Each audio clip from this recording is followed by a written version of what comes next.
History of the Decline and Fall of the Roman Empire by Edward Gibbon, Esq. All 6 volumes I. With notes by the Reverend H. H. Millman. Volume 1.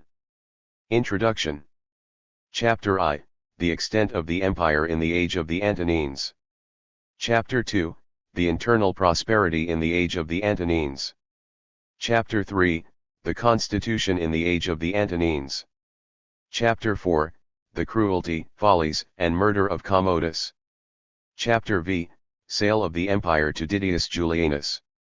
Chapter 6, Death of Severus, Tyranny of Caracalla, Usurpation of Marcinus. Chapter 7, Tyranny of Maximin, Rebellion, Civil Wars, Death of Maximin.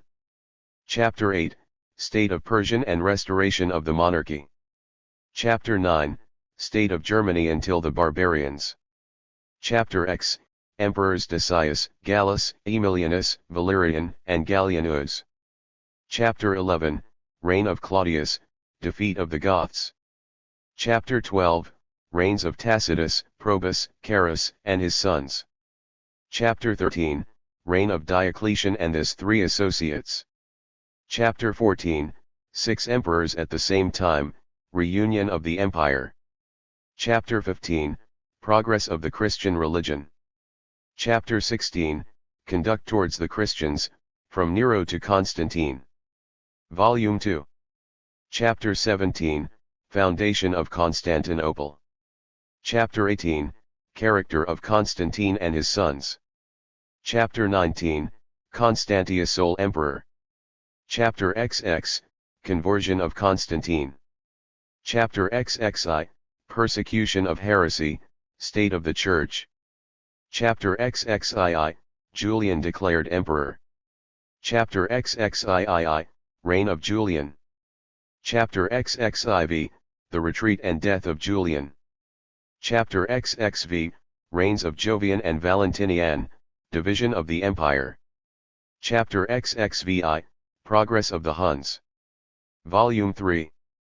Chapter XXVII, Civil Wars, Reign of Theodosius. Chapter XXVII, Destruction of Paganism. Chapter XXIX, Division of Roman Empire between sons of Theodosius.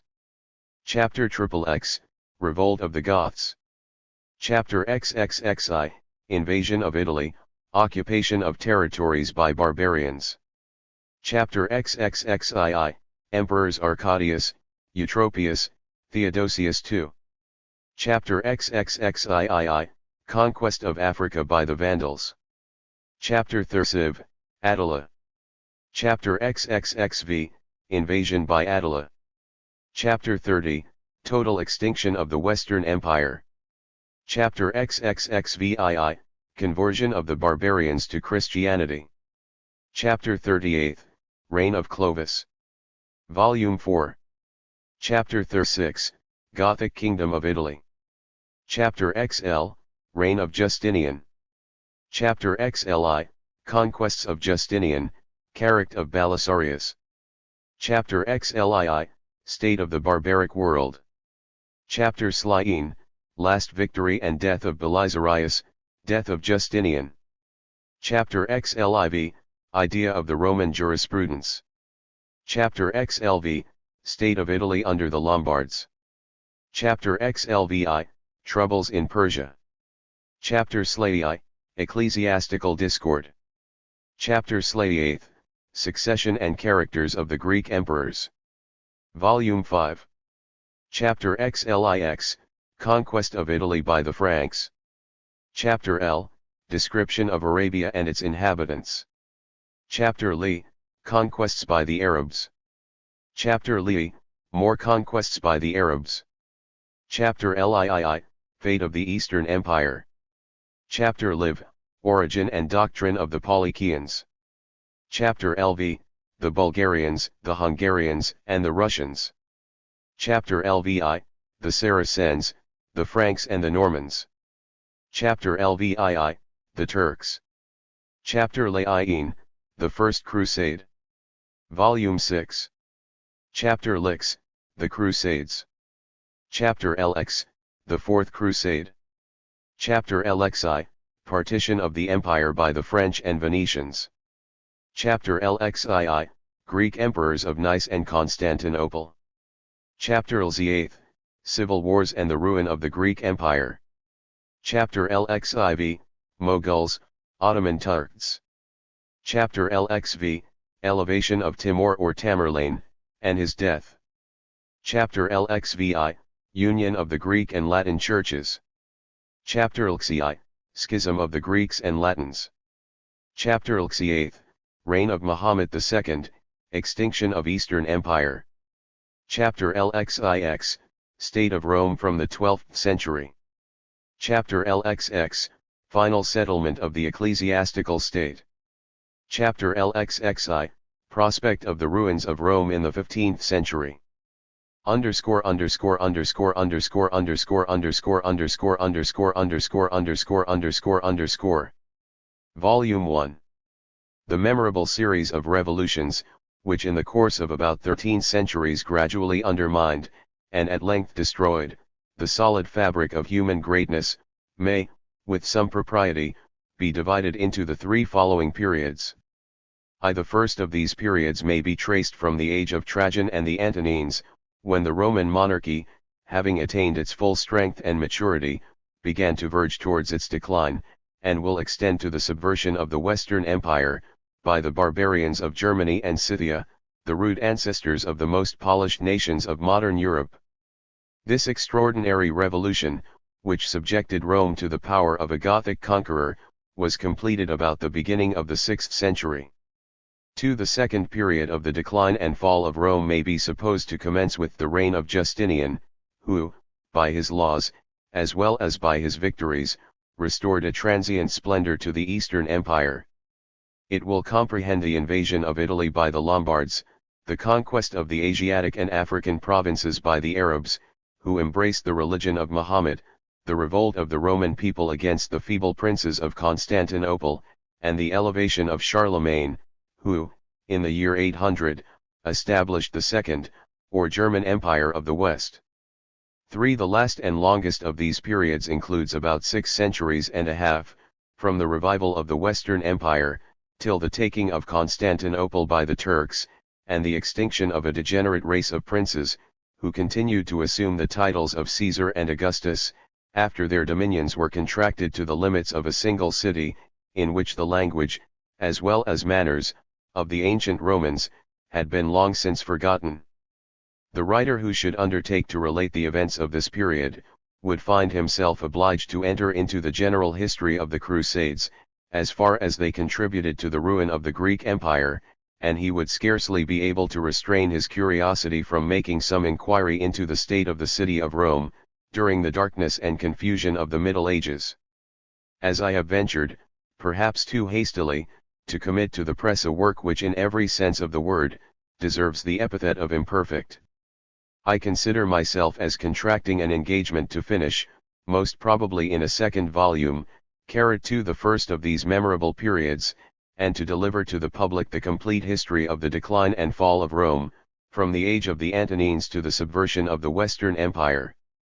With regard to the subsequent periods, though I may entertain some hopes, I dare not presume to give any assurances. The execution of the extensive plan which I have described, would connect the ancient and modern history of the world, but it would require many years of health, of leisure, and of perseverance. Bentinck Street, February 1, 1776. P.S. The entire history, which is now published, of the decline and fall of the Roman Empire in the West, abundantly discharges my engagements with the public. Perhaps their favorable opinion may encourage me to prosecute a work, which, however laborious it may seem, is the most agreeable occupation of my leisure hours. Bentinck Street, March 1, 1781. An author easily persuades himself that the public opinion is still favorable to his labors, and I have now embraced the serious resolution of proceeding to the last period of my original design, and of the Roman Empire, the taking of Constantinople by the Turks, in the year 1453. The most patient reader, who computes that 3 ponderous 3 volumes have been already employed on the events of 4 centuries, may, perhaps, be alarmed at the long prospect of 900 years. But it is not my intention to expatiate with the same minuteness on the whole series of the Byzantine history.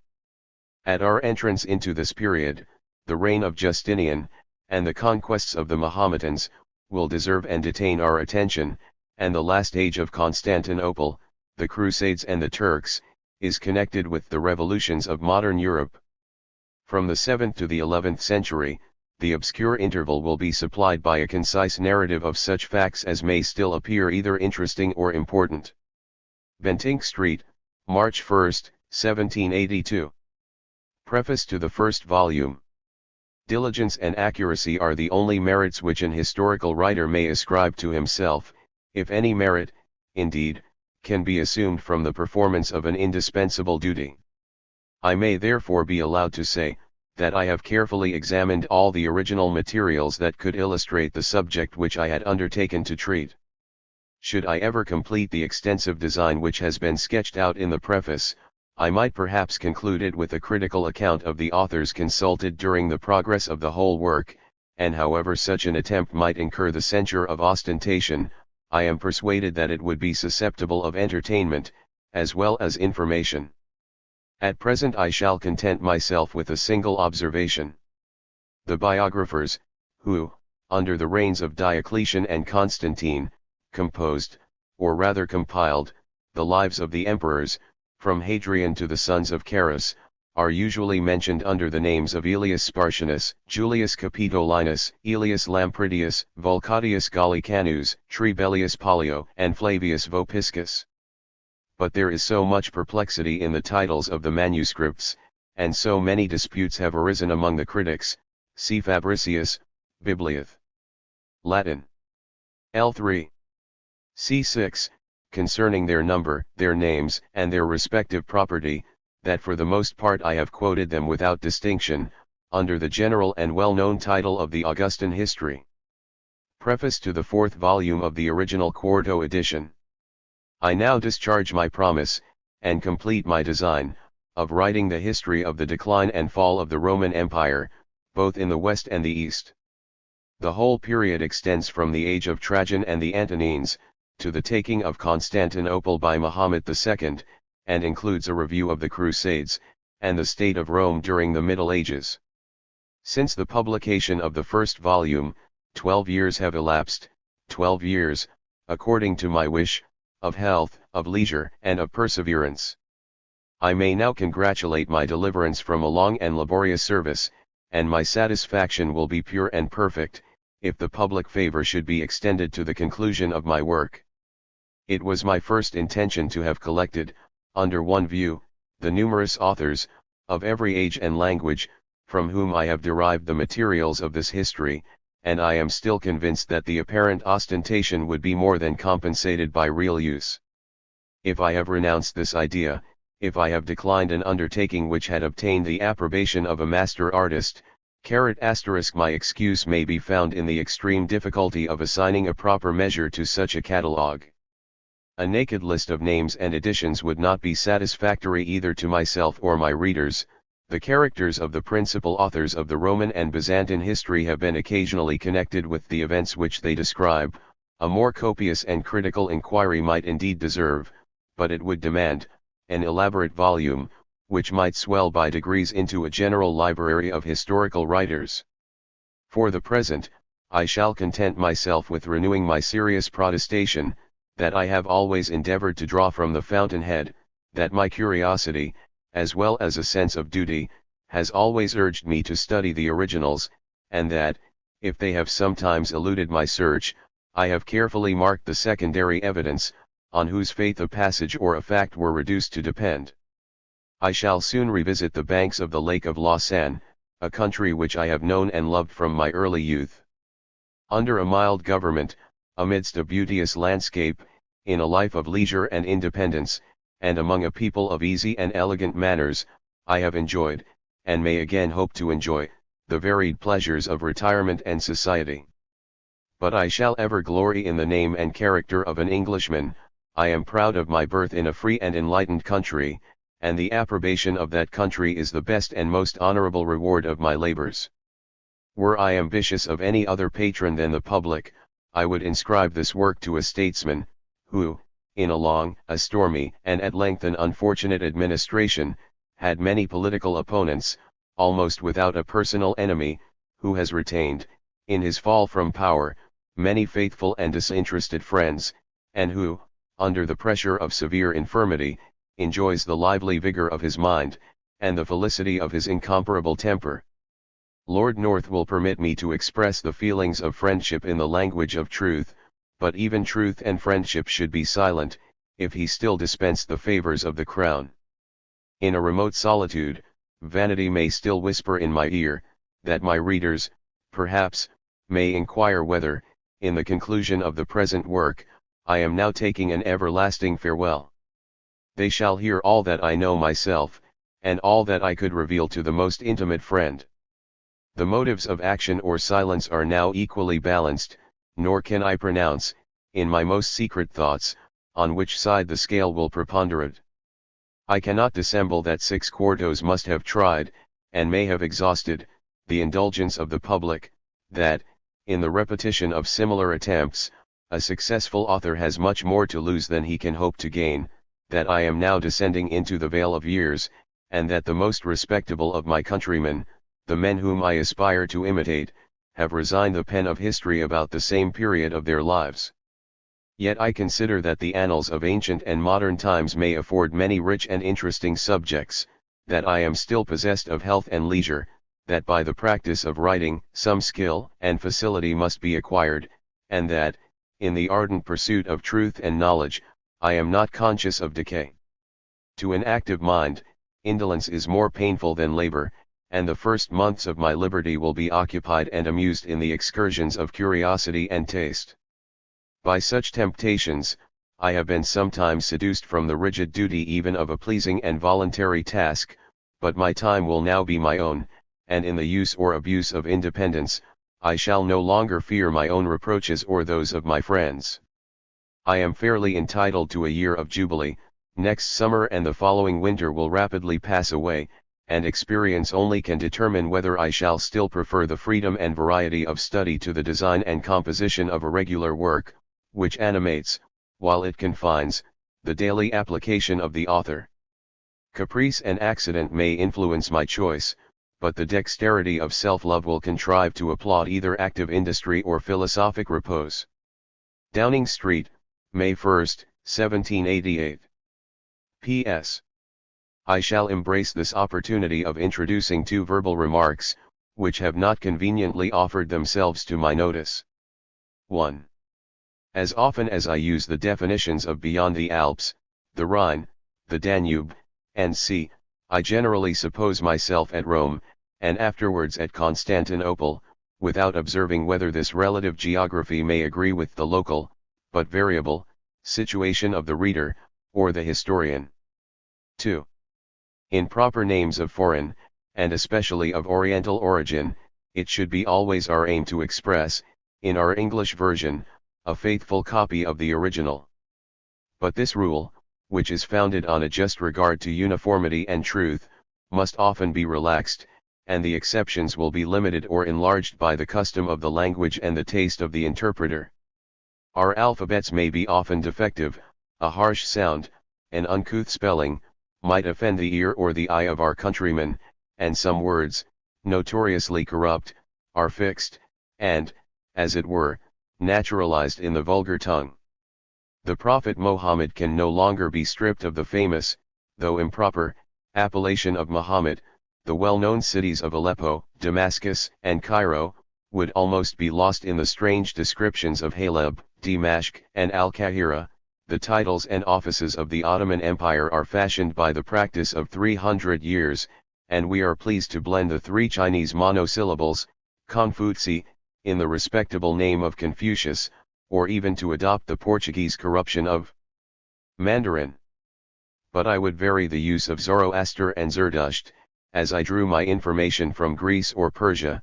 Since our connection with India, the genuine Timur is restored to the throne of Tamerlane, Our most correct writers have retrenched the superfluous article, from the Quran, and we escape an ambiguous termination, by adopting Muslim instead of Musulman, in the plural number.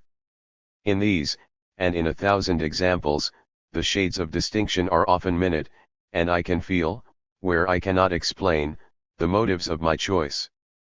Chapter I, The Extent of the Empire in the Age of the Antonines. Antonines. Part I. Introduction. The extent and military force of the empire in the age of the Antonines. In the 2nd century of the Christian era, the Empire of Rome comprehended the fairest part of the earth, and the most civilized portion of mankind. The frontiers of that extensive monarchy were guarded by ancient renown and disciplined valor. The gentle but powerful influence of laws and manners had gradually cemented the union of the provinces. Their peaceful inhabitants enjoyed and abused the advantages of wealth and luxury. The image of a free constitution was preserved with decent reverence. The Roman Senate appeared to possess the sovereign authority, and devolved on the emperors all the executive powers of government. During a happy period of more than 80 years, the public administration was conducted by the virtue and abilities of Nerva, Trajan, Hadrian, and the 2 Antonines. It is the design of this, and of the 2 succeeding chapters, to describe the prosperous condition of their empire, and afterwards, from the death of Marcus Antoninus, to deduce the most important circumstances of its decline and fall, a revolution which will ever be remembered, and is still felt by the nations of the earth. The principal conquests of the Romans were achieved under the Republic, and the emperors, for the most part, were satisfied with preserving those dominions which had been acquired by the policy of the Senate, the active emulations of the consuls, and the martial enthusiasm of the people. The 7 first centuries were filled with a rapid succession of triumphs, but it was reserved for Augustus to relinquish the ambitious design of subduing the whole earth, and to introduce a spirit of moderation into the public councils. Inclined to peace by his temper and situation, it was easy for him to discover that Rome, in her present exalted situation, had much less to hope than to fear from the chance of arms, and that, in the prosecution of remote wars, the undertaking became every day more difficult, the event more doubtful, and the possession more precarious, and less beneficial. The experience of Augustus added weight to these salutary reflections, and effectually convinced him that, by the prudent vigor of his counsels, it would be easy to secure every concession which the safety or the dignity of Rome might require from the most formidable barbarians. Instead of exposing his person and his legions to the arrows of the Parthians, he obtained, by an honorable treaty, the restitution of the standards and prisoners which had been taken in the defeat of Crassus. 1. His generals, in the early part of his reign, attempted the reduction of Ethiopia and Arabia Felix. They marched near 1,000 miles to the south of the tropic, but the heat of the climate soon repelled the invaders, and protected the unwarlike natives of those sequestered regions. 2. The northern countries of Europe scarcely deserved the expense and labor of conquest. The forests and morasses of Germany were filled with a hardy race of barbarians, who despised life when it was separated from freedom, and though, on the first attack, they seemed to yield to the weight of the Roman power, they soon, by a signal act of despair, regained their independence, and reminded Augustus of the vicissitude of fortune. 3. On the death of that emperor, his testament was publicly read in the Senate. He bequeathed, as a valuable legacy to his successors, the advice of confining the empire within those limits which nature seemed to have placed as its permanent bulwarks and boundaries: on the west, the Atlantic Ocean, the Rhine and Danube on the north, the Euphrates on the east, and towards the south, the sandy deserts of Arabia and Africa. 4. And Dion Cassius, L. Liene p. 723, and L. Lib p. 734, have left us very curious details concerning these wars. The Romans made themselves masters of Mariaba, or Marab, a city of Arabia Felix, well known to the Orientals. See Abulfeda and the Nubian Geography, p. 52, they were arrived within 3 days' journey of the Spice country, the rich object of their invasion. Note, it is the city of Marab that the Arabs say was the residence of Belkis, queen of Saba, who desired to see Solomon. A dam, by which the waters collected in its neighborhood were kept back, having been swept away, the sudden inundation destroyed the city, of which, nevertheless, vestiges remain.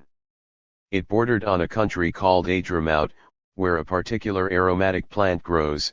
It is for this reason that we reel in the history of the Roman expedition, that they were arrived within 3 days' journey of the spice country.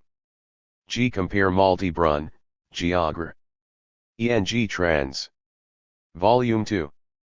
p. 215. The period of this flood has been copiously discussed by Reisk, Programme de Vetista Epica Arabum, Ruptura Cataracti Moravensis. Ad. Johansson, Hist. Yemeni, p. 282. Bonn, 1828, and C. Gibbon, Note 16. To Chap L. M. Note, 2, according to Strabo. The detailed account of Strabo makes the invaders fail before Marsuabi.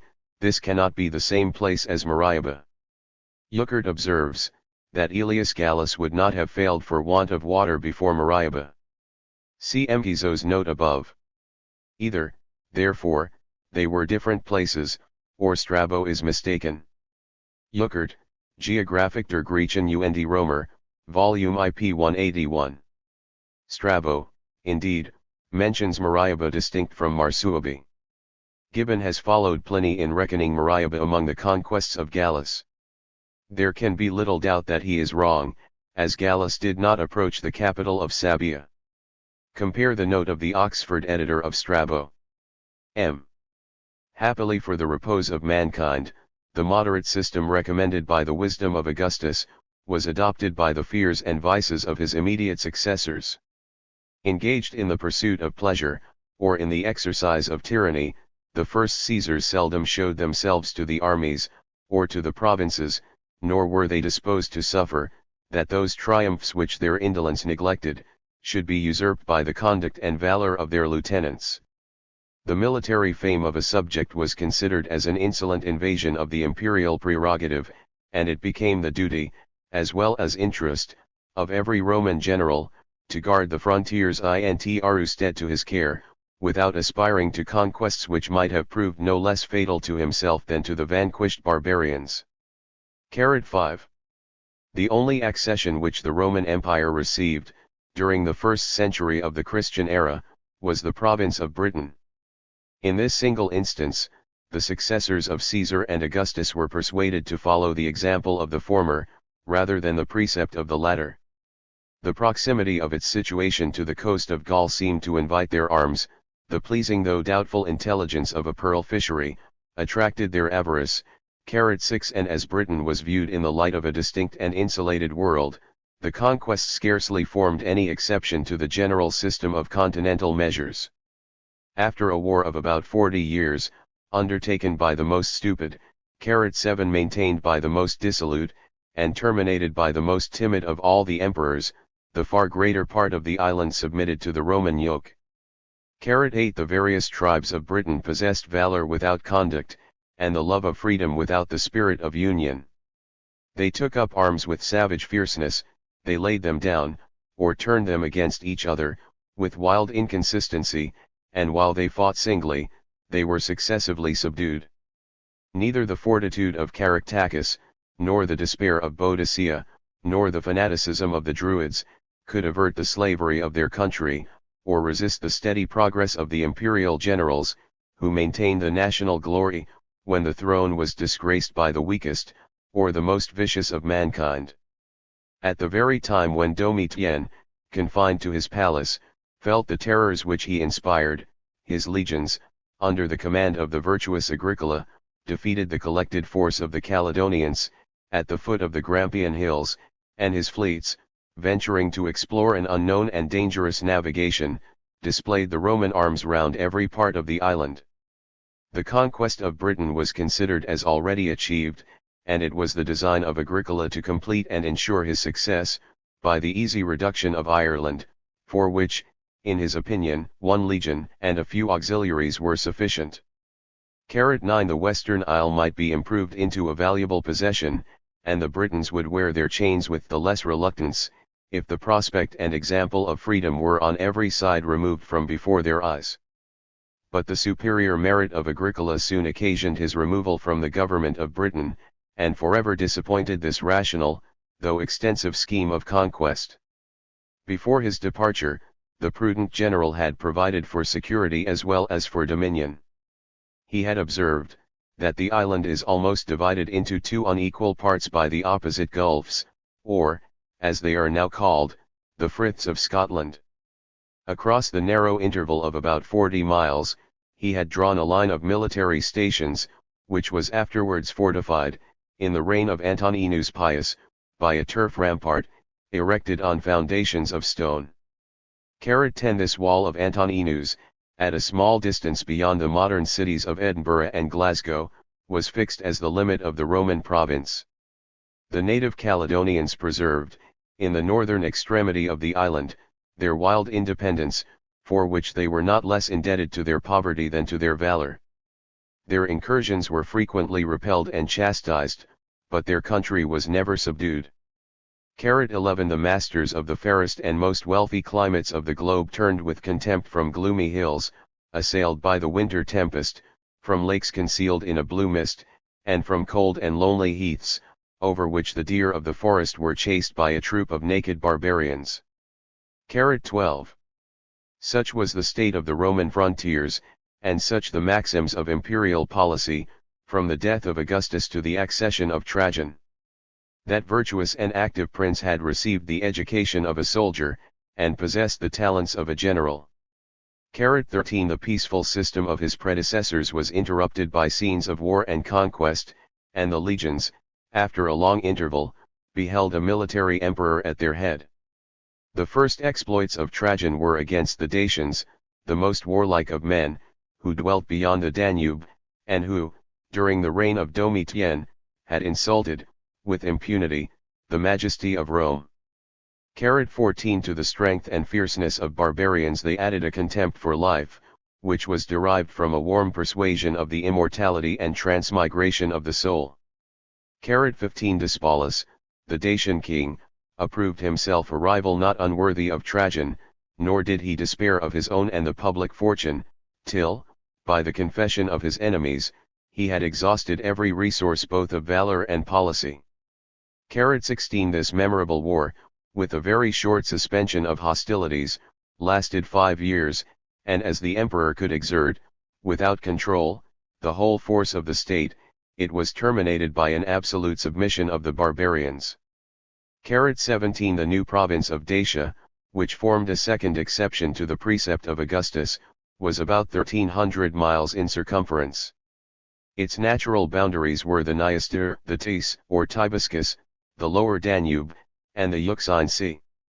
The vestiges of a military road may still be traced from the banks of the Danube to the neighborhood of Bender, a place famous in modern history, and the actual frontier of the Turkish and Russian empires.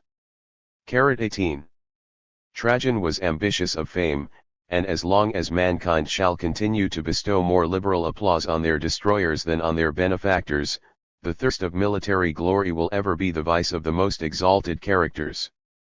The praises of Alexander, transmitted by a succession of poets and historians, had kindled a dangerous emulation in the mind of Trajan. Like him, the Roman emperor undertook an expedition against the nations of the East, but he lamented with a sigh, that his advanced age scarcely left him any hopes of equaling the renown of the son of Philip. 19 Yet the success of Trajan, however transient, was rapid and specious. The degenerate Parthians, broken by intestine discord, fled before his arms. He descended the river Tigris in triumph, from the mountains of Armenia to the Persian Gulf. He enjoyed the honor of being the first, as he was the last, of the Roman generals, who ever navigated that remote sea. His fleets ravaged the coast of Arabia, and Trajan vainly flattered himself that he was approaching towards the confines of India. 20 Every day the astonished Senate received the intelligence of new names and new nations, that acknowledged his sway. they were informed that the kings of Bosphorus, Colchos, Iberia, Albania, Osrhoene, and even the Parthian monarch himself, had accepted their diadems from the hands of the emperor, that the independent tribes of the Median and Carduchian hills had implored his protection, and that the rich countries of Armenia, Mesopotamia, and Assyria, were reduced into the state of provinces. 21 But the death of Trajan soon clouded the splendid prospect, and it was justly to be dreaded, that so many distant nations would throw off the unaccustomed yoke, when they were no longer restrained by the powerful hand which had imposed it. Chapter I, The Extent of the Empire in the Age of the Antonines. Part 2. It was an ancient tradition, that when the capital was founded by one of the Roman kings, the god Terminus, who presided over boundaries, and was represented, according to the fashion of that age, by a large stone, alone, among all the inferior deities, refused to yield his place to Jupiter himself. A favorable inference was drawn from his obstinacy, which was interpreted by the augurs as a sure presage that the boundaries of the Roman power would never recede. 22 During many ages, the prediction, as it is usual, contributed to its own accomplishment. But though Terminus had resisted the majesty of Jupiter, he submitted to the authority of the Emperor Hadrian. 23 The resignation of all the eastern conquests of Trajan was the first measure of his reign. He restored to the Parthians the election of an independent sovereign, withdrew the Roman garrisons from the provinces of Armenia, Mesopotamia, and Assyria, and, in compliance with the precept of Augustus, once more established the Euphrates as the frontier of the empire. 24 Censure, which arraigns the public actions and the private motives of princes, has ascribed to envy, a conduct which might be attributed to the prudence and moderation of Hadrian. The various character of that emperor, capable, by turns, of the meanest and the most generous sentiments, may afford some color to the suspicion. It was, however, scarcely in his power to place the superiority of his predecessor in a more conspicuous light, than by thus confessing himself unequal to the task of defending the conquests of Trajan. The martial and ambitious of spirit Trajan formed a very singular contrast with the moderation of his successor. The restless activity of Hadrian was not less remarkable when compared with the gentle repose of Antoninus Pius. The life of the former was almost a perpetual journey, and as he possessed the various talents of the soldier, the statesman, and the scholar, he gratified his curiosity in the discharge of his duty. Careless of the difference of seasons and of climates, he marched on foot, and bareheaded, over the snows of Caledonia, and the sultry plains of the Upper Egypt, nor was there a province of the empire which, in the course of his reign, was not honored with the presence of the monarch. 25 But the tranquil life of Antoninus Pius was spent in the bosom of Italy, and, during the 23 years that he directed the public administration, the longest journeys of that amiable prince extended no farther than from his palace in Rome to the retirement of his Lanuvian villa. 26.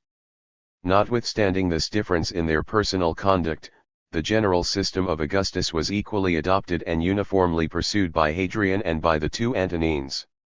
They persisted in the design of maintaining the dignity of the empire, without attempting to enlarge its limits. By every honorable expedient they invited the friendship of the barbarians, and endeavored to convince mankind that the Roman power, raised above the temptation of conquest, was actuated only by the love of order and justice. During a long period of 43 years, their virtuous labors were crowned with success, and if we except a few slight hostilities, that served to exercise the legions of the frontier, the reigns of Hadrian and Antoninus Pius offer the fair prospect of universal peace. 27 The Roman name was revered among the most remote nations of the earth. The fiercest barbarians frequently submitted their differences to the arbitration of the emperor, and we are informed by a contemporary historian that he had seen ambassadors who were refused the honor which they came to solicit of being admitted into the rank of subjects. 28. Part 2. The terror of the Roman arms added weight and dignity to the moderation of the emperors. They preserved peace by a constant preparation for war, and while justice regulated their conduct, they announced to the nations on their confines, that they were as little disposed to endure, as to offer an injury. The military strength, which it had been sufficient for Hadrian and the elder Antoninus to display, was exerted against the Parthians and the Germans by the Emperor Marcus. The hostilities of the barbarians provoked the resentment of that philosophic monarch, and, in the prosecution of a just defense, Marcus and his generals obtained many signal victories, both on the Euphrates and on the Danube. 29 The military establishment of the Roman Empire, which thus assured either its tranquility or success, will now become the proper and important object of our attention. In the purer ages of the Commonwealth, the use of arms was reserved for those ranks of citizens who had a country to love, a property to defend, and some share in enacting those laws, which it was their interest as well as duty to maintain. But in proportion as the public freedom was lost in extent of conquest, war was gradually improved into an art, and degraded into a trade. 30 The legions themselves, even at the time when they were recruited in the most distant provinces, were supposed to consist of Roman citizens. That distinction was generally considered, either as a legal qualification or as a proper recompense for the soldier, but a more serious regard was paid to the essential merit of age, strength, and military stature. 31 In all levies, a just preference was given to the climates of the north over those of the south. The race of men born to the exercise of arms was sought for in the country rather than in cities, and it was very reasonably presumed, that the hardy occupations of smiths, carpenters, and huntsmen, would supply more vigor and resolution than the sedentary trades which are employed in the service of luxury. 32 After every qualification of property had been laid aside, the armies of the Roman emperors were still commanded, for the most part, by officers of liberal birth and education, but the common soldiers, like the mercenary troops of modern Europe, were drawn from the meanest, and very frequently from the most profligate, of mankind. That public virtue, which among the ancients was denominated patriotism, is derived from a strong sense of our own interest in the preservation and prosperity of the free government of which we are members. Such a sentiment, which had rendered the legions of the Republic almost invincible, could make but a very feeble impression on the mercenary servants of a despotic prince, and it became necessary to supply that defect by other motives, of a different, but not less forcible nature, honor and religion. The peasant, or mechanic, imbibed the useful prejudice that he was advanced to the more dignified profession of arms, in which his rank and reputation would depend on his own valor, and that, although the prowess of a private soldier must often escape the notice of fame, his own behavior might sometimes confer glory or disgrace on the company, the legion, or even the army, to whose honors he was associated. On his first entrance into the service, an oath was administered to him with every circumstance of solemnity. He promised never to desert his standard, to submit his own will to the commands of his leaders, and to sacrifice his life for the safety of the emperor and the empire. 33 The attachment of the Roman troops to their standards was inspired by the united influence of religion and of honor. The golden eagle, which glittered in the front of the legion, was the object of their fondest devotion, nor was it esteemed less impious than it was ignominious, to abandon that sacred ensign in the hour of danger. 34 These motives, which derived their strength from the imagination, were enforced by fears and hopes of a more substantial kind. Regular pay, occasional donatives, and a stated recompense, after the appointed time of service, alleviated the hardships of the military life. 35 Whilst, on the other hand, it was impossible for cowardice or disobedience to escape the severest punishment. The centurions were authorized to chastise with blows, the generals had a right to punish with death, and it was an inflexible maxim of Roman discipline, that a good soldier should dread his officers far more than the enemy. From such laudable arts did the valor of the imperial troops receive a degree of firmness and docility unattainable by the impetuous and irregular passions of barbarians. And yet so sensible were the Romans of the imperfection of valor without skill and practice, that, in their language, the name of an army was borrowed from the word which signified exercise. 36 Military exercises were the important and unremitted object of their discipline. The recruits and young soldiers were constantly trained, both in the morning and in the evening, nor was age or knowledge allowed to excuse the veterans from the daily repetition of what they had completely learned. Large sheds were erected in the winter quarters of the troops, that their useful labors might not receive any interruption from the most tempestuous weather, and it was carefully observed, that the arms destined to this imitation of war, should be of double the weight which was required in real action. 37 It is not the purpose of this work to enter into any minute description of the Roman exercises. We shall only remark, that they comprehended whatever could add strength to the body, activity to the limbs, or grace to the motions. The soldiers were diligently instructed to march, to run, to leap, to swim, to carry heavy burdens, to handle every species of arms that was used either for offense or for defense, either in distant engagement or in a closer onset, to form a variety of evolutions, and to move to the sound of flutes in the Pyrrhic or martial dance. 38 In the midst of peace, the Roman troops familiarized themselves with the practice of war, and it is prettily remarked by an ancient historian who had fought against them, that the effusion of blood was the only circumstance which distinguished a field of battle from a field of exercise. 39 It was the policy of the ablest generals, and even of the emperors themselves, to encourage these military studies by their presence and example, and we are informed that Hadrian, as well as Trajan, frequently condescended to instruct the unexperienced soldiers, to reward the diligent, and sometimes to dispute with them the prize of superior strength or dexterity. 40 Under the reigns of those princes, the science of tactics was cultivated with success, and as long as the empire retained any vigor, their military instructions were respected as the most perfect model of Roman discipline. There is room for a very interesting work, which should lay open the connection between the languages and manners of nations. Note: I am not aware of the existence, at present, of such a work, but the profound observations of the late William von Humboldt, in the introduction to his posthumously published essay on the language of the island of Java, Über die Kawi-Sprache, Berlin, 1836, may cause regret that this task was not completed by that accomplished and universal scholar. 9 centuries of war had gradually introduced into the service many alterations and improvements. The legions, as they are described by Polybius, 41 in the time of the Punic Wars, differed very materially from those which achieved the victories of Caesar, or defended the monarchy of Hadrian and the Antonines. The constitution of the imperial legion may be described in a few words.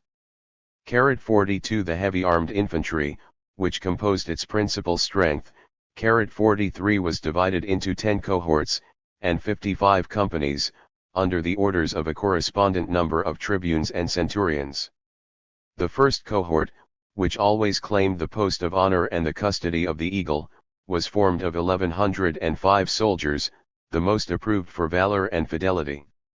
The remaining 9 cohorts consisted each of 555, and the whole body of legionary infantry amounted to 6,100 men.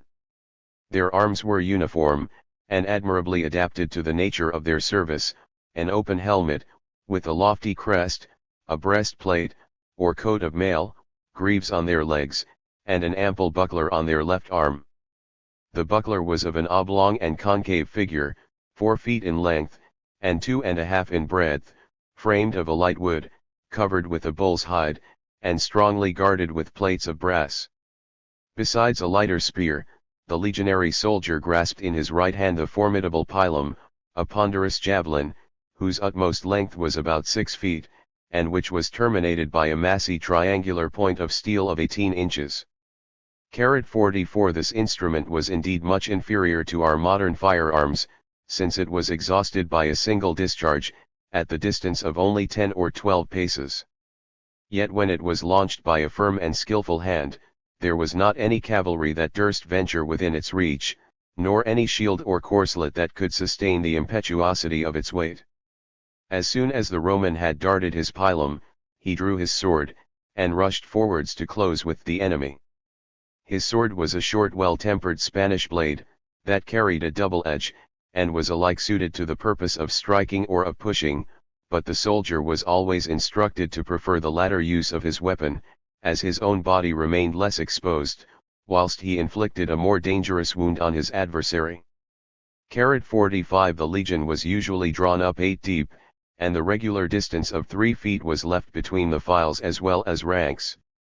46 A body of troops, habituated to preserve this open order, in a long front and a rapid charge, found themselves prepared to execute every disposition which the circumstances of war, or the skill of their leader, might suggest. The soldier possessed a free space for his arms and motions, and sufficient intervals were allowed, through which seasonable reinforcements might be introduced to the relief of the exhausted combatants. 47 The tactics of the Greeks and Macedonians were formed on very different principles. The strength of the phalanx depended on 16 ranks of long pikes, wedged together in the closest array.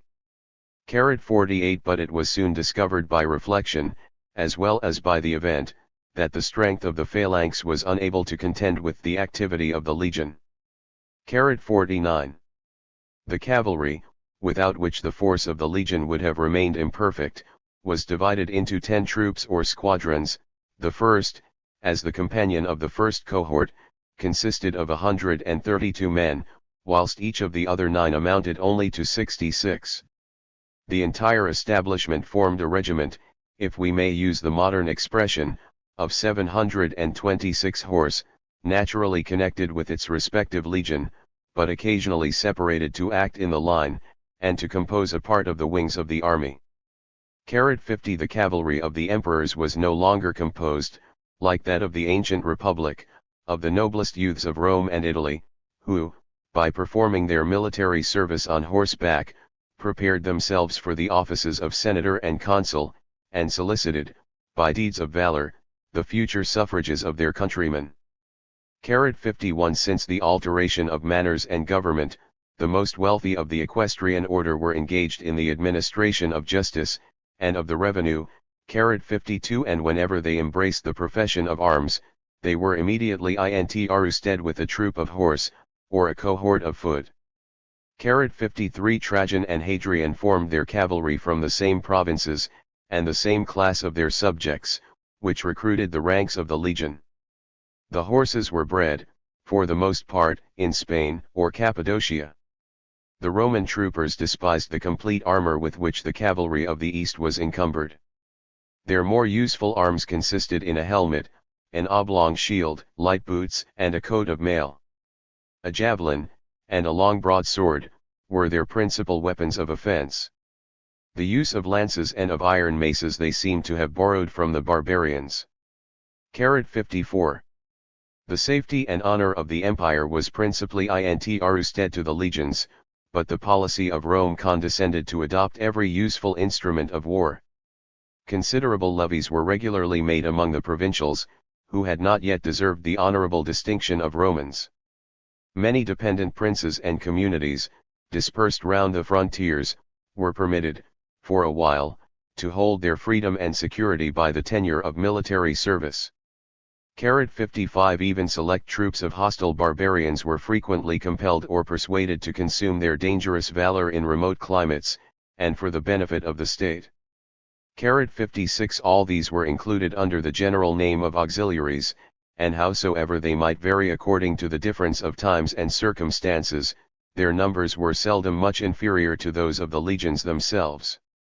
57 Among the auxiliaries, the bravest and most faithful bands were placed under the command of prefects and centurions, and severely trained in the arts of Roman discipline, but the far greater part retained those arms, to which the nature of their country, or their early habits of life, more peculiarly adapted them.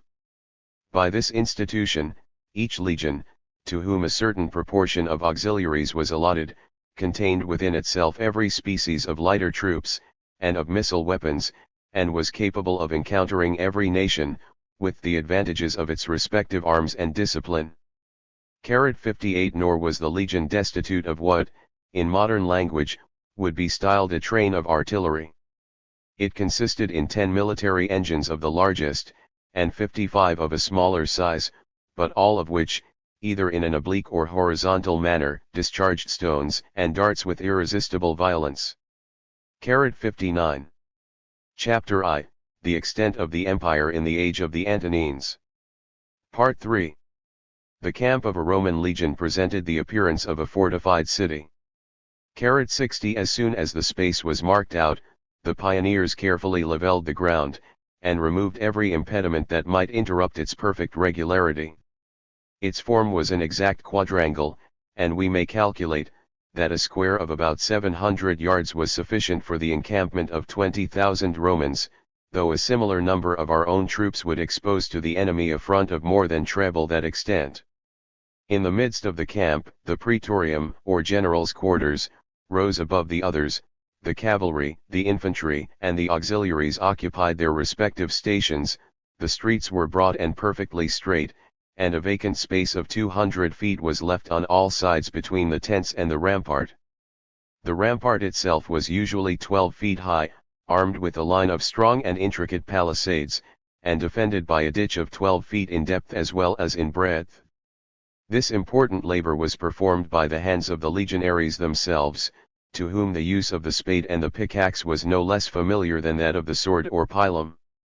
Active valor may often be the present of nature, but such patient diligence can be the fruit only of habit and discipline. 61. Whenever the trumpet gave the signal of departure, the camp was almost instantly broke up, and the troops fell into their ranks without delay or confusion. Besides their arms, which the legendaries scarcely considered as an encumbrance, they were laden with their kitchen furniture, the instruments of fortification, and the provision of many days. 62. Under this weight, which would oppress the delicacy of a modern soldier, they were trained by a regular step to advance, in about 6 hours, near 20 miles. 63. On the appearance of an enemy, they threw aside their baggage, and by easy and rapid evolutions converted the column of march into an order of battle. 64. The slingers and archers skirmished in the front, the auxiliaries formed the first line, and were seconded or sustained by the strength of the legions. The cavalry covered the flanks, and the military engines were placed in the rear. Joseph. De Bell. Judd. L3. 5. Front Enus. 4. 1. Such were the arts of war, by which the Roman emperors defended their extensive conquests, and preserved a military spirit, at a time when every other virtue was oppressed by luxury and despotism. If, in the consideration of their armies, we pass from their discipline to their numbers, we shall not find it easy to define them with any tolerable accuracy. We may compute, however, that the legion, which was itself a body of 6,831 Romans, might, with its attendant auxiliaries, amount to about 12,500 men. The peace establishment of Hadrian and his successors was composed of no less than 30 of these formidable brigades, and most probably formed a standing force of 375,000 men. Instead of being confined within the walls of fortified cities, which the Romans considered as the refuge of weakness or pusillanimity, the legions were encamped on the banks of the great rivers, and along the frontiers of the barbarians. As their stations, for the most part, remained fixed and permanent, we may venture to describe the distribution of the troops. 3 legions were sufficient for Britain. The principal strength lay upon the Rhine and Danube, and consisted of 16 legions, in the following proportions: 2 in the lower, and 3 in the upper Germany, 1 in Rhaetia, 1 in Noricum, 4 in Pannonia, 3 in Mysia, and 2 in Dacia. The defense of the Euphrates was intrusted to 8 legions, 6 of whom were planted in Syria, and the other 2 in Cappadocia. With regard to Egypt, Africa, and Spain, as they were far removed from any important scene of war, a single legion maintained the domestic tranquility of each of those great provinces. Even Italy was not left destitute of a military force. Above 20,000 chosen soldiers, distinguished by the titles of city cohorts and praetorian guards, watched over the safety of the monarch and the capital. As the authors of almost every revolution that distracted the empire, the praetorians will, very soon, and very loudly, demand our attention, but, in their arms and institutions, we cannot find any circumstance which discriminated them from the legions, unless it were a more splendid appearance, and a less rigid discipline. 65. The navy maintained by the emperors might seem inadequate to their greatness, but it was fully sufficient for every useful purpose of government. The ambition of the Romans was confined to the land, nor was that warlike people ever actuated by the enterprising spirit which had prompted the navigators of Tyre, of Carthage, and even of Marseilles, to enlarge the bounds of the world, and to explore the most remote coasts of the ocean. To the Romans the ocean remained an object of terror rather than of curiosity. 66 The whole extent of the Mediterranean, after the destruction of Carthage, and the extirpation of the pirates, was included within their provinces. The policy of the emperors was directed only to preserve the peaceful dominion of that sea, and to protect the commerce of their subjects. With these moderate views, Augustus stationed 2 permanent fleets in the most convenient ports of Italy, the one at Ravenna, on the Adriatic, the other at Misenum, in the Bay of Naples. Experience seems at length to have convinced the ancients, that as soon as their galleys exceeded 2, or at the most 3 ranks of oars, they were suited rather for vain pomp than for real service. Augustus himself, in the victory of Actium, had seen the superiority of his own light frigates, they were called Liburnians, over the lofty but unwieldy castles of his rival. 67 Of these Liburnians he composed the 2 fleets of Ravenna and Misenum, destined to command, the one the eastern, the other the western division of the Mediterranean, and to each of the squadrons he attached a body of several thousand marines. Besides these 2 ports, which may be considered as the principal seats of the Roman navy, a very considerable force was stationed at Frejus, on the coast of Provence, and the Euxine was guarded by 40 ships, and 3,000 soldiers. To all these we add the fleet which preserved the communication between Gaul and Britain, and a great number of vessels constantly maintained on the Rhine and Danube, to harass the country, or to intercept the passage of the barbarians. 68 If we review this general state of the imperial forces, of the cavalry as well as infantry, of the legions, the auxiliaries, the guards, and the navy, the most liberal computation will not allow us to fix the entire establishment by sea and by land at more than 450,000 men, a military power, which, however formidable it may seem, was equalled by a monarch of the last century, whose kingdom was confined within a single province of the Roman Empire. 69. And yet, if we may credit Orosius, these monstrous castles were no more than 10 feet above the water. 6. 19. We have attempted to explain the spirit which moderated, and the strength which supported, the power of Hadrian and the Antonines. We shall now endeavor, with clearness and precision, to describe the provinces once united under their sway, but, at present, divided into so many independent and hostile states. Spain, the western extremity of the empire, of Europe, and of the ancient world, has, in every age, invariably preserved the same natural limits, the Pyrenean mountains, the Mediterranean, and the Atlantic Ocean. That great peninsula, at present so unequally divided between 2 sovereigns, was distributed by Augustus into 3 provinces, Lusitania, Baetica, and Tarraconensis. The kingdom of Portugal now fills the place of the warlike country of the Lusitanians, and the loss sustained by the former on the side of the east, is compensated by an accession of territory towards the north. The confines of Granada and Andalusia correspond with those of ancient Baetica.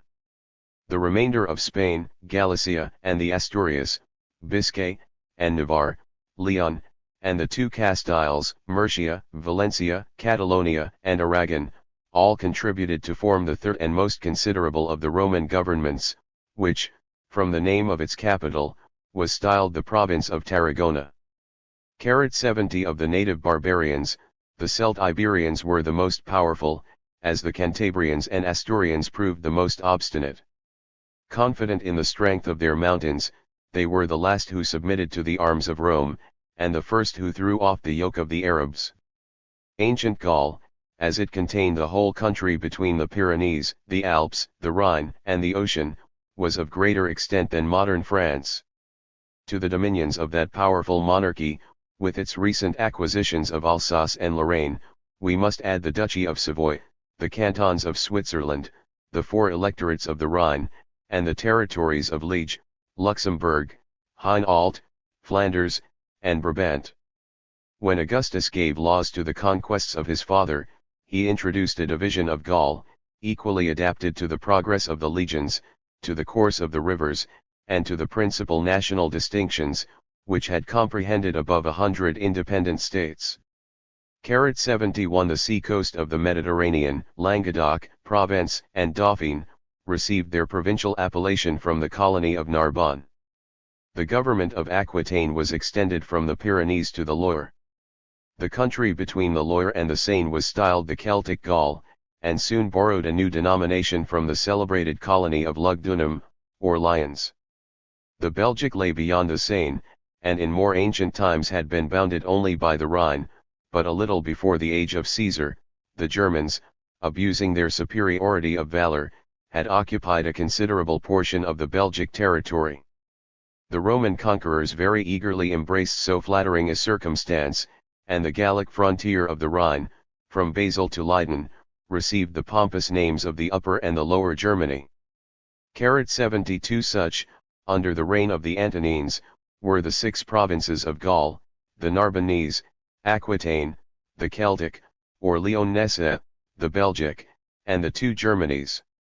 We have already had occasion to mention the conquest of Britain, and to fix the boundary of the Roman province in this island. It comprehended all England, Wales, and the lowlands of Scotland, as far as the friths of Dumbarton and Edinburgh. Before Britain lost her freedom, the country was irregularly divided between 30 tribes of barbarians, of whom the most considerable were the Belgae in the west, the Brigantes in the north, the Silures in South Wales, and the Iceni in Norfolk and Suffolk.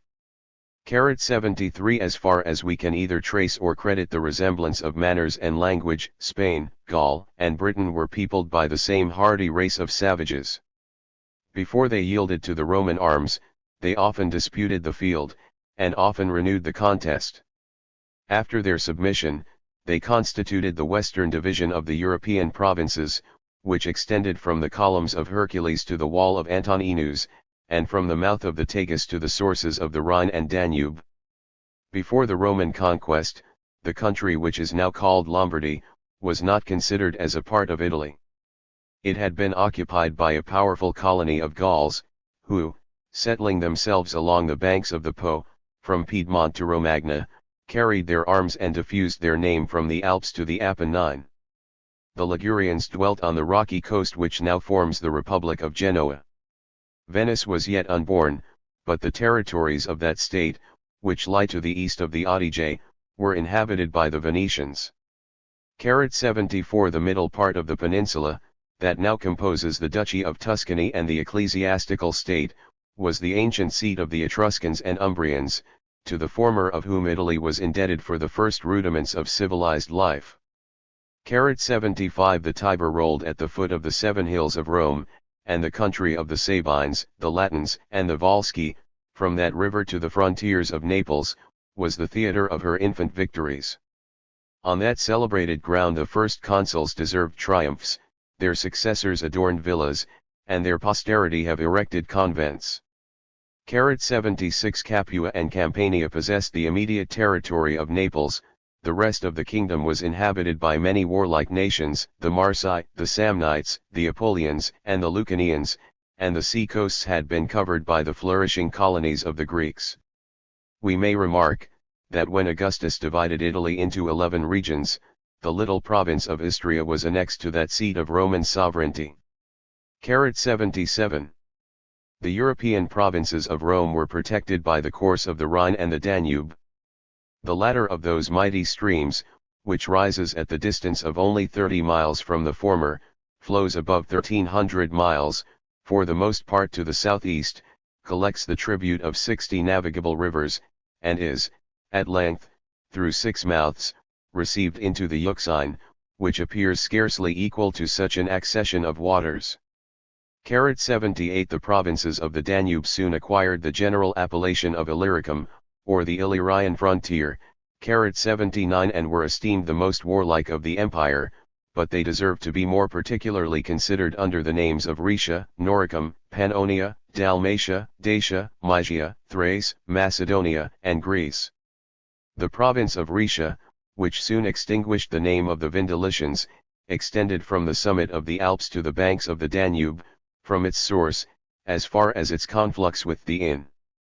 The greatest part of the flat country is subject to the Elector of Bavaria, the city of Augsburg is protected by the constitution of the German Empire, the Grisons are safe in their mountains, and the country of Tyrol is ranked among the numerous provinces of the House of Austria. The wide extent of territory which is included between the Inn, the Danube, and the Save, Austria, Styria, Carinthia, Carniola, the Lower Hungary, and Sclavonia, was known to the ancients under the names of Noricum and Pannonia. In their original state of independence, their fierce inhabitants were intimately connected. Under the Roman government they were frequently united, and they still remain the patrimony of a single family. They now contain the residence of a German prince, who styles himself Emperor of the Romans, and form the center, as well as strength, of the Austrian power. It may not be improper to observe, that if we except Bohemia, Moravia, the northern skirts of Austria, and a part of Hungary between the Theiss and the Danube, all the other dominions of the House of Austria were comprised within the limits of the Roman Empire. Dalmatia, to which the name of Illyricum more properly belonged, was a long, but narrow tract, between the Save and the Adriatic. The best part of the sea coast, which still retains its ancient appellation, is a province of the Venetian state, and the seat of the little republic of Ragusa. The inland parts have assumed the Sclavonian names of Croatia and Bosnia, the former obeys an Austrian governor, the latter a Turkish pasha, but the whole country is still infested by tribes of barbarians, whose savage independence irregularly marks the doubtful limit of the Christian and Mahometan power. 80. After the Danube had received the waters of the Theiss and the Save, it acquired, at least among the Greeks, the name of Ister. 81. It formerly divided Mysia and Dacia, the latter of which, as we have already seen, was a conquest of Trajan, and the only province beyond the river. If we inquire into the present state of those countries, we shall find that, on the left hand of the Danube, Timeswar and Transylvania have been annexed, after many revolutions, to the crown of Hungary, whilst the principalities of Moldavia and Wallachia acknowledge the supremacy of the Ottoman Porte. On the right hand of the Danube, Mysia, which, during the Middle Ages, was broken into the barbarian kingdoms of Servia and Bulgaria, is again united in Turkish slavery.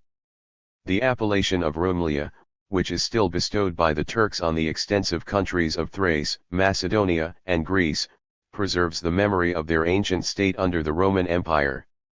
In the time of the Antonines, the martial regions of Thrace, from the mountains of Haemus and Rhodope, to the Bosphorus and the Hellespont, had assumed the form of a province. Notwithstanding the change of masters and of religion, the new city of Rome, founded by Constantine on the banks of the Bosphorus, has ever since remained the capital of a great monarchy. The kingdom of Macedonia, which, under the reign of Alexander, gave laws to Asia, derived more solid advantages from the policy of the two Philips, and with its dependencies of Epirus and Thessaly, extended from the Aegean to the Ionian Sea. When we reflect on the fame of Thebes and Argos, of Sparta and Athens, we can scarcely persuade ourselves, that so many immortal republics of ancient Greece were lost in a single province of the Roman Empire, which, from the superior influence of the Achaean League, was usually denominated the province of Achaia. Such was the state of Europe under the Roman emperors. The provinces of Asia, without excepting the transient conquests of Trajan, are all comprehended within the limits of the Turkish power. But, instead of following the arbitrary divisions of despotism and ignorance, it will be safer for us, as well as more agreeable, to observe the indelible characters of nature. The name of Asia Minor is attributed with some propriety to the peninsula, which, confined betwixt the Euxine and the Mediterranean, advances from the Euphrates towards Europe. The most extensive and flourishing district, westward of Mount Taurus and the river Halys, was dignified by the Romans with the exclusive title of Asia. The jurisdiction of that province extended over the ancient monarchies of Troy, Lydia, and Phrygia, the maritime countries of the Pamphylians, Lycians, and Carians, and the Grecian colonies of Ionia, which equaled in arts, though not in arms, the glory of their parent. The kingdoms of Bithynia and Pontus possessed the northern side of the peninsula from Constantinople to Trebizond. On the opposite side, the province of Cilicia was terminated by the mountains of Syria, the inland country, separated from the Roman Asia by the river Halys, and from Armenia by the Euphrates, had once formed the independent kingdom of Cappadocia. In this place we may observe, that the northern shores of the Euxine, beyond Trebizond in Asia, and beyond the Danube in Europe, acknowledged the sovereignty of the emperors, and received at their hands either tributary princes or Roman garrisons. Bujak, Crim-Tartary, Circassia, and Mingralia, are the modern appellations of those savage countries. 82. Under the successors of Alexander, Syria was the seat of the Seleucidae, who reigned over Upper Asia, till the successful revolt of the Parthians confined their dominions between the Euphrates and the Mediterranean. When Syria became subject to the Romans, it formed the eastern frontier of their empire, nor did that province, in its utmost latitude, know any other bounds than the mountains of Cappadocia to the north, and towards the south, the confines of Egypt, and the Red Sea. Phoenicia and Palestine were sometimes annexed to, and sometimes separated from, the jurisdiction of Syria. The former of these was a narrow and rocky coast, the latter was a territory scarcely superior to Wales, either in fertility or extent. Yet Phoenicia and Palestine will forever live in the memory of mankind, since America, as well as Europe, has received letters from the one, and religion from the other. 83. A sandy desert, alike destitute of wood and water, skirts along the doubtful confine of Syria, from the Euphrates to the Red Sea. The wandering life of the Arabs was inseparably connected with their independence, and wherever, on some spots less barren than the rest, they ventured to for many settled habitations, they soon became subjects to the Roman Empire. 84.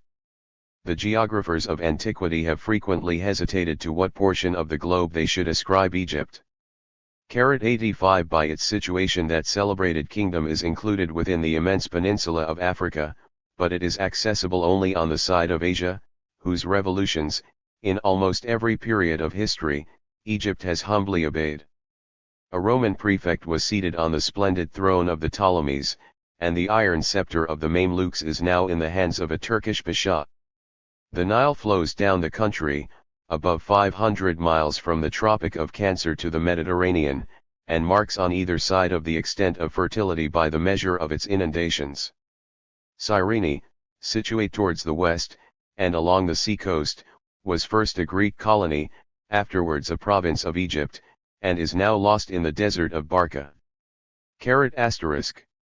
From Cyrene to the ocean, the coast of Africa extends above 1,500 miles, yet so closely is it pressed between the Mediterranean and the Sahara, or sandy desert, that its breadth seldom exceeds 80 or 100 miles. The eastern division was considered by the Romans as the more peculiar and proper province of Africa. Till the arrival of the Phoenician colonies, that fertile country was inhabited by the Libyans, the most savage of mankind. Under the immediate jurisdiction of Carthage, it became the center of commerce and empire, but the Republic of Carthage is now degenerated into the feeble and disorderly states of Tripoli and Tunis. The military government of Algiers oppresses the wide extent of Numidia, as it was once united under Massinissa and Jugurtha, but in the time of Augustus, the limits of Numidia were contracted, and, at least, 2/3 of the country acquiesced in the name of Mauritania, with the epithet of Caesarensis. The genuine Mauritania, or country of the Moors, which, from the ancient city of Tingi, or Tangier, was distinguished by the appellation of Tingitana, is represented by the modern kingdom of Fez. Sal, on the ocean, so infamous at present for its piratical depredations, was noticed by the Romans, as the extreme object of their power, and almost of their geography.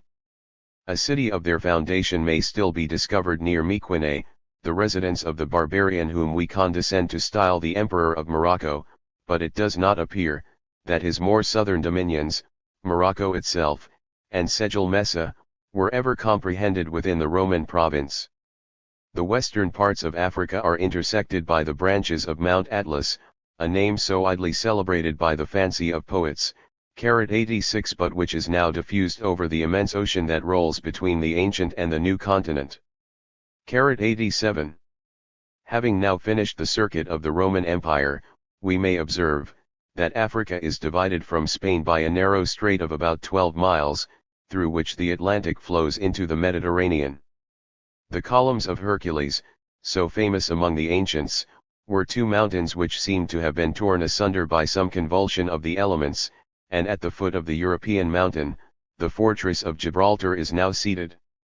The whole extent of the Mediterranean Sea, its coasts and its islands, were comprised within the Roman dominion. Of the larger islands, the two Baleares, which derive their name of Majorca and Minorca from their respective size, are subject at present, the former to Spain, the latter to Great Britain. It is easier to deplore the fate, than to describe the actual condition, of Corsica. Two Italian sovereigns assume a regal title from Sardinia and Sicily. Crete, or Candia, with Cyprus and most of the smaller islands of Greece and Asia, have been subdued by the Turkish arms, whilst the little rock of Malta defies their power, and has emerged, under the government of its military order, into fame and opulence. This long enumeration of provinces, whose broken fragments have formed so many powerful kingdoms, might almost induce us to forgive the vanity or ignorance of the ancients. Dazzled with the extensive sway, the irresistible strength, and the real or affected moderation of the emperors, they permitted themselves to despise, and sometimes to forget, the outlying countries which had been left in the enjoyment of a barbarous independence, and they gradually usurped the license of confounding the Roman monarchy with the globe of the earth. 88 But the temper, as well as knowledge, of a modern historian, require a more sober and accurate language. He may impress a juster image of the greatness of Rome, by observing that the empire was above 2,000 miles in breadth, from the wall of Antoninus and the northern limits of Dacia, to Mount Atlas and the Tropic of Cancer, that it extended in length more than 3,000 miles from the western ocean to the Euphrates, that it was situated in the finest part of the temperate zone, between the 24th and 56th degrees of northern latitude, and that it was supposed to contain above 1,600,000 square miles, for the most part of fertile and well-cultivated land. 89. Chapter 2, The Internal Prosperity in the Age of the Antonines. Part I. Of the union and internal prosperity of the Roman Empire, in the age of the Antonines. It is not alone by the rapidity, or extent of conquest, that we should estimate the greatness of Rome. The sovereign of the Russian deserts commands a larger portion of the globe. In the 7th summer after his passage of the Hellespont, Alexander erected the Macedonian trophies on the banks of the high Phasis. 1 Within less than a century, the irresistible Zingis, and the Mughal princes of his race, spread their cruel devastations and transient empire from the Sea of China, to the confines of Egypt and Germany. 2 But the firm edifice of Roman power was raised and preserved by the wisdom of ages. The obedient provinces of Trajan and the Antonines were united by laws, and adorned by arts. They might occasionally suffer from the partial abuse of delegated authority, but the general principle of government was wise, simple, and beneficent. They enjoyed the religion of their ancestors, whilst in civil honors and advantages they were exalted, by just degrees, to an equality with their conquerors. The policy of the emperors and the Senate, as far as it concerned religion, was happily seconded by the reflections of the enlightened, and by the habits of the superstitious, part of their subjects. The various modes of worship, which prevailed in the Roman world, were all considered by the people, as equally true, by the philosopher, as equally false, and by the magistrate, as equally useful. And thus toleration produced not only mutual indulgence, but even religious concord. The superstition of the people was not embittered by any mixture of theological rancor, nor was it confined by the chains of any speculative system. The devout polytheist, though fondly attached to his national rites, admitted with implicit faith the different religions of the earth. 3. Fear, gratitude, and curiosity, a dream or an omen, a singular disorder, or a distant journey, perpetually disposed him to multiply the articles of his belief, and to enlarge the list of his protectors. The thin texture of the pagan mythology was interwoven with various but not discordant materials. As soon as it was allowed that sages and heroes, who had lived or who had died for the benefit of their country, were exalted to a state of power and immortality, it was universally confessed, that they deserved, if not the adoration, at least the reverence, of all mankind. The deities of 1,000 groves and 1,000 streams possessed, in peace, their local and respective influence, nor could the Romans who deprecated the wrath of the Tiber, deride the Egyptian who presented his offering to the beneficent genius of the Nile. The visible powers of nature, the planets and the elements were the same throughout the universe. The invisible governors of the moral world were inevitably cast in a similar mold of fiction and allegory. Every virtue, and even vice, acquired its divine representative, every art and profession its patron, whose attributes, in the most distant ages and countries, were uniformly derived from the character of their peculiar votaries. A republic of gods of such opposite tempers and interests required, in every system, the moderating hand of a supreme magistrate, who, by the progress of knowledge and flattery, was gradually invested with the sublime perfections of an eternal parent, and an omnipotent monarch. 4. Such was the mild spirit of antiquity, that the nations were less attentive to the difference, than to the resemblance, of their religious worship. The Greek, the Roman, and the barbarian, as they met before their respective altars, easily persuaded themselves, that under various names, and with various ceremonies, they adored the same deities. 5. The elegant mythology of Homer gave a beautiful, and almost irregular form, to the polytheism of the ancient world. The philosophers of Greece deduced their morals from the nature of man, rather than from that of God. They meditated, however, on the divine nature, as a very curious and important speculation, and in the profound inquiry, they displayed the strength and weakness of the human understanding. 6. Of the four most celebrated schools, the Stoics and the Platonists endeavored to reconcile the jarring interests of reason and piety. They have left us the most sublime proofs of the existence and perfections of the first cause, but, as it was impossible for them to conceive the creation of matter, the workman in the Stoic philosophy was not sufficiently distinguished from the work, whilst, on the contrary, the spiritual God of Plato and his disciples resembled an idea, rather than a substance. The opinions of the academics and Epicureans were of a less religious cast, but whilst the modest science of the former induced them to doubt, the positive ignorance of the latter urged them to deny the providence of a supreme ruler. The spirit of inquiry, prompted by emulation, and supported by freedom, had divided the public teachers of philosophy into a variety of contending sects, but the ingenious youth, who, from every part, resorted to Athens, and the other seats of learning in the Roman Empire, were alike instructed in every school to reject and to despise the religion of the multitude. How, indeed, was it possible that a philosopher should accept, as divine truths, the idle tales of the poets, and the incoherent traditions of antiquity, or that he should adore, as gods, those imperfect beings whom he must have despised, as men? Against such unworthy adversaries, Cicero condescended to employ the arms of reason and eloquence, but the satire of Lucian was a much more adequate, as well as more efficacious, weapon. We may be well assured, that a writer, conversant with the world, would never have ventured to expose the gods of his country to public ridicule, had they not already been the objects of secret contempt among the polished and enlightened orders of society. 7. Notwithstanding the fashionable irreligion which prevailed in the age of the Antonines, both the interest of the priests and the credulity of the people were sufficiently respected. In their writings and conversation, the philosophers of antiquity asserted the independent dignity of reason, but they resigned their actions to the commands of law and of custom. Viewing, with a smile of pity and indulgence, the various errors of the vulgar, they diligently practiced the ceremonies of their fathers, devoutly frequented the temples of the gods, and sometimes condescending to act a part on the theatre of superstition, they concealed the sentiments of an atheist under the sacerdotal robes. Reasoners of such a temper were scarcely inclined to wrangle about their respective modes of faith, or of worship. It was indifferent to them what shape the folly of the multitude might choose to assume, and they approached with the same inward contempt, and the same external reverence, the altars of the Libyan, the Olympian, or the Capitoline Jupiter. 8. It is not easy to conceive from what motives a spirit of persecution could introduce itself into the Roman councils.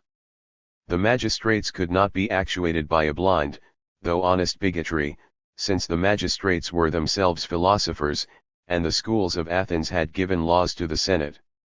They could not be impelled by ambition or avarice, as the temporal and ecclesiastical powers were united in the same hands. The pontiffs were chosen among the most illustrious of the senators, and the office of supreme pontiff was constantly exercised by the emperors themselves. They knew and valued the advantages of religion, as it is connected with civil government. They encouraged the public festivals which humanize the manners of the people. They managed the arts of divination as a convenient instrument of policy, and they respected, as the firmest bond of society, the useful persuasion, that, either in this or in a future life, the crime of perjury is most assuredly punished by the avenging gods. 9. But whilst they acknowledged the general advantages of religion, they were convinced that the various modes of worship contributed alike to the same salutary purposes, and that, in every country, the form of superstition, which had received the sanction of time and experience, was the best adapted to the climate, and to its inhabitants.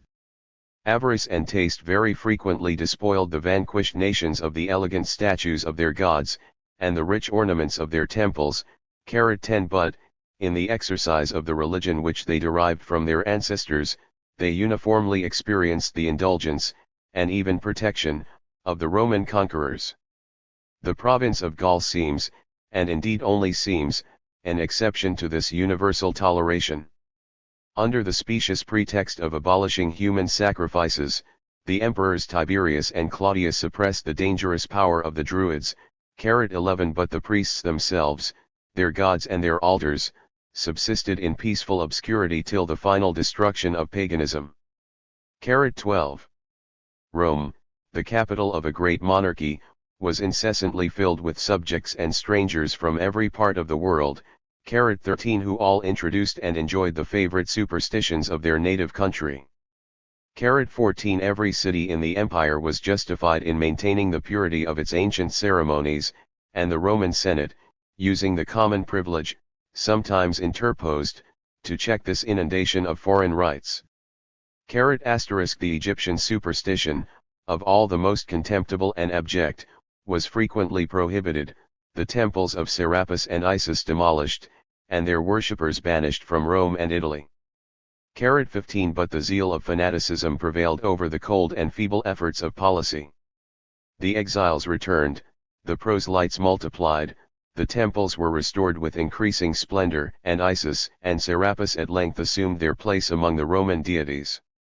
16. Nor was this indulgence a departure from the old maxims of government. In the purest ages of the Commonwealth, Cybele and Aesculapius had been invited by solemn embassies. 17. And it was customary to tempt the protectors of besieged cities, by the promise of more distinguished honors than they possessed in their native country. 18. Rome gradually became the common temple of her subjects, and the freedom of the city was bestowed on all the gods of mankind. 19. And XXIX. 2. The narrow policy of preserving, without any foreign mixture, the pure blood of the ancient citizens, had checked the fortune, and hastened the ruin, of Athens and Sparta. The aspiring genius of Rome sacrificed vanity to ambition, and deemed it more prudent, as well as honorable, to adopt virtue and merit for her own wheresoever they were found, among slaves or strangers, enemies, or barbarians. 20 During the most flourishing era of the Athenian Commonwealth, the number of citizens gradually decreased from about 30-21 to 21,000. 22 If, on the contrary, we study the growth of the Roman Republic, we may discover, that, notwithstanding the incessant demands of wars and colonies, the citizens, who, in the first census of Servius Tullius, amounted to no more than 83,000, were multiplied, before the commencement of the social war, to the number of 463,000 men, able to bear arms in the service of their country. 23 When the allies of Rome claimed an equal share of honors and privileges, the Senate indeed preferred the chance of arms to an ignominious concession. The Samnites and the Lucanians paid the severe penalty of their rashness, but the rest of the Italian states, as they successively returned to their duty, were admitted into the bosom of the Republic, 24 and soon contributed to the ruin of public freedom. Under a democratical government, the citizens exercise the powers of sovereignty, and those powers will be first abused, and afterwards lost, if they are committed to an unwieldy multitude. But when the popular assemblies had been suppressed by the administration of the emperors, the conquerors were distinguished from the vanquished nations, only as the first and most honorable order of subjects, and their increase, however rapid, was no longer exposed to the same dangers. Yet the wisest princes, who adopted the maxims of Augustus, guarded with the strictest care the dignity of the Roman name, and diffused the freedom of the city with a prudent liberality. 25. Chapter 2, The Internal Prosperity in the Age of the Antonines. Part 2. Till the privileges of Romans had been progressively extended to all the inhabitants of the empire, an important distinction was preserved between Italy and the provinces. The former was esteemed the center of public unity, and the firm basis of the constitution. Italy claimed the birth, or at least the residence, of the emperors and the Senate. 26 The estates of the Italians were exempt from taxes, their persons from the arbitrary jurisdiction of governors. Their municipal corporations, formed after the perfect model of the capital, were intrusted, under the immediate eye of the supreme power, with the execution of the laws. From the foot of the Alps to the extremity of Calabria, all the natives of Italy were born citizens of Rome. Their partial distinctions were obliterated, and they insensibly coalesced into one great nation, united by language, manners, and civil institutions, and equal to the weight of a powerful empire. The Republic gloried in her generous policy, and was frequently rewarded by the merit and services of her adopted sons. Had she always confined the distinction of Romans to the ancient families within the walls of the city, that immortal name would have been deprived of some of its noblest ornaments. Virgil was a native of Mantua. Horace was inclined to doubt whether he should call himself a Napoleon or a Lucanian. It was in Padua that an historian was found worthy to record the majestic series of Roman victories. The patriot family of the Catos emerged from Tusculum, and the little town of Arpinum claimed the double honor of producing Marius and Cicero, the former of whom deserved, after Romulus and Camillus, to be styled the third founder of Rome, and the latter, after saving his country from the designs of Catiline, enabled her to contend with Athens for the palm of eloquence. 27.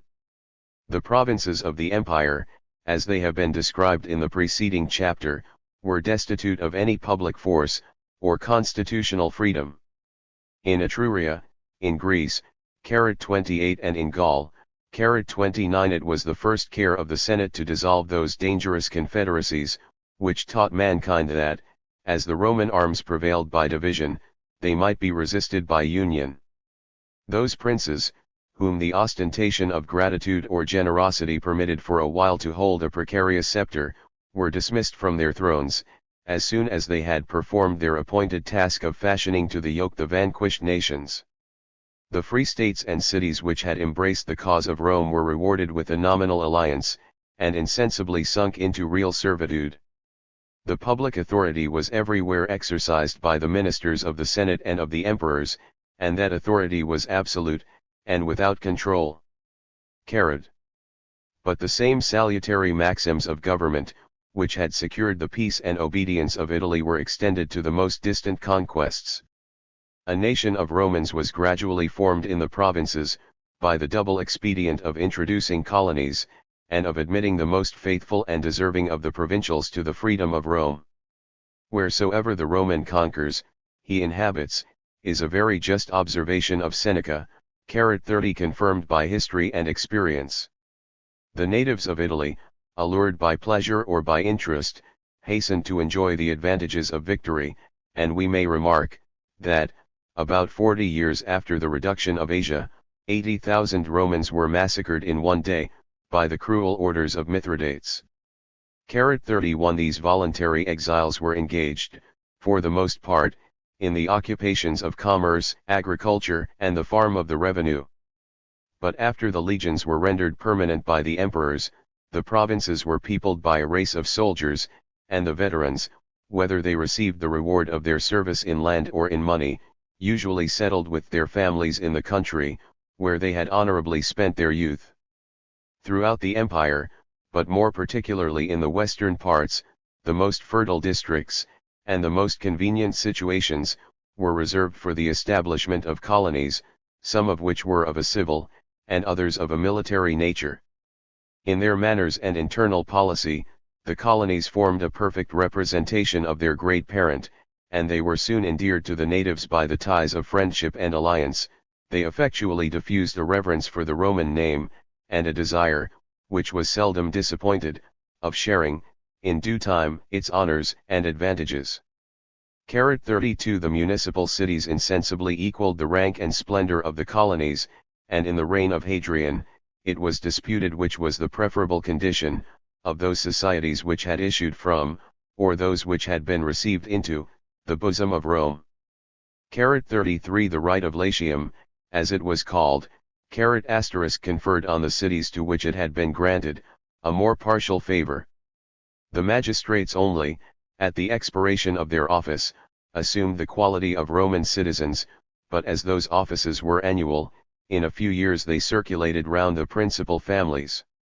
34 Those of the provincials who were permitted to bear arms in the legions, 35 Those who exercised any civil employment, all, in a word, who performed any public service, or displayed any personal talents, were rewarded with a present, whose value was continually diminished by the increasing liberality of the emperors.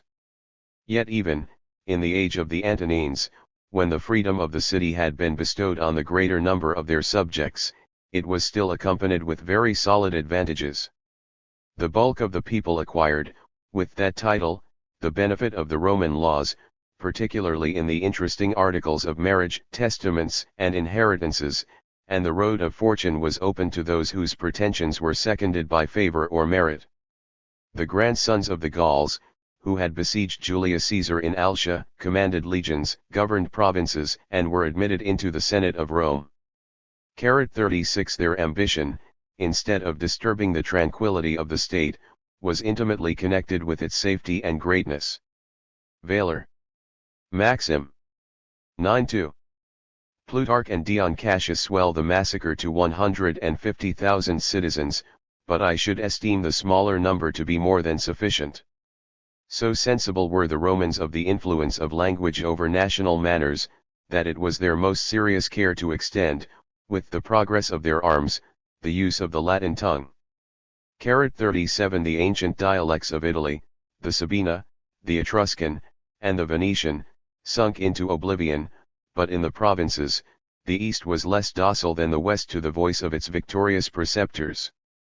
This obvious difference marked the two portions of the empire with a distinction of colors, which, though it was in some degree concealed during the meridian splendor of prosperity, became gradually more visible, as the shades of night descended upon the Roman world.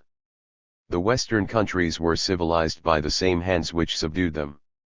As soon as the barbarians were reconciled to obedience, their minds were open to any new impressions of knowledge and politeness. The language of Virgil and Cicero, though with some inevitable mixture of corruption, was so universally adopted in Africa, Spain, Gaul Britain, and Pannonia, 38 That the faint traces of the Punic or Celtic idioms were preserved only in the mountains, or among the peasants. 39 Education and study insensibly inspired the natives of those countries with the sentiments of Romans, and Italy gave fashions, as well as laws, to her Latin provincials. They solicited with more ardor, and obtained with more facility, the freedom and honors of the state, supported the national dignity in letters 40 and in arms, and at length, in the person of Trajan, produced an emperor whom the Scipios would not have disowned for their countrymen. The situation of the Greeks was very different from that of the barbarians. The former had been long since civilized and corrupted.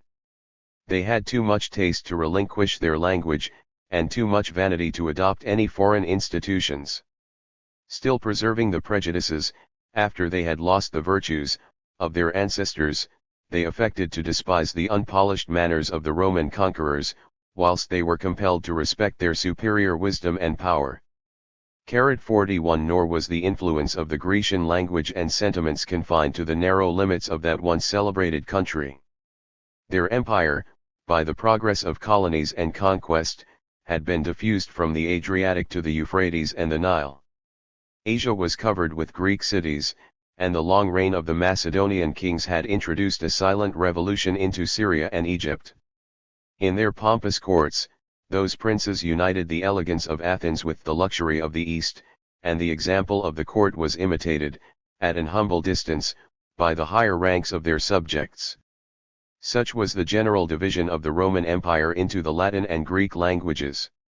To these we may add a third distinction for the body of the natives in Syria, and especially in Egypt, the use of their ancient dialects, by secluding them from the commerce of mankind, checked the improvements of those barbarians. 42 The slothful effeminacy of the former exposed them to the contempt, the sullen ferociousness of the latter excited the aversion, of the conquerors. 43 Those nations had submitted to the Roman power, but they seldom desired or deserved the freedom of the city, and it was remarked, that more than 230 years elapsed after the ruin of the Ptolemies, before an Egyptian was admitted into the Senate of Rome. 44 It is a just though trite observation, that victorious Rome was herself subdued by the arts of Greece. Those immortal writers who still command the admiration of modern Europe, soon became the favorite object of study and imitation in Italy and the western provinces. But the elegant amusements of the Romans were not suffered to interfere with their sound maxims of policy. Whilst they acknowledged the charms of the Greek, they asserted the dignity of the Latin tongue, and the exclusive use of the latter was inflexibly maintained in the administration of civil as well as military government. 45 The two languages exercised at the same time their separate jurisdiction throughout the empire, the former, as the natural idiom of science, the latter, as the legal dialect of public transactions. Those who united letters with business were equally conversant with both, and it was almost impossible, in any province, to find a Roman subject, of a liberal education, who was at once a stranger to the Greek and to the Latin language. It was by such institutions that the nations of the empire insensibly melted away into the Roman name and people. But there still remained, in the center of every province and of every family, an unhappy condition of men who endured the weight, without sharing the benefits, of society. In the free states of antiquity, the domestic slaves were exposed to the wanton rigor of despotism. The perfect settlement of the Roman Empire was preceded by ages of violence and rapine. The slaves consisted, for the most part, of barbarian captives, taken in thousands by the chance of war, purchased at a vile price, 46 accustomed to a life of independence, and impatient to break and to revenge their fetters. Against such internal enemies, whose desperate insurrections had more than once reduced the Republic to the brink of destruction, 47 The most severe regulations, 48 and the most cruel treatment, seemed almost justified by the great law of self-preservation. But when the principal nations of Europe, Asia, and Africa were united under the laws of one sovereign, the source of foreign supplies flowed with much less abundance, and the Romans were reduced to the milder but more tedious method of propagation. In their numerous families, and particularly in their country estates, they encouraged the marriage of their slaves. The sentiments of nature, the habits of education, and the possession of a dependent species of property, contributed to alleviate the hardships of servitude. 49 The existence of a slave became an object of greater value, and though his happiness still depended on the temper and circumstances of the master, the humanity of the latter, instead of being restrained by fear, was encouraged by the sense of his own interest. The progress of manners was accelerated by the virtue or policy of the emperors, and by the edicts of Hadrian and the Antonines. The protection of the laws was extended to the most abject part of mankind. The jurisdiction of life and death over the slaves, a power long exercised and often abused, was taken out of private hands, and reserved to the magistrates alone. The subterraneous prisons were abolished, and, upon a just complaint of intolerable treatment, the injured slave obtained either his deliverance, or a less cruel master. 50. Hope, the best comfort of our imperfect condition, was not denied to the Roman slave, and if he had any opportunity of rendering himself either useful or agreeable, he might very naturally expect that the diligence and fidelity of a few years would be rewarded with the inestimable gift of freedom. The benevolence of the master was so frequently prompted by the meaner suggestions of vanity and avarice, that the laws found it more necessary to restrain than to encourage a profuse and undistinguishing liberality, which might degenerate into a very dangerous abuse. 51 It was a maxim of ancient jurisprudence, that a slave had not any country of his own, he acquired with his liberty an admission into the political society of which his patron was a member. The consequences of this maxim would have prostituted the privileges of the Roman city to a mean and promiscuous multitude. Some seasonable exceptions were therefore provided, and the honorable distinction was confined to such slaves only as, for just causes, and with the approbation of the magistrate, should receive a solemn and legal manumission. Even these chosen freedmen obtained no more than the private rights of citizens, and were rigorously excluded from civil or military honors. Whatever might be the merit or fortune of their sons, they likewise were esteemed unworthy of a seat in the Senate, nor were the traces of a servile origin allowed to be completely obliterated till the third or fourth generation. 52 Without destroying the distinction of ranks, a distant prospect of freedom and honors was presented, even to those whom pride and prejudice almost disdained to number among the human species. It was once proposed to discriminate the slaves by a peculiar habit, but it was justly apprehended that there might be some danger in acquainting them with their own numbers. 53 Without interpreting, in their utmost strictness, the liberal appellations of legions and myriads, 54 we may venture to pronounce, that the proportion of slaves, who were valued as property, was more considerable than that of servants, who can be computed only as an expense. 55 The youths of a promising genius were instructed in the arts and sciences, and their price was ascertained by the degree of their skill and talents. 56 Almost every profession, either liberal 57 or mechanical, might be found in the household of an opulent senator. The ministers of pomp and sensuality were multiplied beyond the conception of modern luxury. 58 It was more for the interest of the merchant or manufacturer to purchase, than to hire his workmen, and in the country, slaves were employed as the cheapest and most laborious instruments of agriculture. To confirm the general observation, and to display the multitude of slaves, we might allege a variety of particular instances. It was discovered, on a very melancholy occasion, that 400 slaves were maintained in a single palace of Rome. 59 The same number of 400 belonged to an estate which an African widow, of a very private condition, resigned to her son, whilst she reserved for herself a much larger share of her property. 60 A freedman, under the name of Augustus, though his fortune had suffered great losses in the civil wars, left behind him 3,600 yoke of oxen, 250,000 head of smaller cattle, and what was almost included in the description of cattle, 4,116 slaves. 61. M. The number of subjects who acknowledged the laws of Rome, of citizens, of provincials, and of slaves, cannot now be fixed with such a degree of accuracy, as the importance of the object would deserve. We are informed, that when the Emperor Claudius exercised the office of censor, he took an account of 6,945,000 Roman citizens, who, with the proportion of women and children, must have amounted to about 20 millions of souls. The multitude of subjects of an inferior rank was uncertain and fluctuating. But, after weighing with attention every circumstance which could influence the balance, it seems probable that there existed, in the time of Claudius, about twice as many provincials as there were citizens, of either sex, and of every age, and that the slaves were at least equal in number to the free inhabitants of the Roman world. The total amount of this imperfect calculation would rise to about 120 millions of persons, a degree of population which possibly exceeds that of modern Europe, 62, and forms the most numerous society that has ever been united under the same system of government. Chapter 2, The Internal Prosperity in the Age of the Antonines.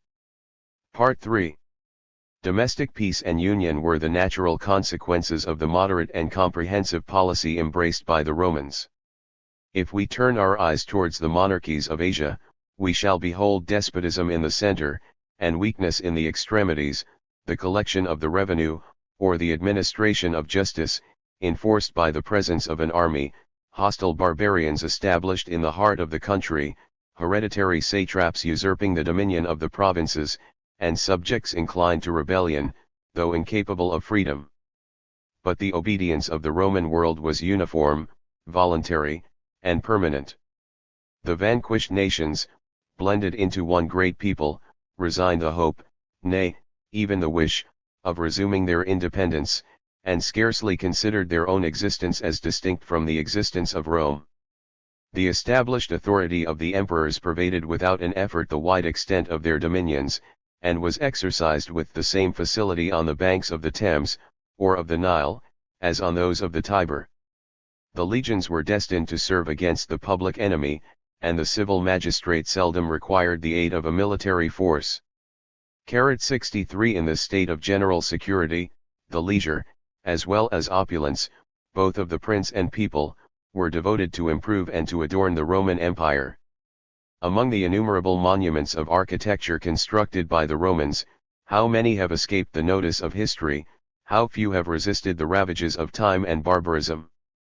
And yet, even the majestic ruins that are still scattered over Italy and the provinces, would be sufficient to prove that those countries were once the seat of a polite and powerful empire. Their greatness alone, or their beauty, might deserve our attention, but they are rendered more interesting, by two important circumstances, which connect the agreeable history of the arts with the more useful history of human manners.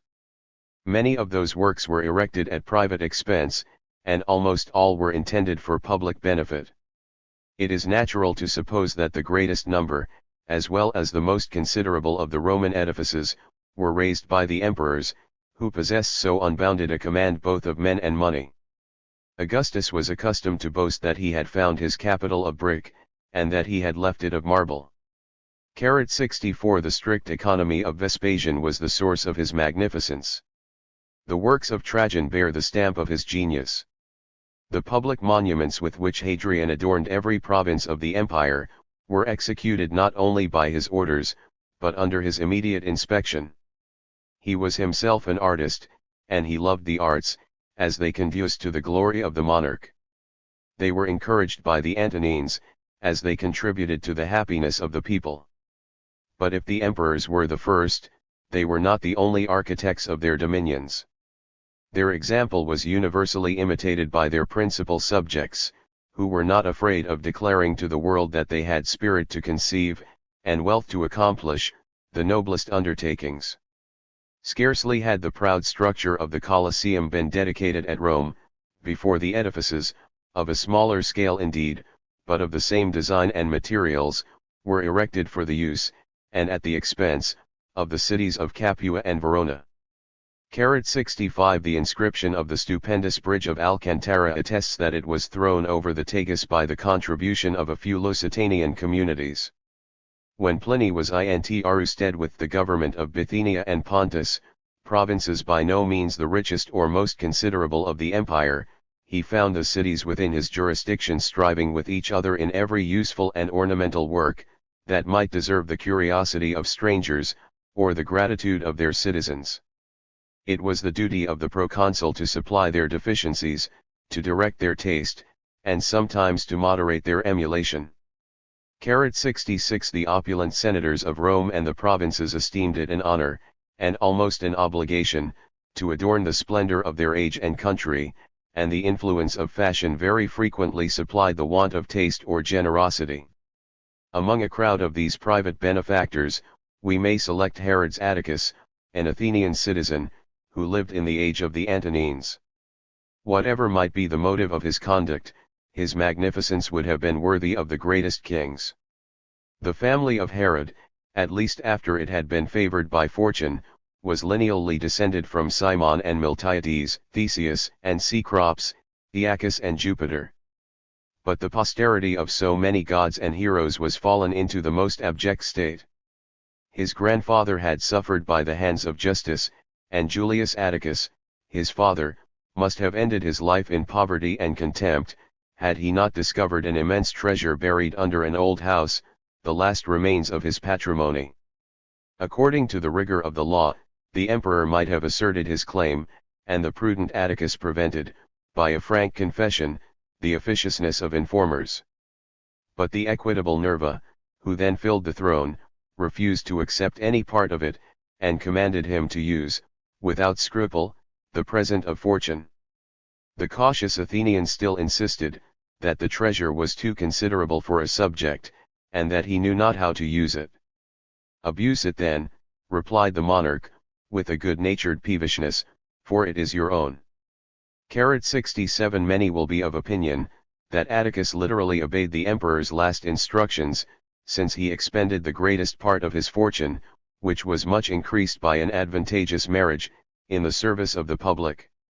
He had obtained for his son Herod the prefecture of the free cities of Asia, and the young magistrate, observing that the town of Troas was indifferently supplied with water, obtained from the munificence of Hadrian 300 myriads of drams, about 100,000 pounds, for the construction of a new aqueduct.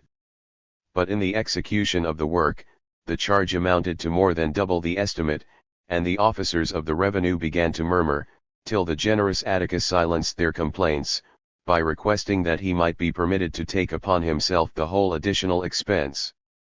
68. The ablest preceptors of Greece and Asia had been invited by liberal rewards to direct the education of young Herod. Their pupil soon became a celebrated orator, according to the useless rhetoric of that age, which, confining itself to the schools, disdained to visit either the Forum or the Senate. He was honored with the consulship at Rome, but the greatest part of his life was spent in a philosophic retirement at Athens, and his adjacent villas, perpetually surrounded by sophists, who acknowledged, without reluctance, the superiority of a rich and generous rival. 69 The monuments of his genius have perished, some considerable ruins still preserve the fame of his taste and munificence.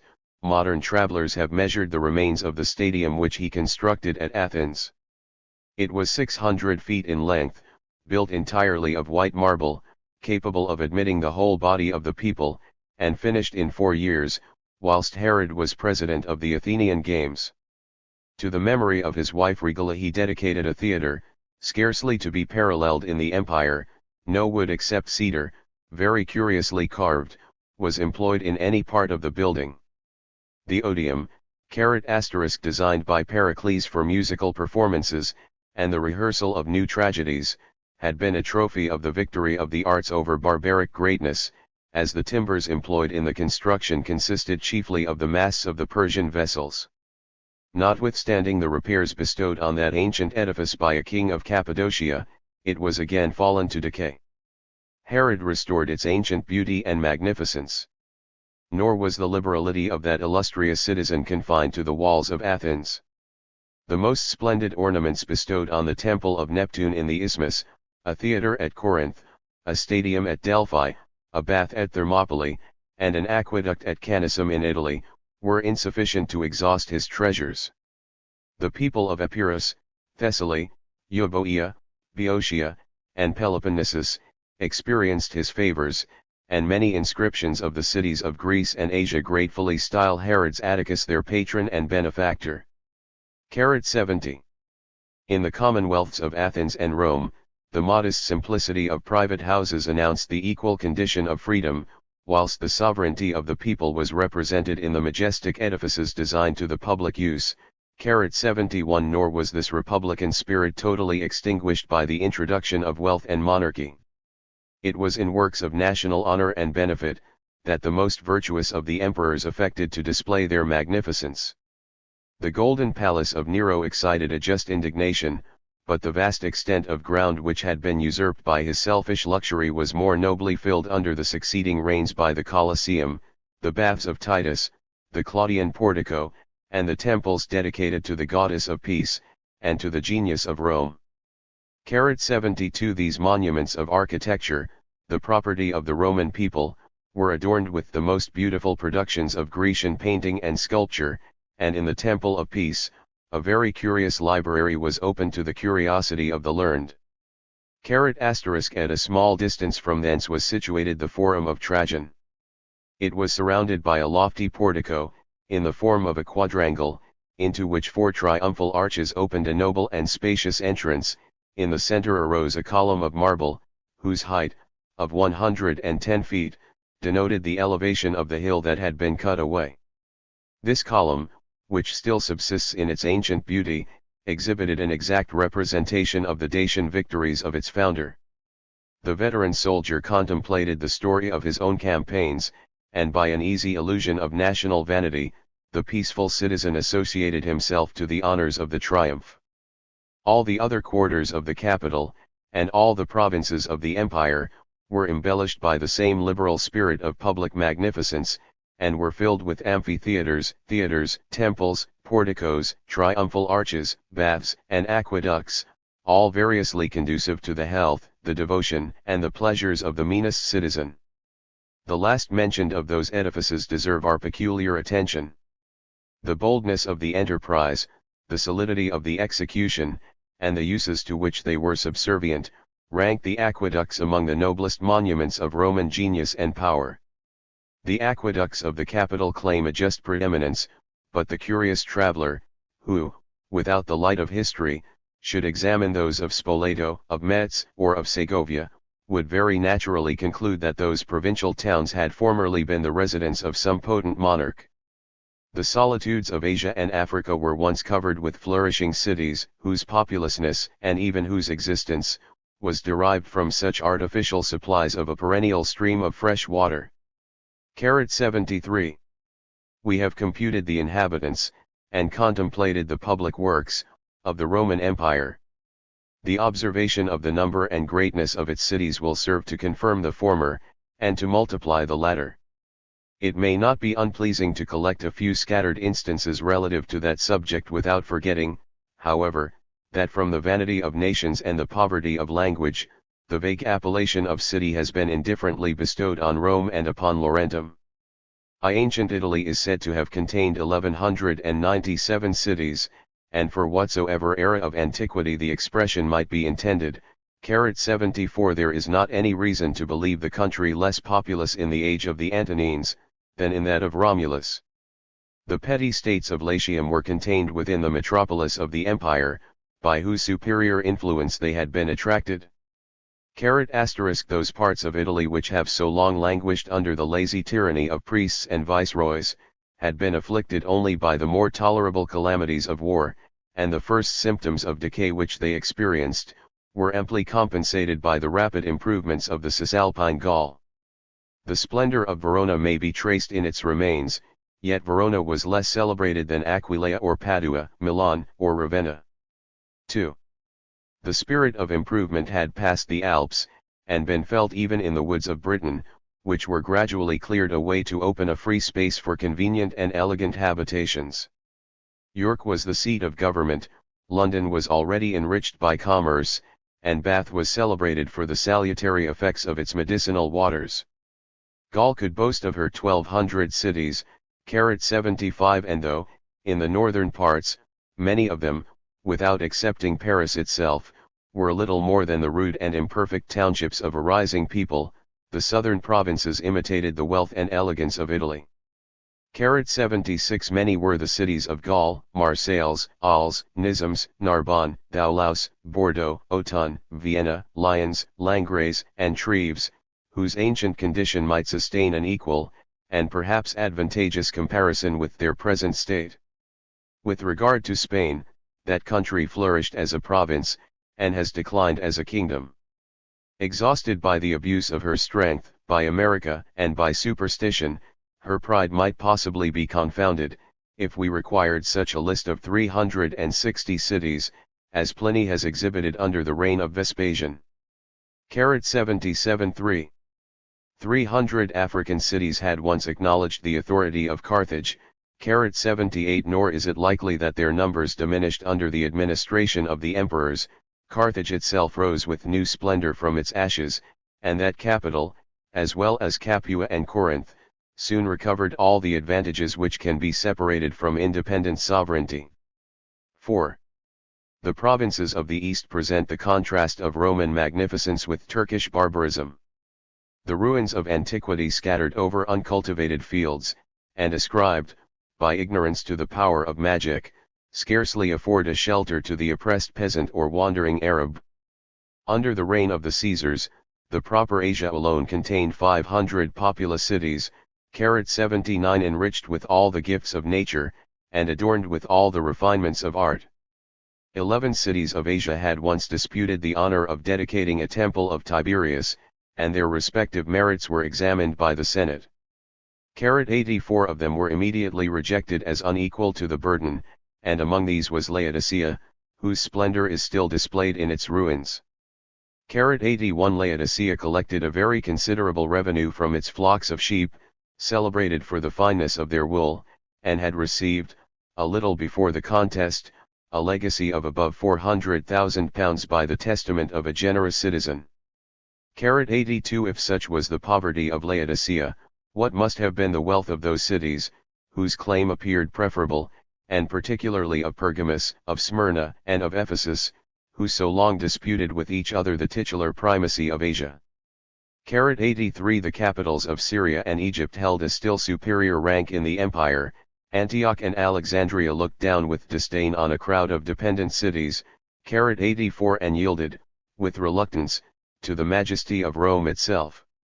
Chapter 2, The Internal Prosperity in the Age of the Antonines. Part 4.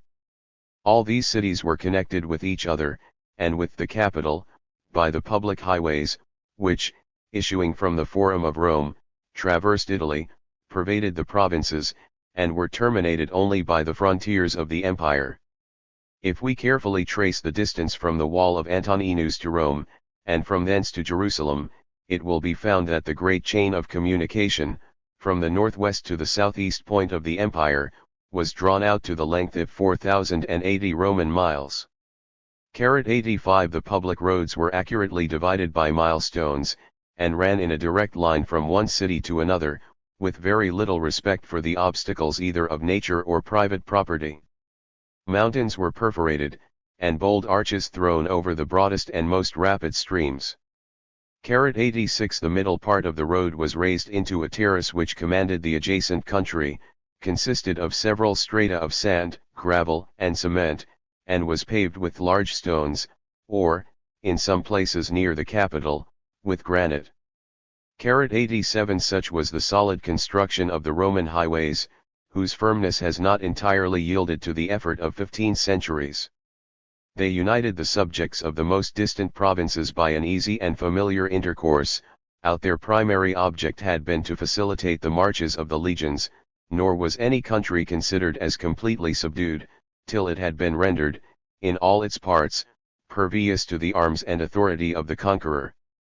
The advantage of receiving the earliest intelligence, and of conveying their orders with seal writing, induced the emperors to establish, throughout their extensive dominions, the regular institution of posts. 88 houses were everywhere erected at the distance only of 5 or 6 miles, each of them was constantly provided with 40 horses, and by the help of these relays, it was easy to travel 100 miles in a day along the Roman roads. 89 ***. The use of posts was allowed to those who claimed it by an imperial mandate, but though originally intended for the public service, it was sometimes indulged to the business or conveniency of private citizens. 90 Nor was the communication of the Roman Empire less free and open by sea than it was by land. The provinces surrounded and enclosed the Mediterranean, and Italy, in the shape of an immense promontory, advanced into the midst of that great lake. The coasts of Italy are, in general, destitute of safe harbors, but human industry had corrected the deficiencies of nature, and the artificial port of Ostia, in particular, situate at the mouth of the Tiber, and formed by the Emperor Claudius, was a useful monument of Roman greatness. 91 From this port, which was only 16 miles from the capital, a favorable breeze frequently carried vessels in 7 days to the columns of Hercules, and in 9 or 10, to Alexandria in Egypt. 92. Note, Pliny says Puteoli, which seems to have been the usual landing place from the east. See the Voyages of St. Paul, Acts XXVIII. 13, and of Josephus, Vita, c. 3, m. Whatever evils either reason or declamation have imputed to extensive empire, the power of Rome was attended with some beneficial consequences to mankind, and the same freedom of intercourse which extended the vices, diffused likewise the improvements, of social life. In the more remote ages of antiquity, the world was unequally divided. The East was in the immemorial possession of arts and luxury, whilst the West was inhabited by rude and warlike barbarians, who either disdained agriculture, or to whom it was totally unknown. Under the protection of an established government, the productions of happier climates, and the industry of more civilized nations, were gradually introduced into the western countries of Europe, and the natives were encouraged, by an open and profitable commerce, to multiply the former, as well as to improve the latter. It would be almost impossible to enumerate all the articles, either of the animal or the vegetable reign, which were successively imported into Europe from Asia and Egypt.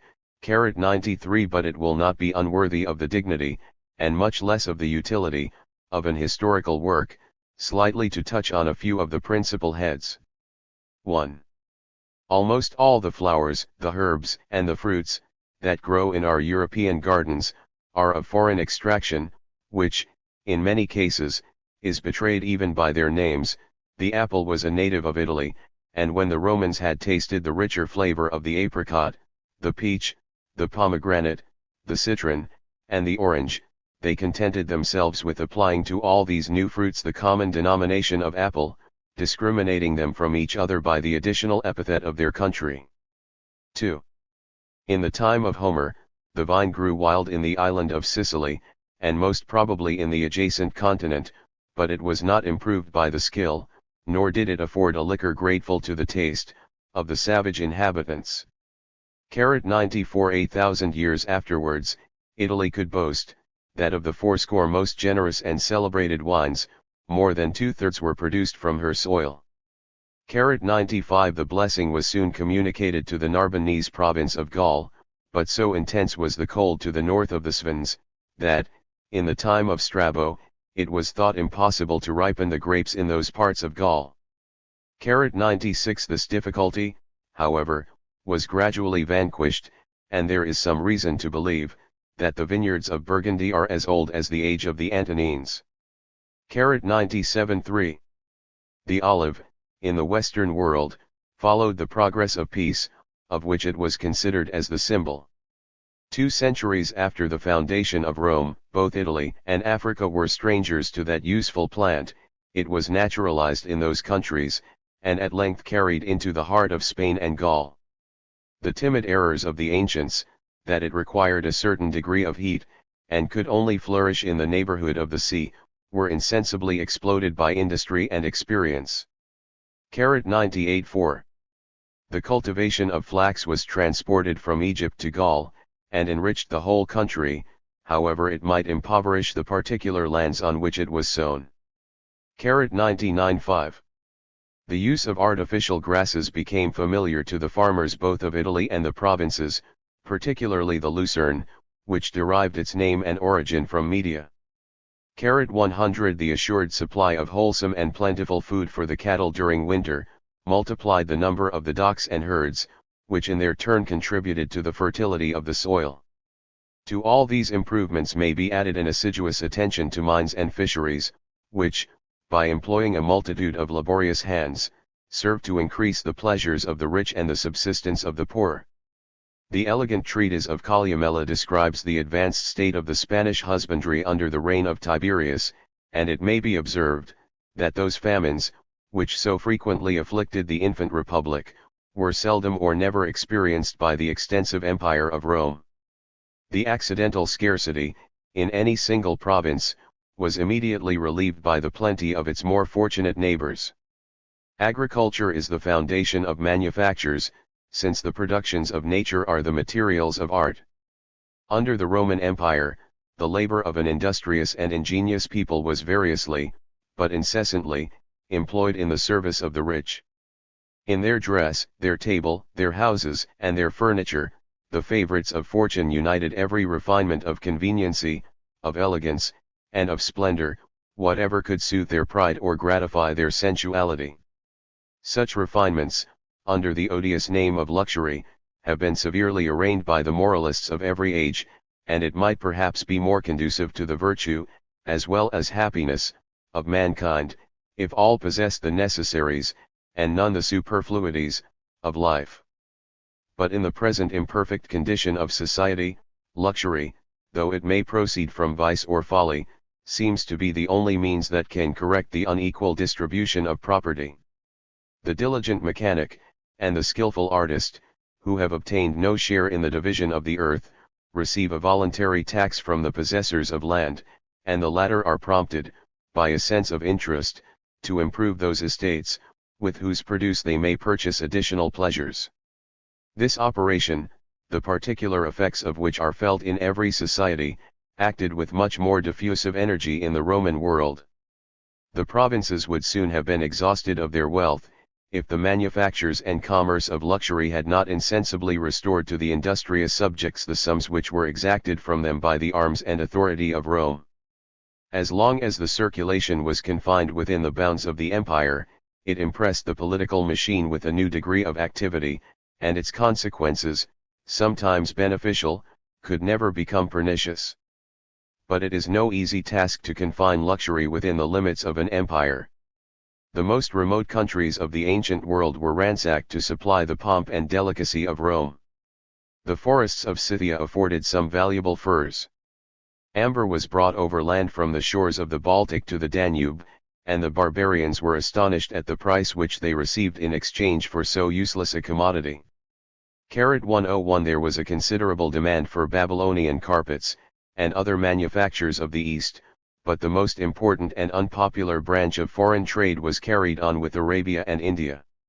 Every year, about the time of the summer solstice, a fleet of 120 vessels sailed from Meos Hormuz, a port of Egypt, on the Red Sea. By the periodical assistance of the monsoons, they traversed the ocean in about 40 days. The coast of Malabar, or the island of Ceylon, 102 was the usual term of their navigation, and it was in those markets that the merchants from the more remote countries of Asia expected their arrival. The return of the fleet of Egypt was fixed to the months of December or January, and as soon as their rich cargo had been transported on the backs of camels, from the Red Sea to the Nile, and had descended that river as far as Alexandria, it was poured, without delay, into the capital of the empire. 103 The objects of oriental traffic were splendid and trifling, silk, a pound of which was esteemed not inferior in value to a pound of gold, 104 Precious stones, among which the pearl claimed the first rank after the diamond, 105 And a variety of aromatics, that were consumed in religious worship and the pomp of funerals. The labor and risk of the voyage was rewarded with almost incredible profit, but the profit was made upon Roman subjects, and a few individuals were enriched at the expense of the public. As the natives of Arabia and India were contented with the productions and manufactures of their own country, silver, on the side of the Romans, was the principal, if not the only instrument of commerce. It was a complaint worthy of the gravity of the Senate, that, in the purchase of female ornaments, the wealth of the state was irrecoverably given away to foreign and hostile nations. 106 The annual loss is computed, by a writer of an inquisitive but censorious temper, at upwards of £800,000 sterling. 107 Such was the style of discontent, brooding over the dark prospect of approaching poverty. And yet, if we compare the proportion between gold and silver, as it stood in the time of Pliny, and as it was fixed in the reign of Constantine, we shall discover within that period a very considerable increase. 108 There is not the least reason to suppose that gold was become more scarce, it is therefore evident that silver was grown more common, that whatever might be the amount of the Indian and Arabian exports, they were far from exhausting the wealth of the Roman world, and that the produce of the mines abundantly supplied the demands of commerce.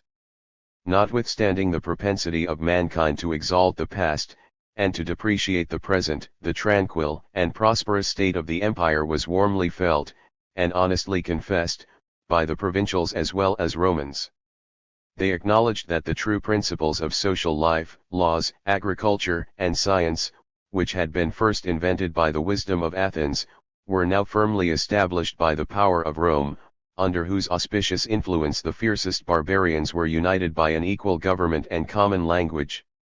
They affirm, that with the improvement of arts, the human species were visibly multiplied.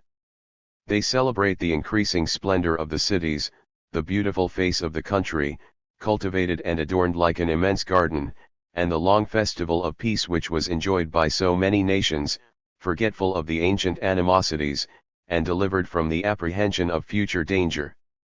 109 Whatever suspicions may be suggested by the air of rhetoric and declamation, which seems to prevail in these passages, the substance of them is perfectly agreeable to historic truth.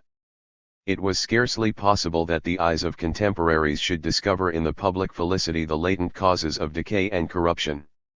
This long peace, and the uniform government of the Romans, introduced a slow and secret poison into the vitals of the empire. The minds of men were gradually reduced to the same level, the fire of genius was extinguished, and even the military spirit evaporated. The natives of Europe were brave and robust.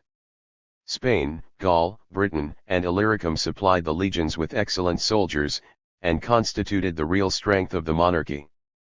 Their personal valor remained, but they no longer possessed that public courage which is nourished by the love of independence, the sense of national honor, the presence of danger, and the habit of command. They received laws and governors from the will of their sovereign, and trusted for their defense to a mercenary army. The posterity of their boldest leaders was contented with the rank of citizens and subjects. The most aspiring spirits resorted to the court or standard of the emperors, and the deserted provinces, deprived of political strength or union, insensibly sunk into the languid indifference of private life. The love of letters, almost inseparable from peace and refinement, was fashionable among the subjects of Hadrian and the Antonines, who were themselves men of learning and curiosity. It was diffused over the whole extent of their empire. The most northern tribes of Britons had acquired a taste for rhetoric. Homer as well as Virgil were transcribed and studied on the banks of the Rhine and Danube, and the most liberal rewards sought out the faintest glimmerings of literary merit. 110 The sciences of physic and astronomy were successfully cultivated by the Greeks. The observations of Ptolemy and the writings of Galen are studied by those who have improved their discoveries and corrected their errors, but if we accept the inimitable Lucian, this age of indolence passed away without having produced a single writer of original genius, or who excelled in the arts of elegant composition. The authority of Plato and Aristotle, of Zeno and Epicurus, still reigned in the schools, and their systems, transmitted with blind deference from one generation of disciples to another, precluded every generous attempt to exercise the powers, or enlarge the limits, of the human mind. The beauties of the poets and orators, instead of kindling a fire like their own, inspired only cold and servile imitations, or if any ventured to deviate from those models, they deviated at the same time from good sense and propriety. On the revival of letters, the youthful vigor of the imagination, after a long repose, national emulation, a new religion, new languages, and a new world, called forth the genius of Europe. But the provincials of Rome, trained by a uniform artificial foreign education, were engaged in a very unequal competition with those bold ancients, who, by expressing their genuine feelings in their native tongue, had already occupied every place of honor. The name of poet was almost forgotten, that of orator was usurped by the sophists. A cloud of critics, of compilers, of commentators, darkened the face of learning, and the decline of genius was soon followed by the corruption of taste. The sublime Longinus, who, in somewhat a later period, and in the court of a Syrian queen, preserved the spirit of ancient Athens, observes and laments this degeneracy of his contemporaries, which debased their sentiments, enervated their courage, and depressed their talents. In the same manner, says he, as some children always remain pygmies, whose infant limbs have been too closely confined, thus our tender minds, fettered by the prejudices and habits of a just servitude, are unable to expand themselves, or to attain that well-proportioned greatness which we admire in the ancients, who, living under a popular government, wrote with the same freedom as they acted. 111 This diminutive stature of mankind, if we pursue the metaphor, was daily sinking below the old standard, and the Roman world was indeed peopled by a race of pygmies, when the fierce giants of the north broke in, and mended the puny breed. They restored a manly spirit of freedom, and after the revolution of 10 centuries, freedom became the happy parent of taste and science. Chapter 3, The Constitution in the Age of the Antonines. Part I. Of the Constitution of the Roman Empire, in the Age of the Antonines. The obvious definition of a monarchy seems to be that of a state, in which a single person, by whatsoever name he may be distinguished, is entrusted with the execution of the laws, the management of the revenue, and the command of the army. But, unless public liberty is protected by intrepid and vigilant guardians, the authority of so formidable a magistrate will soon degenerate into despotism.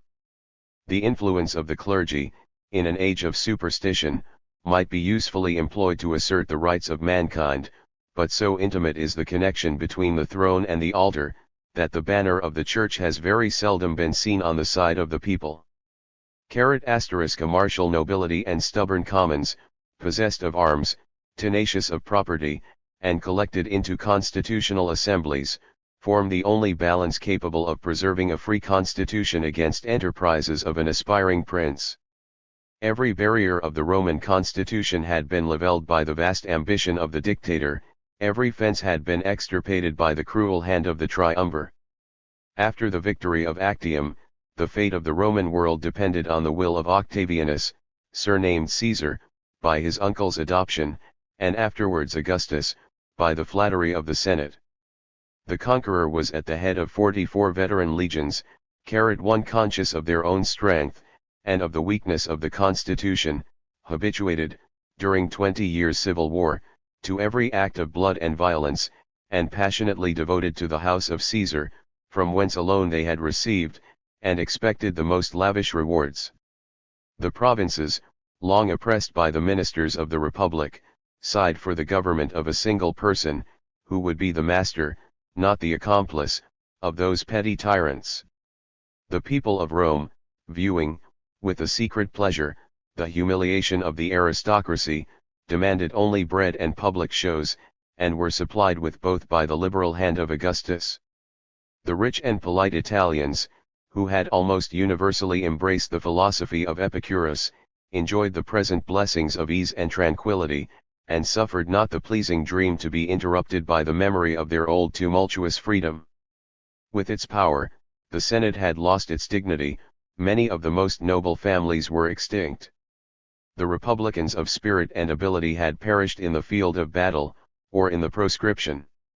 The door of the assembly had been designedly left open, for a mixed multitude of more than 1,000 persons, who reflected disgrace upon their rank, instead of deriving honor from it. 2. The reformation of the Senate was one of the first steps in which Augustus laid aside the tyrant, and professed himself the father of his country.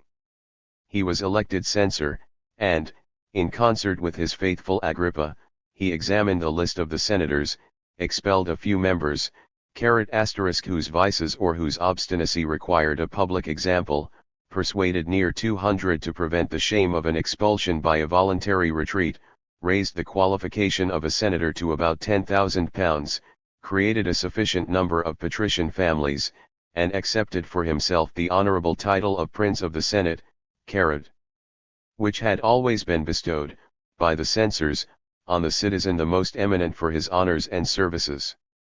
3. But whilst he thus restored the dignity, he destroyed the independence, of the Senate.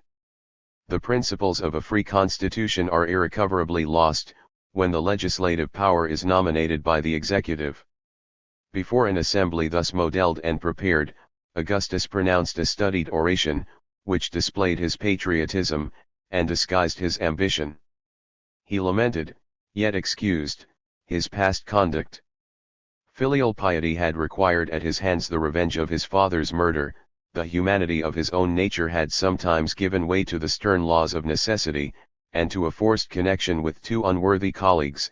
As long as Antony lived, the Republic forbade him to abandon her to a degenerate Roman, and a barbarian queen. He was now at liberty to satisfy his duty and his inclination. He solemnly restored the Senate and people to all their ancient rights, and wished only to mingle with the crowd of his fellow citizens, and to share the blessings which he had obtained for his country. 4. It would require the pen of Tacitus, if Tacitus had assisted at this assembly, to describe the various emotions of the Senate, those that were suppressed, and those that were affected. It was dangerous to trust the sincerity of Augustus, to seem to distrust it was still more dangerous. The respective advantages of monarchy and a republic have often divided speculative inquirers. The present greatness of the Roman state, the corruption of manners, and the license of the soldiers, supplied new arguments to the advocates of monarchy, and these general views of government were again warped by the hopes and fears of each individual. Amidst this confusion of sentiments, the answer of the Senate was unanimous and decisive. They refused to accept the resignation of Augustus, they conjured him not to desert the Republic, which he had saved. After a decent resistance, the crafty tyrant submitted to the orders of the Senate, and consented to receive the government of the provinces, and the general command of the Roman armies, under the well-known names of proconsul and imperator. 5. But he would receive them only for 10 years. Even before the expiration of that period, he hoped that the wounds of civil discord would be completely healed, and that the Republic, restored to its pristine health and vigor, would no longer require the dangerous interposition of so extraordinary a magistrate. The memory of this comedy, repeated several times during the life of Augustus, was preserved to the last ages of the empire, by the peculiar pomp with which the perpetual monarchs of Rome always solemnized the 10th years of their reign. 6. Without any violation of the principles of the constitution, the general of the Roman armies might receive and exercise an authority almost despotic over the soldiers, the enemies, and the subjects of the Republic. With regard to the soldiers, the jealousy of freedom had, even from the earliest ages of Rome, given way to the hopes of conquest, and a just sense of military discipline. The dictator, or consul, had a right to command the service of the Roman youth, and to punish an obstinate or cowardly disobedience by the most severe and ignominious penalties, by striking the offender out of the list of citizens, by confiscating his property, and by selling his person into slavery. 7. The most sacred rights of freedom, confirmed by the Porcian and Sempronian laws, were suspended by the military engagement. In his camp the general exercised an absolute power of life and death. His jurisdiction was not confined by any forms of trial, or rules of proceeding, and the execution of the sentence was immediate and without appeal. 8. The choice of the enemies of Rome was regularly decided by the legislative authority. The most important resolutions of peace and war were seriously debated in the Senate, and solemnly ratified by the people. But when the arms of the legions were carried to a great distance from Italy, the general assumed the liberty of directing them against whatever people, and in whatever manner, they judged most advantageous for the public service. It was from the success, not from the justice, of their enterprises, that they expected the honors of a triumph. In the use of victory, especially after they were no longer controlled by the commissioners of the Senate, they exercised the most unbounded despotism. When Pompey commanded in the East, he rewarded his soldiers and allies, dethroned princes, divided kingdoms, founded colonies, and distributed the treasures of Mithridates.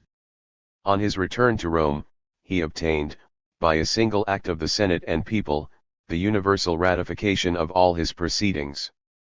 9 Such was the power over the soldiers, and over the enemies of Rome, which was either granted to, or assumed by, the generals of the Republic. They were, at the same time, the governors, or rather monarchs, of the conquered provinces, united the civil with the military character, administered justice as well as the finances, and exercised both the executive and legislative power of the state. Valor. Maxim. 6.3. From what has already been observed in the first chapter of this work, some notion may be formed of the armies and provinces thus intrusted to the ruling hand of Augustus. But as it was impossible that he could personally command the regions of so many distant frontiers, he was indulged by the Senate, as Pompey had already been, in the permission of devolving the execution of his great office on a sufficient number of lieutenants. In rank and authority these officers seemed not inferior to the ancient proconsuls, but their station was dependent and precarious. They received and held their commissions at the will of a superior, to whose auspicious influence the merit of their action was legally attributed. 10 They were the representatives of the emperor. The emperor alone was the general of the republic, and his jurisdiction, civil as well as military, extended over all the conquests of Rome. It was some satisfaction, however, to the Senate, that he always delegated his power to the members of their body. The imperial lieutenants were of consular or praetorian dignity, the legions were commanded by senators, and the prefecture of Egypt was the only important trust committed to a Roman knight. Within 6 days after Augustus had been compelled to accept so very liberal a grant, he resolved to gratify the pride of the Senate by an easy sacrifice. He represented to them, that they had enlarged his powers, even beyond that degree which might be required by the melancholy condition of the times.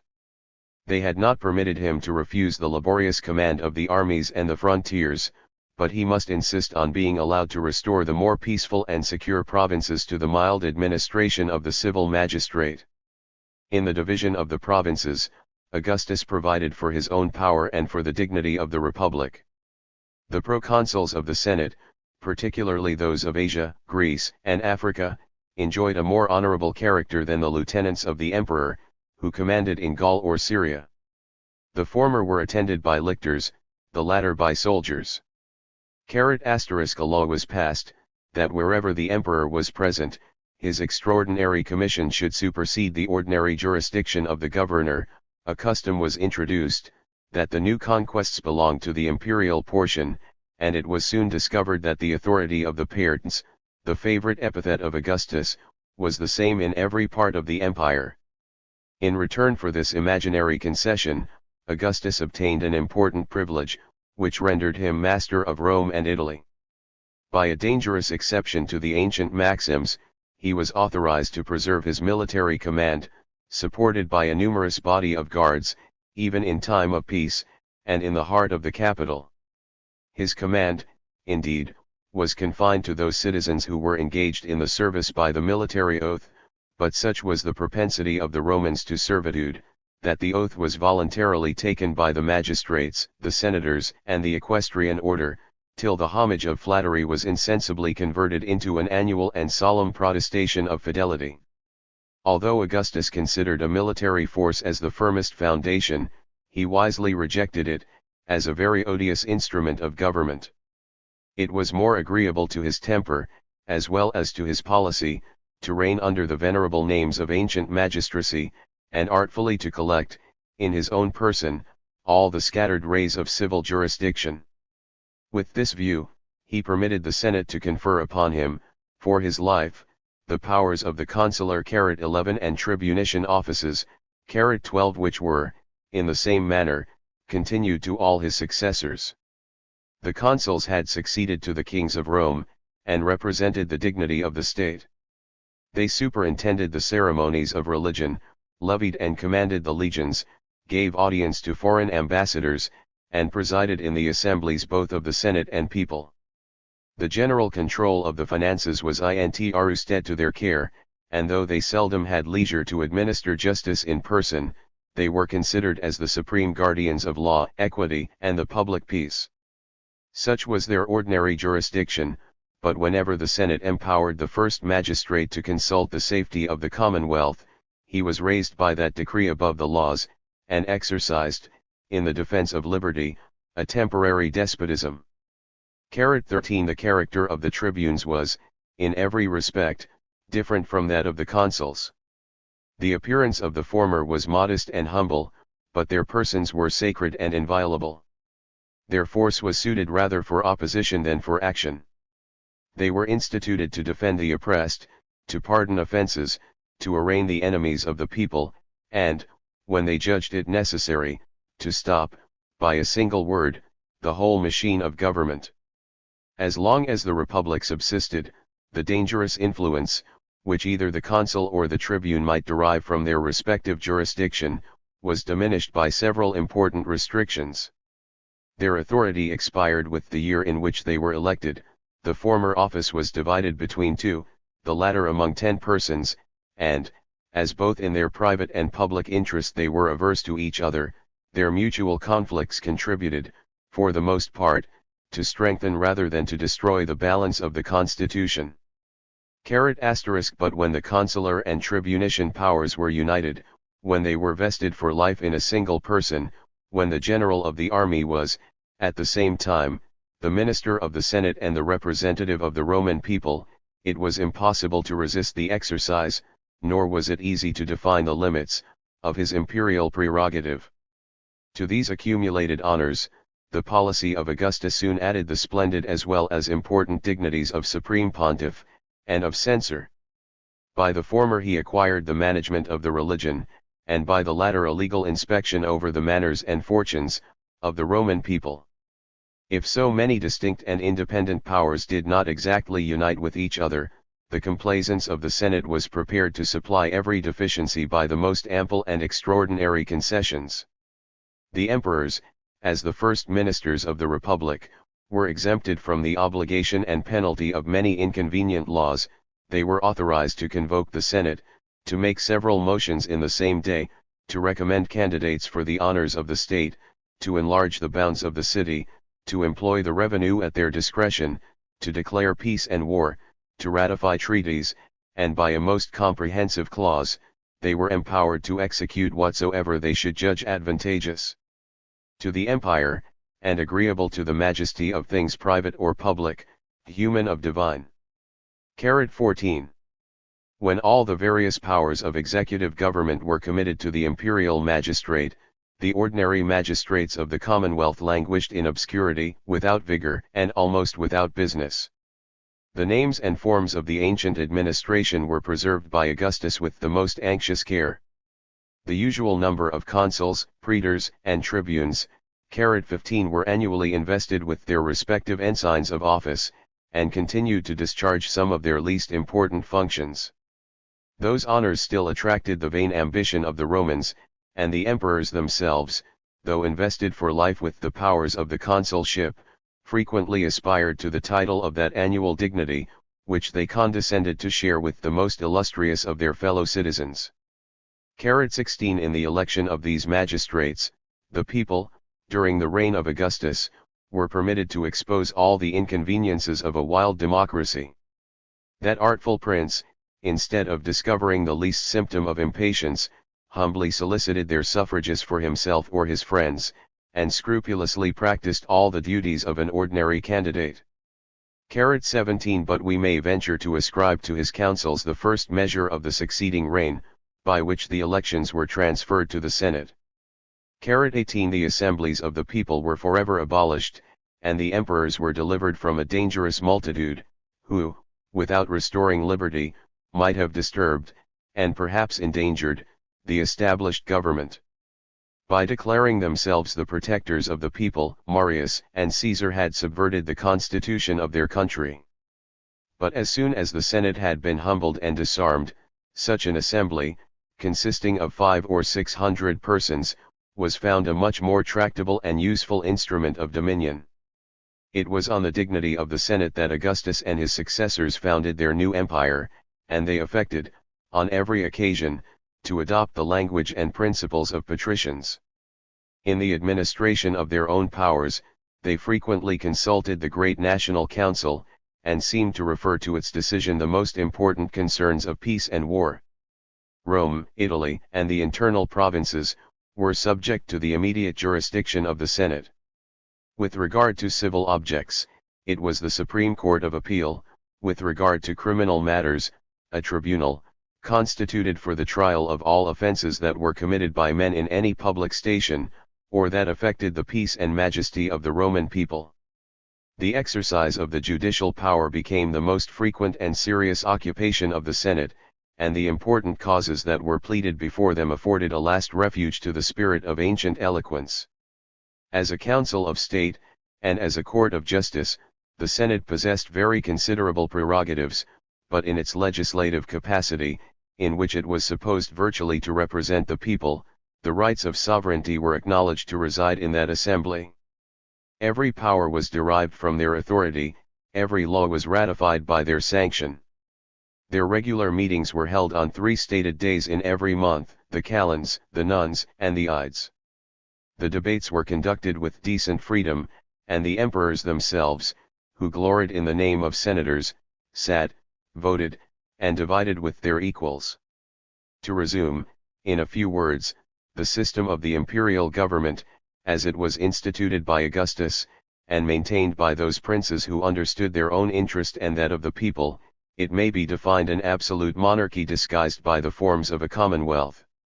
The masters of the Roman world surrounded their throne with darkness, concealed their irresistible strength, and humbly professed themselves the accountable ministers of the Senate, whose supreme decrees they dictated and obeyed.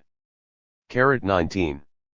The face of the court corresponded with the forms of the administration. The emperors, if we except those tyrants whose capricious folly violated every law of nature and decency, disdained that pomp and ceremony which might offend their countrymen, but could add nothing to their real power.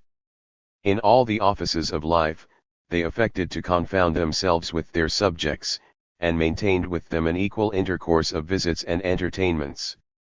Their habit, their palace, their table, were suited only to the rank of an opulent senator. Their family, however numerous or splendid, was composed entirely of their domestic slaves and freedmen. 20 Augustus or Trajan would have blushed at employing the meanest of the Romans in those menial offices, which, in the household and bedchamber of a limited monarch, are so eagerly solicited by the proudest nobles of Britain. The deification of the emperors 21 is the only instance in which they departed from their accustomed prudence and modesty. The Asiatic Greeks were the first inventors, the successors of Alexander the first objects, of this servile and impious mode of adulation. It was easily transferred from the kings to the governors of Asia, and the Roman magistrates very frequently were adored as provincial deities, with the pomp of altars and temples, of festivals and sacrifices. 22 It was natural that the emperors should not refuse what the proconsuls had accepted, and the divine honors which both the one and the other received from the provinces, attested rather the despotism than the servitude of Rome. But the conquerors soon imitated the vanquished nations in the arts of flattery, and the imperious spirit of the first Caesar too easily consented to assume, during his lifetime, a place among the tutelar deities of Rome. The milder temper of his successor declined so dangerous an ambition, which was never afterwards revived, except by the madness of Caligula and Domitian. Augustus permitted indeed some of the provincial cities to erect temples to his honor, on condition that they should associate the worship of Rome with that of the sovereign. He tolerated private superstition, of which he might be the object, 23 but he contented himself with being revered by the Senate and the people in his human character, and wisely left to his successor the care of his public deification. A regular custom was introduced, that on the decease of every emperor who had neither lived nor died like a tyrant, the Senate by a solemn decree should place him in the number of the gods, and the ceremonies of his apotheosis were blended with those of his funeral. This legal, and, as it should seem, injudicious profanation, so abhorrent to our stricter principles, was received with a very faint murmur, 24 by the easy nature of polytheism, but it was received as an institution, not of religion, but of policy. We should disgrace the virtues of the Antonines by comparing them with the vices of Hercules or Jupiter. Even the characters of Caesar or Augustus were far superior to those of the popular deities. But it was the misfortune of the former to live in an enlightened age, and their actions were too faithfully recorded to admit of such a mixture of fable and mystery, as the devotion of the vulgar requires. As soon as their divinity was established by law, it sunk into oblivion, without contributing either to their own fame, or to the dignity of succeeding princes. In the consideration of the imperial government, we have frequently mentioned the artful founder, under his well-known title of Augustus, which was not, however, conferred upon him till the edifice was almost completed. The obscure name of Octavianus he derived from a mean family, in the little town of Aricia. It was stained with the blood of the proscription, and he was desirous, had it been possible, to erase all memory of his former life. The illustrious surname of Caesar he had assumed, as the adopted son of the dictator, but he had too much good sense, either to hope to be confounded, or to wish to be compared with that extraordinary man. It was proposed in the Senate to dignify their minister with a new appellation, and after a serious discussion, that of Augustus was chosen, among several others, as being the most expressive of the character of peace and sanctity, which he uniformly affected. 25 Augustus was therefore a personal, Caesar a family distinction. The former should naturally have expired with the prince on whom it was bestowed, and however the latter was diffused by adoption and female alliance, Nero was the last prince who could allege any hereditary claim to the honors of the Julian line. But, at the time of his death, the practice of a century had inseparably connected those appellations with the imperial dignity, and they have been preserved by a long succession of emperors, Romans, Greeks, Franks, and Germans, from the fall of the Republic to the present time. A distinction was, however, soon introduced. The sacred title of Augustus was always reserved for the monarch, whilst the name of Caesar was more freely communicated to his relations, and, from the reign of Hadrian, at least, was appropriated to the second person in the state, who was considered as the presumptive heir of the empire. Chapter 3, The Constitution in the Age of the Antonines. Part 2. The tender respect of Augustus for a free constitution which he had destroyed, can only be explained by an attentive consideration of the character of that subtle tyrant. A cool head, an unfeeling heart, and a cowardly disposition, prompted him at the age of 19 to assume the mask of hypocrisy, which he never afterwards laid aside. With the same hand, and probably with the same temper, he signed the proscription of Cicero, and the pardon of Cinna. His virtues, and even his vices, were artificial, and according to the various dictates of his interest, he was at first the enemy, and at last the father, of the Roman world. 26 When he framed the artful system of the imperial authority, his moderation was inspired by his fears. He wished to deceive the people by an image of civil liberty, and the armies by an image of civil government. The death of Caesar was ever before his eyes. He had lavished wealth and honors on his adherents, but the most favored friends of his uncle were in the number of the conspirators. The fidelity of the legions might defend his authority against open rebellion, but their vigilance could not secure his person from the dagger of a determined republican, and the Romans, who revered the memory of Brutus, 27 would applaud the imitation of his virtue. Caesar had provoked his fate, as much as by the ostentation of his power, as by his power itself. The consul or the tribune might have reigned in peace. The title of king had armed the Romans against his life. Augustus was sensible that mankind is governed by names, nor was he deceived in his expectation, that the Senate and people would submit to slavery, provided they were respectfully assured that they still enjoyed their ancient freedom. A feeble Senate and enervated people cheerfully acquiesced in the pleasing illusion, as long as it was supported by the virtue, or even by the prudence, of the successors of Augustus. It was a motive of self-preservation, not a principle of liberty, that animated the conspirators against Caligula, Nero, and Domitian. They attacked the person of the tyrant, without aiming their blow at the authority of the emperor. There appears, indeed, one memorable occasion, in which the Senate, after 70 years of patience, made an ineffectual attempt to reassume its long-forgotten rights. When the throne was vacant by the murder of Caligula, the consul convoked that assembly in the Capitol, condemned the memory of the Caesars, gave the watchword liberty to the few cohorts who faintly adhered to their standard, and during 48 hours acted as the independent chiefs of a free commonwealth. But while they deliberated, the Praetorian guards had resolved. The stupid Claudius, brother of Germanicus, was already in their camp, invested with the imperial purple, and prepared to support his election by arms. The dream of liberty was at an end, and the Senate awoke to all the horrors of inevitable servitude.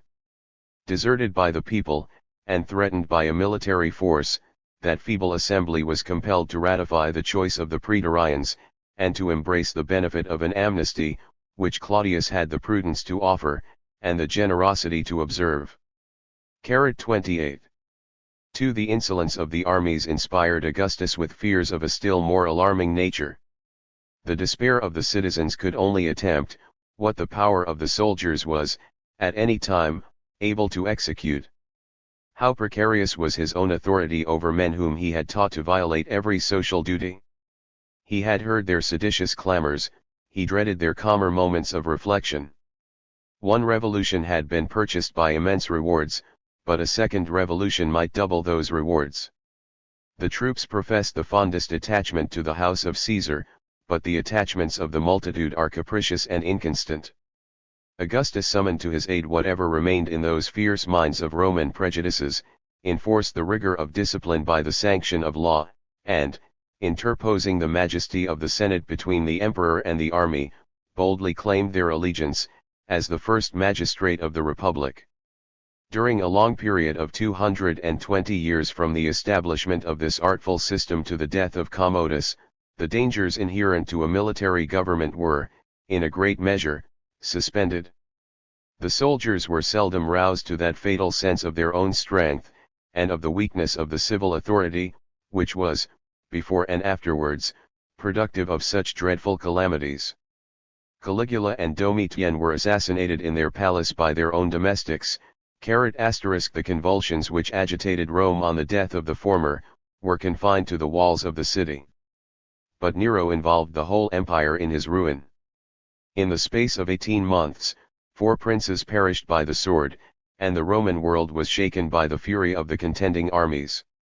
Excepting only this short, though violent eruption of military license, the 2 centuries from Augustus 29 to Commodus passed away unstained with civil blood, and undisturbed by revolutions. The emperor was elected by the authority of the Senate, and the consent of the soldiers. 30 The legions respected their oath of fidelity, and it requires a minute inspection of the Roman annals to discover 3 inconsiderable rebellions, which were all suppressed in a few months, and without even the hazard of a battle. 31 In elective monarchies, the vacancy of the throne is a moment big with danger and mischief. The Roman emperors, desirous to spare the legions that interval of suspense, and the temptation of an irregular choice, invested their designed successor with so large a share of present power, as should enable him, after their decease, to assume the remainder, without suffering the empire to perceive the change of masters. Thus Augustus, after all his fairer prospects had been snatched from him by untimely deaths, rested his last hopes on Tiberius, obtained for his adopted son the censorial and tribunician powers, and dictated a law, by which the future prince was invested with an authority equal to his own, over the provinces and the armies. 32 Thus Vespasian subdued the generous mind of his eldest son.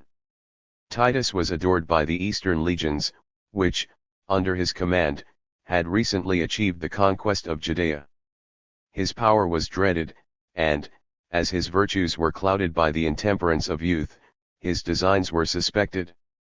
Instead of listening to such unworthy suspicions, the prudent monarch associated Titus to the full powers of the imperial dignity, and the grateful son ever approved himself the humble and faithful minister of so indulgent a father. 33. The good sense of Vespasian engaged him indeed to embrace every measure that might confirm his recent and precarious elevation.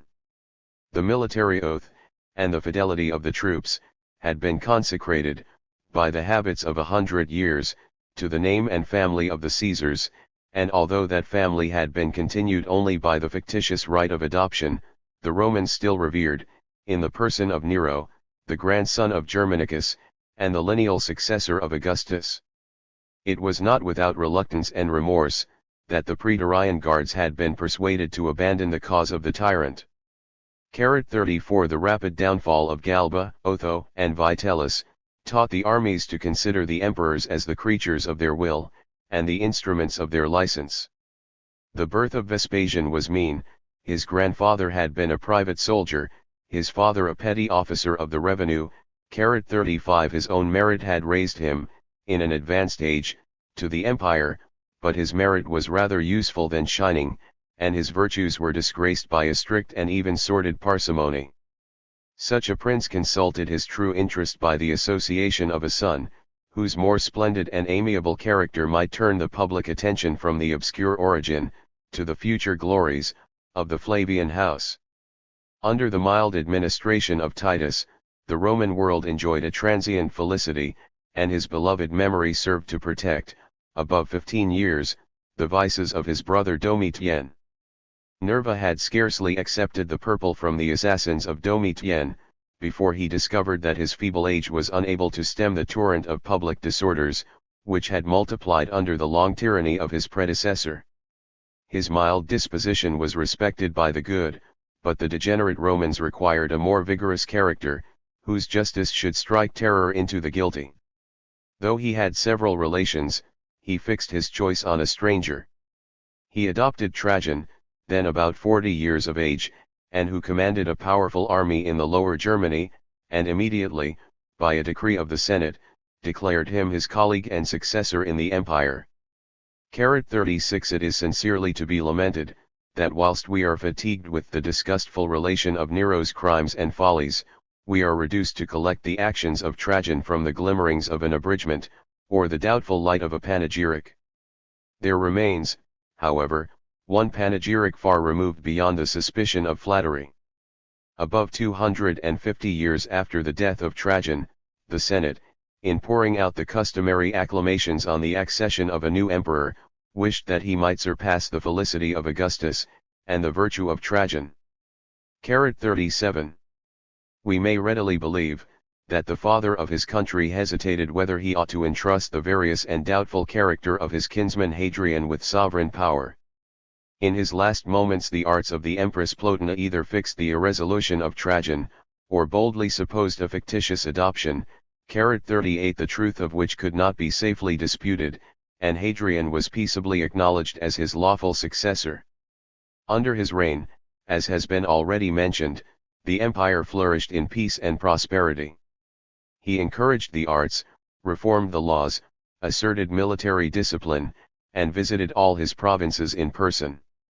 His vast and active genius was equally suited to the most enlarged views, and the minute details of civil policy. But the ruling passions of his soul were curiosity and vanity. As they prevailed, and as they were attracted by different objects, Hadrian was, by turns, an excellent prince, a ridiculous sophist, and a jealous tyrant. The general tenor of his conduct deserved praise for its equity and moderation. Yet in the first days of his reign, he put to death 4 consular senators, his personal enemies, and men who had been judged worthy of empire, and the tediousness of a painful illness rendered him, at last, peevish and cruel. The Senate doubted whether they should pronounce him a god or a tyrant, and the honors decreed to his memory were granted to the prayers of the pious Antoninus. 39. The caprice of Hadrian influenced his choice of a successor. After revolving in his mind several men of distinguished merit, whom he esteemed and hated, he adopted Aelius Verus, a gay and voluptuous nobleman, recommended by uncommon beauty to the lover of Antinous. 40 But whilst Hadrian was delighting himself with his own applause, and the acclamations of the soldiers, whose consent had been secured by an immense donative, the new Caesar 41 was ravished from his embraces by an untimely death. He left only one son. Hadrian commended the boy to the gratitude of the Antonines. He was adopted by Pius, and, on the accession of Marcus, was invested with an equal share of sovereign power. Among the many vices of this younger Verus, he possessed one virtue, a dutiful reverence for his wiser colleague, to whom he willingly abandoned the ruder cares of empire. The philosophic emperor dissembled his follies, lamented his early death, and cast a decent veil over his memory. As soon as Hadrian's passion was either gratified or disappointed, he resolved to deserve the thanks of posterity, by placing the most exalted merit on the Roman throne. His discerning eye easily discovered a senator about 50 years of age, claimless in all the offices of life, and a youth of about 17, whose riper years opened a fair prospect of every virtue. The elder of these was declared the son and successor of Hadrian, on condition, however, that he himself should immediately adopt the younger. The two Antonines, for it is of them that we are now speaking, governed the Roman world 42 years, with the same invariable spirit of wisdom and virtue. Although Pius had two sons, 42 he preferred the welfare of Rome to the interest of his family, gave his daughter Faustina, in marriage to young Marcus, obtained from the Senate the tribunician and proconsular powers, and, with a noble disdain, or rather ignorance of jealousy, associated him to all the labors of government. Marcus, on the other hand, revered the character of his benefactor, loved him as a parent, obeyed him as his sovereign, 43 and, after he was no more, regulated his own administration by the example and maxims of his predecessor. Their united reigns are possibly the only period of history in which the happiness of a great people was the sole object of government. Titus Antoninus Pius has been justly denominated a second Numa. The same love of religion, justice, and peace, was the distinguishing characteristic of both princes. But the situation of the latter opened a much larger field for the exercise of those virtues. Numa could only prevent a few neighboring villages from plundering each other's harvests. Antoninus diffused order and tranquility over the greatest part of the earth. His reign is marked by the rare advantage of furnishing very few materials for history, which is, indeed, little more than the register of the crimes, follies, and misfortunes of mankind. In private life, he was an amiable, as well as a good man. The native simplicity of his virtue was a stranger to vanity or affectation. He enjoyed with moderation the conveniences of his fortune, and the innocent pleasures of society, 44 and the benevolence of his soul displayed itself in a cheerful serenity of temper. The virtue of Marcus Aurelius Antoninus was of severer and more laborious kind. 45 It was the well-earned harvest of many a learned conference, of many a patient lecture, and many a midnight lucubration. At the age of 12 years he embraced the rigid system of the Stoics, which taught him to submit his body to his mind, his passions to his reason, to consider virtue as the only good, vice as the only evil, all things external as things indifferent. 46 His meditations, composed in the tumult of the camp, are still extant, and he even condescended to give lessons of philosophy, in a more public manner than was perhaps consistent with the modesty of sage, or the dignity of an emperor. 47 But his life was the noblest commentary on the precepts of Zeno.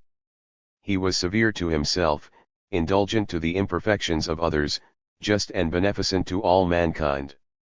He regretted that Avidius Cassius, who excited a rebellion in Syria, had disappointed him, by a voluntary death, of the pleasure of converting an enemy into a friend, and he justified the sincerity of that sentiment, by moderating the zeal of the Senate against the adherents of the traitor. 48 War he detested, as the disgrace and calamity of human nature, Carrot. But when the necessity of a just defense called upon him to take up arms, he readily exposed his person to 8 winter campaigns, on the frozen banks of the Danube, the severity of which was at last fatal to the weakness of his constitution. His memory was revered by a grateful posterity, and above a century after his death, many persons preserved the image of Marcus Antoninus among those of their household gods. 49. If a man were called to fix the period in the history of the world, during which the condition of the human race was most happy and prosperous, he would, without hesitation, name that which elapsed from the death of Domitian to the accession of Commodus. The vast extent of the Roman Empire was governed by absolute power, under the guidance of virtue and wisdom. The armies were restrained by the firm but gentle hand of 4 successive emperors, whose characters and authority commanded involuntary respect. The forms of the civil administration were carefully preserved by Nerva, Trajan, Hadrian, and the Antonines, who delighted in the image of liberty, and were pleased with considering themselves as the accountable ministers of the laws. Such princes deserved the honor of restoring the republic, had the Romans of their days been capable of enjoying a rational freedom. The labors of these monarchs were overpaid by the immense reward that inseparably waited on their success, by the honest pride of virtue, and by the exquisite delight of beholding the general happiness of which they were the authors. A just but melancholy reflection embittered, however, the noblest of human enjoyments.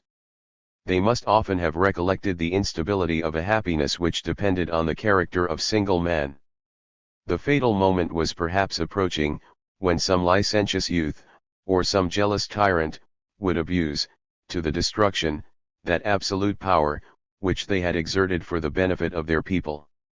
The ideal restraints of the Senate and the laws might serve to display the virtues, but could never correct the vices, of the emperor. The military force was a blind and irresistible instrument of oppression, and the corruption of Roman manners would always supply flatterers eager to applaud, and ministers prepared to serve, the fear or the avarice, the lust or the cruelty, of their master. These gloomy apprehensions had been already justified by the experience of the Romans. The annals of the emperors exhibit a strong and various picture of human nature, which we should vainly seek among the mixed and doubtful characters of modern history. In the conduct of those monarchs we may trace the utmost lines of vice and virtue, the most exalted perfection, and the meanest degeneracy of our own species. The golden age of Trajan and the Antonines had been preceded by an age of iron. It is almost superfluous to enumerate the unworthy successors of Augustus. Their unparalleled vices, and the splendid theatre on which they were acted, have saved them from oblivion. The dark, unrelenting Tiberius, the furious Caligula, the feeble Claudius, the profligate and cruel Nero, the beastly Vitellius, 50 and the timid, inhuman Domitian, are condemned to everlasting infamy. During 80 years, excepting only the short and doubtful respite of Vespasian's reign, 51 Rome groaned beneath an unremitting tyranny, which exterminated the ancient families of the Republic, and was fatal to almost every virtue and every talent that arose in that unhappy period. Under the reign of these monsters, the slavery of the Romans was accompanied with 2 peculiar circumstances, the one occasioned by their former liberty, the other by their extensive conquests, which rendered their condition more completely wretched than that of the victims of tyranny in any other age or country. From these causes were derived, 1. The exquisite sensibility of the sufferers, and, 2. The impossibility of escaping from the hand of the oppressor. When Persia was governed by the descendants of Sephi, a race of princes whose wanton cruelty often stained their divan, their table, and their bed, with the blood of their favorites, there is a saying recorded of a young nobleman, that he never departed from the Sultan's presence, without satisfying himself whether his head was still on his shoulders. The experience of every day might almost justify the scepticism of Rustan. 52 Yet the fatal sword, suspended above him by a single thread, seems not to have disturbed the slumbers, or interrupted the tranquility, of the Persian. The monarch's frown, he well knew, could level him with the dust, but the stroke of lightning or apoplexy might be equally fatal, and it was the part of a wise man to forget the inevitable calamities of human life in the enjoyment of the fleeting hour. He was dignified with the appellation of the king's slave, had, perhaps, been purchased from obscure parents, in a country which he had never known, and was trained up from his infancy in the severe discipline of the seraglio. 53 His name, his wealth, his honors, were the gift of a master, who might, without injustice, resume what he had bestowed. Ruston's knowledge, if he possessed any, could only serve to confirm his habits by prejudices. His language afforded not words for any form of government, except absolute monarchy. The history of the East informed him, that such had ever been the condition of mankind. 54 The Quran, and the interpreters of that divine book, inculcated to him, that the Sultan was the descendant of the Prophet, and the vicegerent of heaven, that patience was the first virtue of a Mussulman, and unlimited obedience the great duty of a subject. The minds of the Romans were very differently prepared for slavery. Oppressed beneath the weight of their own corruption and of military violence, they for a long while preserved the sentiments, or at least the ideas, of their freeborn ancestors. The education of Helvidius and Thrasea, of Tacitus and Pliny, was the same as that of Cato and Cicero. From Grecian philosophy, they had imbibed the justest and most liberal notions of the dignity of human nature, and the origin of civil society. The history of their own country had taught them to revere a free, a virtuous, and a victorious commonwealth, to abhor the successful crimes of Caesar and Augustus, and inwardly to despise those tyrants whom they adored with the most abject flattery. As magistrates and senators they were admitted into the great council, which had once dictated laws to the earth, whose authority was so often prostituted to the vilest purposes of tyranny. Tiberius, and those emperors who adopted his maxims, attempted to disguise their murders by the formalities of justice, and perhaps enjoyed a secret pleasure in rendering the Senate their accomplice as well as their victim. By this assembly, the last of the Romans were condemned for imaginary crimes and real virtues. Their infamous accusers assumed the language of independent patriots, who arraigned a dangerous citizen before the tribunal of his country, and the public service was rewarded by riches and honors.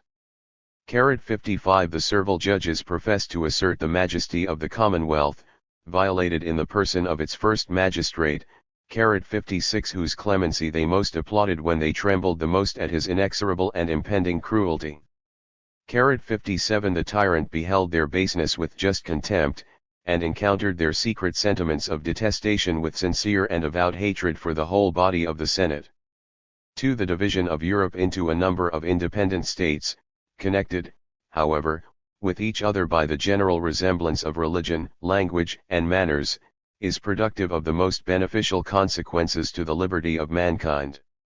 A modern tyrant, who should find no resistance either in his own breast, or in his people, would soon experience a gentle restraint form the example of his equals, the dread of present censure the advice of his allies, and the apprehension of his enemies. The object of his displeasure, escaping from the narrow limits of his dominions, would easily obtain, in a happier climate, a secure refuge, a new fortune adequate to his merit, the freedom of complaint, and perhaps the means of revenge. But the empire of the Romans filled the world, and when the empire fell into the hands of a single person, he became a safe and dreary prison for his enemies.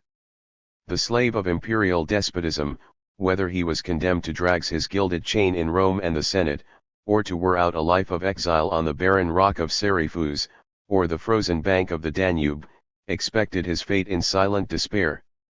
58 To resist was fatal, and it was impossible to fly. On every side he was encompassed with a vast extent of sea and land, which he could never hope to traverse without being discovered, seized, and restored to his irritated master. Beyond the frontiers, his anxious view could discover nothing, except the ocean, inhospitable deserts, hostile tribes of barbarians, of fierce manners and unknown language, or dependent kings, who would gladly purchase the emperor's protection by the sacrifice of an obnoxious fugitive. 59 Wherever you are, said Cicero to the exiled Marcellus, remember that you are equally within the power of the conqueror. 60 Chapter 4, The Cruelty, Follies, and Murder of Commodus. Part I. The cruelty, follies, and murder of Commodus, election of Pertinax, his attempts to reform the state, his assassination by the Praetorian guards. The mildness of Marcus, which the rigid discipline of the Stoics was unable to eradicate, formed, at the same time, the most amiable, and the only defective part of his character. His excellent understanding was often deceived by the unsuspecting goodness of his heart. Artful men, who study the passions of princes, and conceal their own, approached his person in the disguise of philosophic sanctity, and acquired riches and honors by affecting to despise them. 1. His excessive indulgence to his brother, his wife, and his son, exceeded the bounds of private virtue, and became a public injury, by the example and consequences of their vices. Faustina, the daughter of Pius and the wife of Marcus, has been as much celebrated for her gallantries as for her beauty. The grave simplicity of the philosopher was ill calculated to engage her wanton levity, or to fix that unbounded passion for variety, which often discovered personal merit in the meanest of mankind. 2. The Cupid of the ancients was, in general, a very sensual deity, and the amours of an empress, as they exact on her side the plainest advances, are seldom susceptible of much sentimental delicacy. Marcus was the only man in the empire who seemed ignorant or insensible of the irregularities of Faustina, which, according to the prejudices of every age, reflected some disgrace on the injured husband. He promoted several of her lovers to posts of honor and profit, 3. And during a connection of 30 years, invariably gave her proofs of the most tender confidence, and of a respect which ended not with her life. In his meditations, he thanks the gods, who had bestowed on him a wife so faithful, so gentle, and of such a wonderful simplicity of manners. 4. The obsequious Senate, at his earnest request, declared her a goddess. She was represented in her temples, with the attributes of Juno, Venus, and Ceres, and it was decreed, that, on the day of their nuptials, the youth of either sex should pay their vows before the altar of their chaste patroness. 5. p. 1195. Hist. August. p. 33. Commentaire de Spanheim sur les Caesars de Julian, p. 289. The deification of Faustina is the only defect which Julian's criticism is able to discover in the all-accomplished character of Marcus. The monstrous vices of the son have cast a shade on the purity of the father's virtues. It has been objected to Marcus, that he sacrificed the happiness of millions to a fond partiality for a worthless boy, and that he chose a successor in his own family, rather than in the Republic. Nothing, however, was neglected by the anxious father, and by the men of virtue and learning whom he summoned to his assistance, to expand the narrow mind of young Commodus, to correct his growing vices, and to render him worthy of the throne for which he was designed.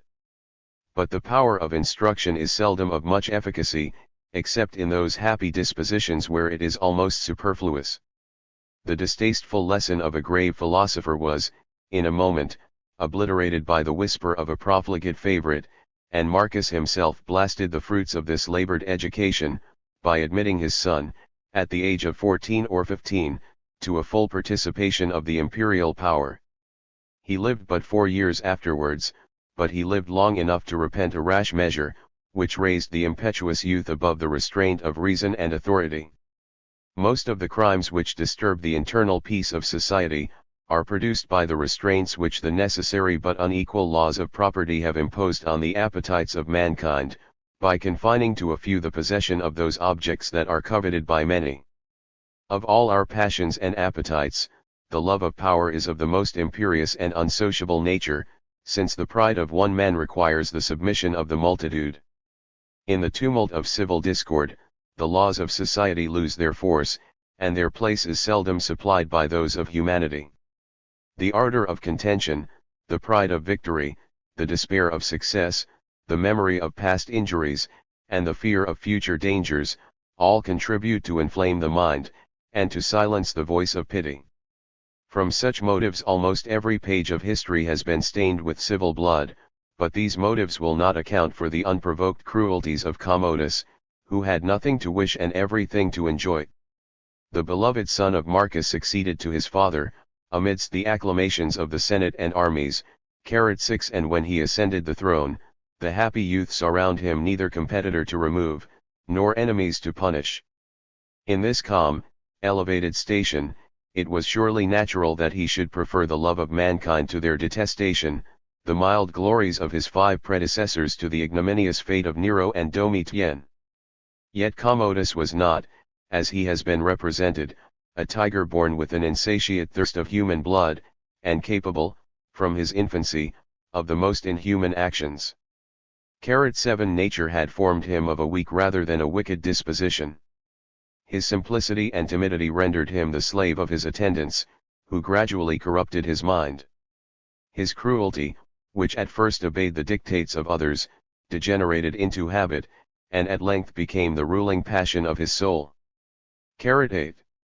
Upon the death of his father, Commodus found himself embarrassed with the command of a great army, and the conduct of a difficult war against the Quadi and Marcomanni. 9 The servile and profligate youths whom Marcus had banished, soon regained their station and influence about the new emperor.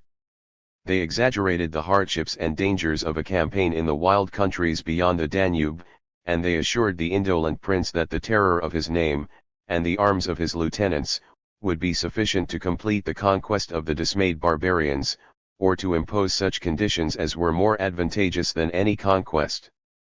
By a dexterous application to his sensual appetites, they compared the tranquility, the splendor, the refined pleasures of Rome, with the tumult of a Pannonian camp, which afforded neither leisure nor materials for luxury.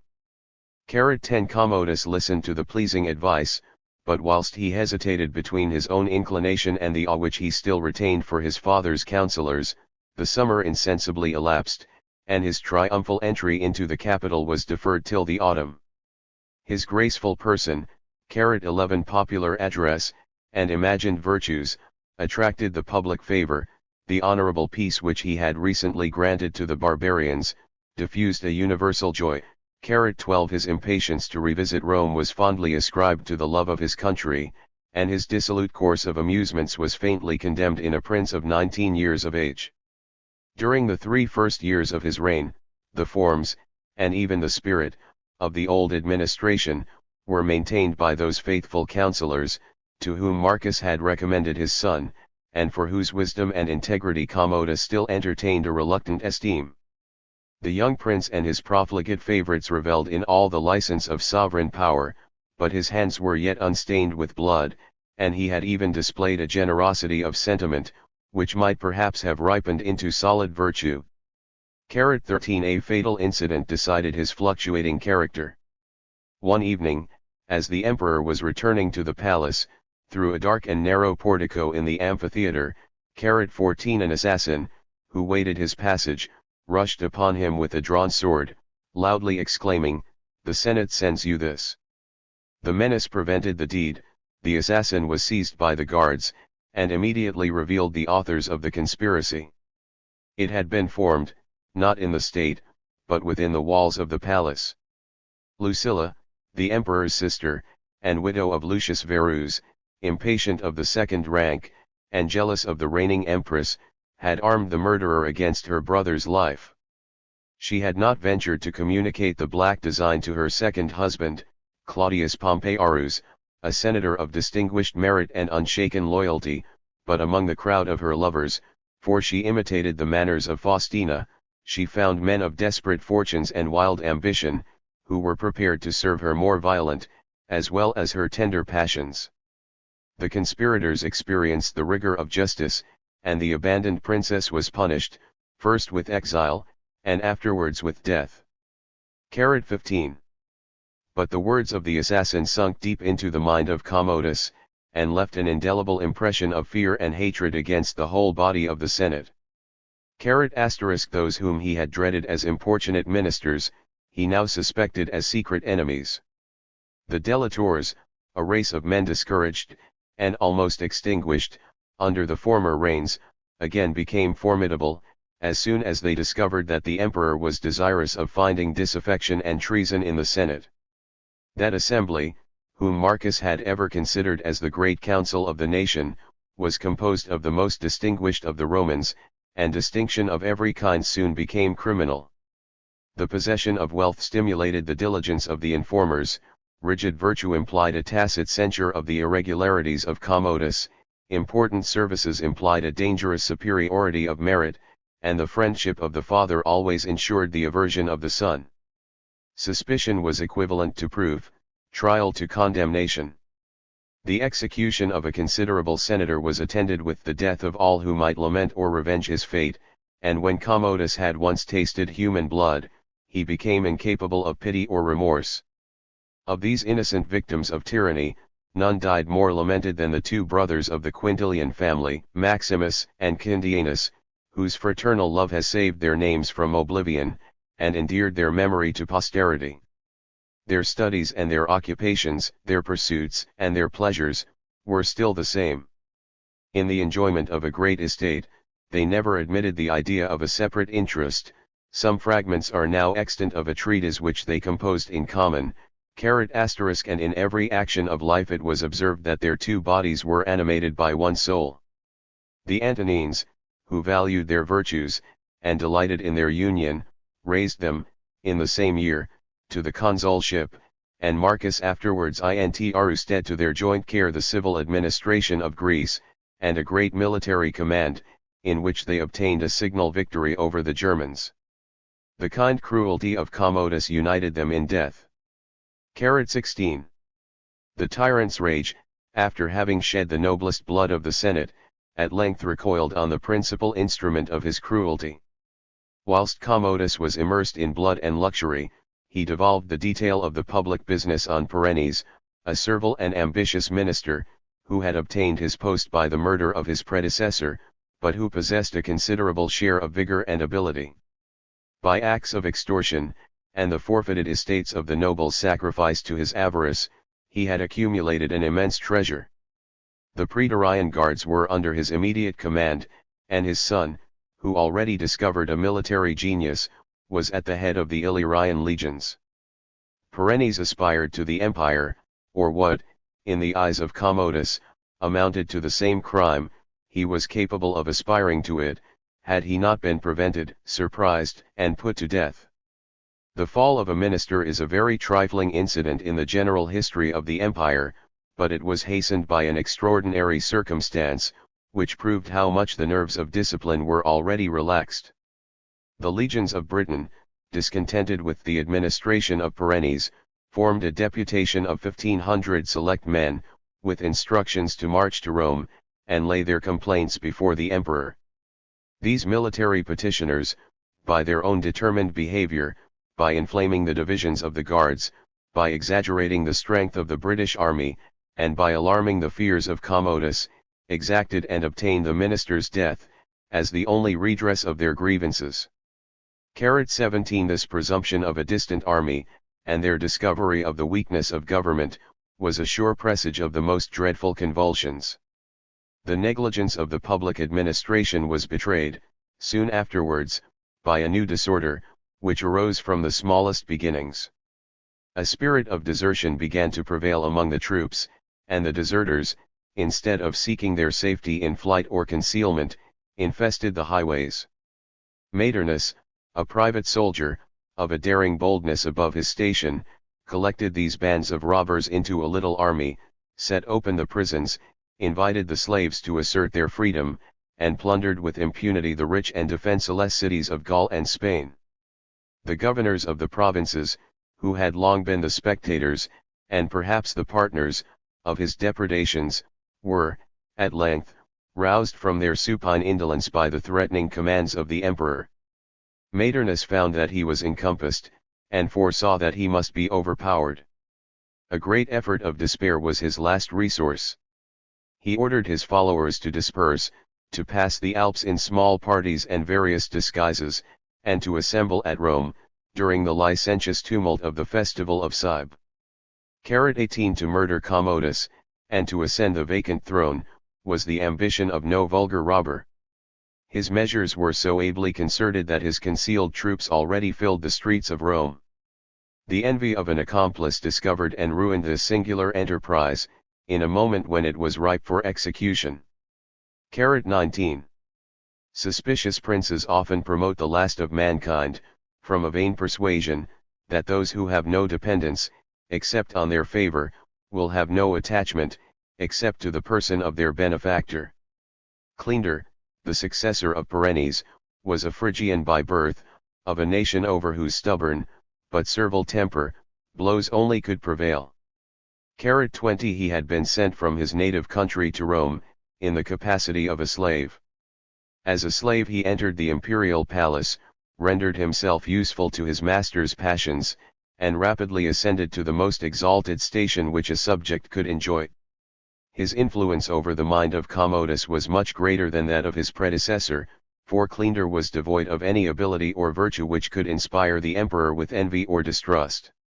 Avarice was the reigning passion of his soul, and the great principle of his administration. The rank of consul, of patrician, of senator, was exposed to public sale, and it would have been considered as disaffection, if any one had refused to purchase these empty and disgraceful honors with the greatest part of his fortune.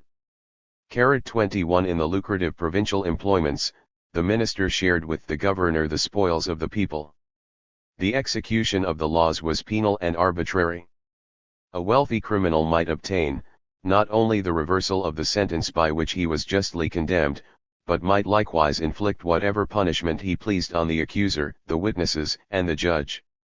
By these means, Cleander, in the space of 3 years, had accumulated more wealth than had ever yet been possessed by any freedman. 22. Commodus was perfectly satisfied with the magnificent presents which the artful courtier laid at his feet in the most seasonable moments.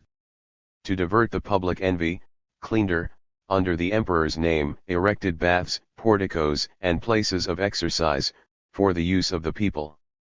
23. He flattered himself that the Romans, dazzled and amused by this apparent liberality, would be less affected by the bloody scenes which were daily exhibited, that they would forget the death of Burrus, a senator to whose superior merit the late emperor had granted one of his daughters, and that they would forgive the execution of Arrius Antoninus, the last representative of the name and virtues of the Antonines.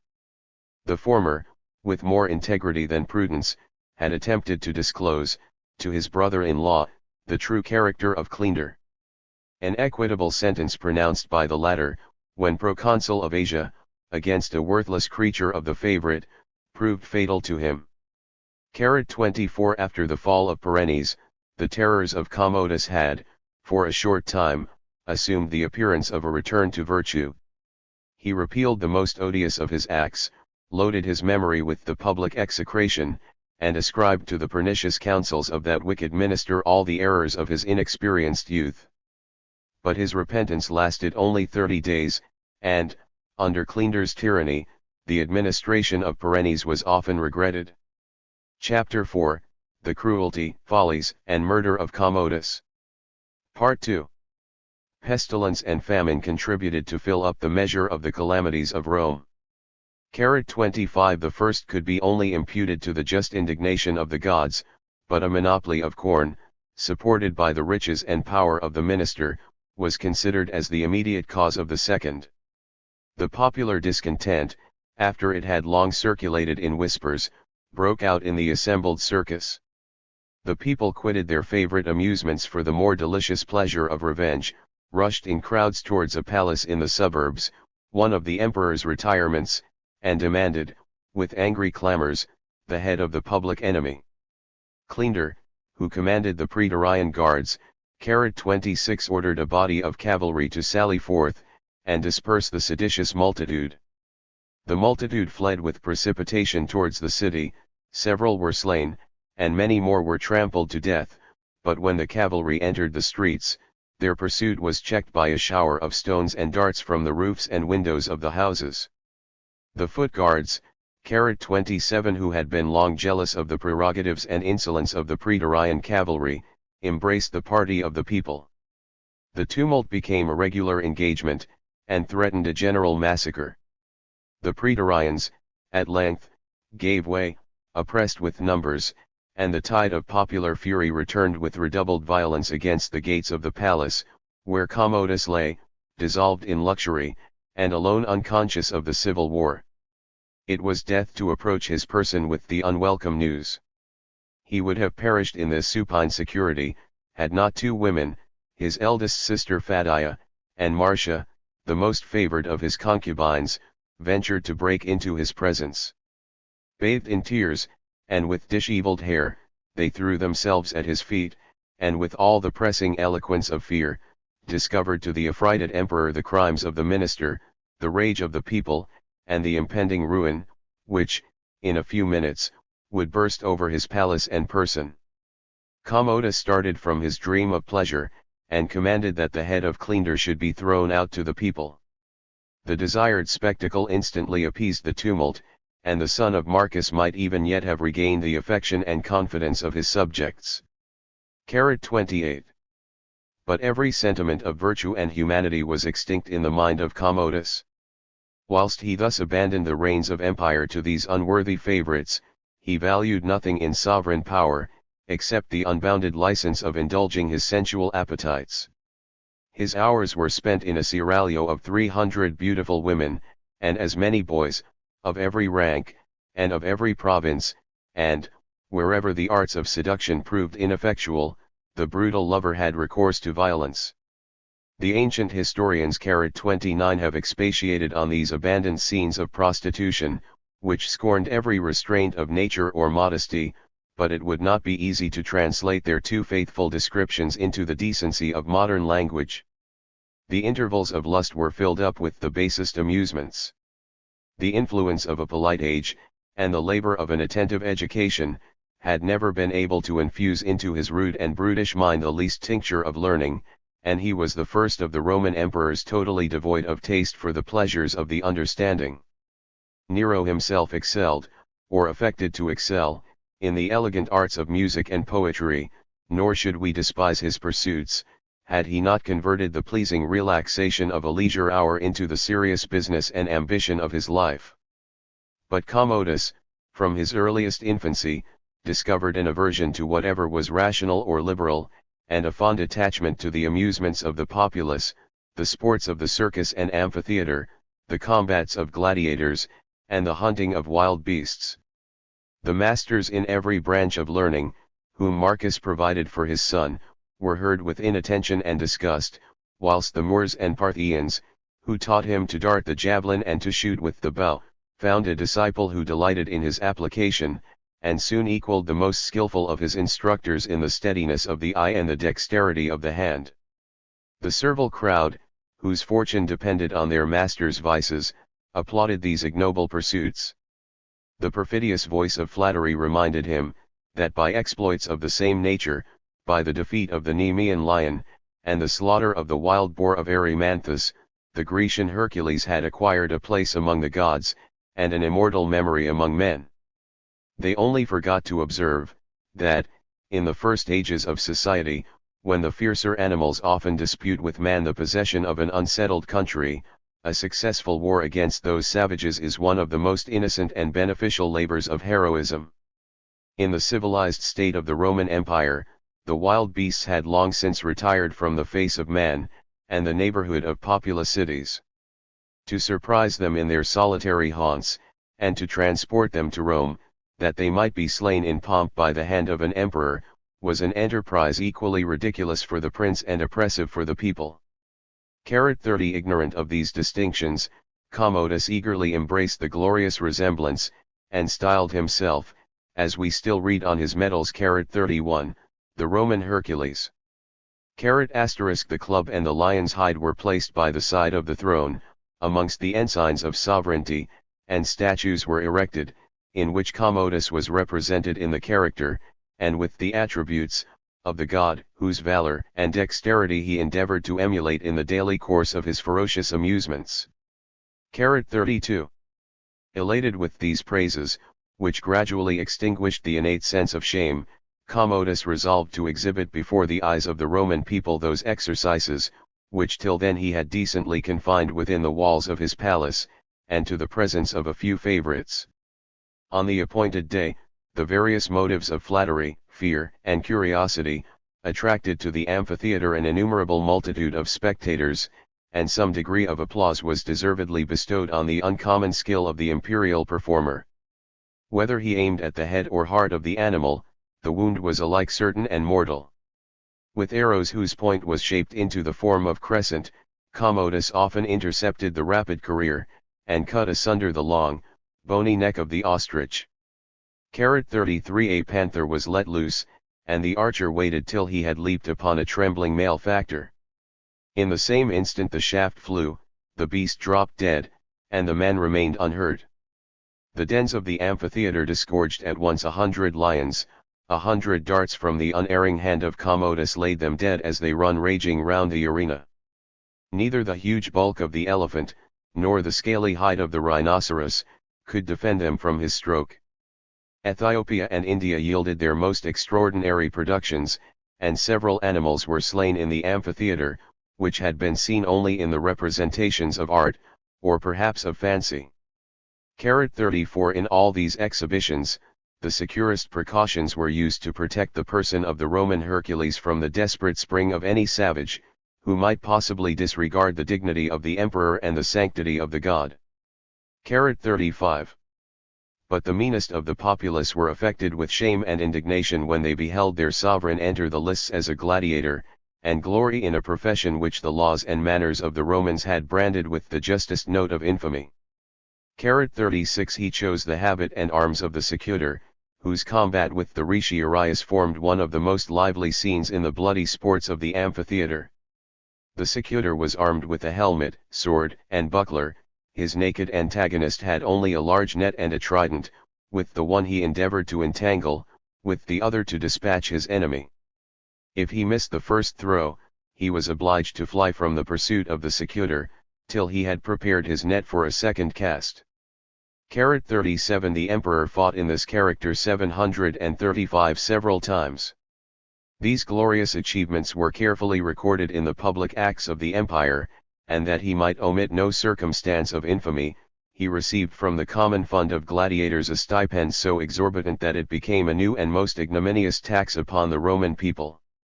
38 It may be easily supposed, that in these engagements the master of the world was always successful.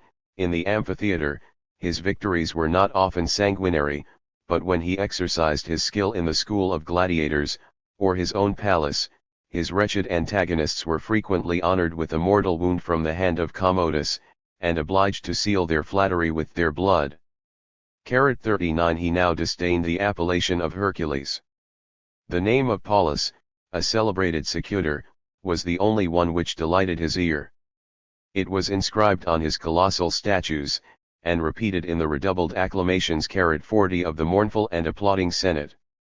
41 Claudius Pompeianus, the virtuous husband of Lucilla, was the only senator who asserted the honor of his rank. As a father, he permitted his sons to consult their safety by attending the amphitheatre. As a Roman, he declared, that his own life was in the emperor's hands, but that he would never behold the son of Marcus prostituting his person and dignity. Notwithstanding his manly resolution, Pompeianus escaped the resentment of the tyrant, and, with his honor, had the good fortune to preserve his life. 42 Commodus had now attained the summit of vice and infamy. Amidst the acclamations of a flattering court, he was unable to disguise from himself, that he had deserved the contempt and hatred of every man of sense and virtue in his empire. His ferocious spirit was irritated by the consciousness of that hatred, by the envy of every kind of merit, by the just apprehension of danger, and by the habit of slaughter, which he contracted in his daily amusements. History has preserved a long list of consular senators sacrificed to his wanton suspicion, which sought out, with peculiar anxiety, those unfortunate persons connected, however remotely, with the family of the Antonines, without sparing even the ministers of his crimes or pleasures. 43 His cruelty proved at last fatal to himself. He had shed with impunity the noblest blood of Rome. He perished as soon as he was dreaded by his own domestics. Marcia, his favorite concubine, Eclectus, his chamberlain, and Laetus, his praetorian prefect, alarmed by the fate of their companions and predecessors, resolved to prevent the destruction which every hour hung over their heads, either from the mad caprice of the tyrant, or the sudden indignation of the people.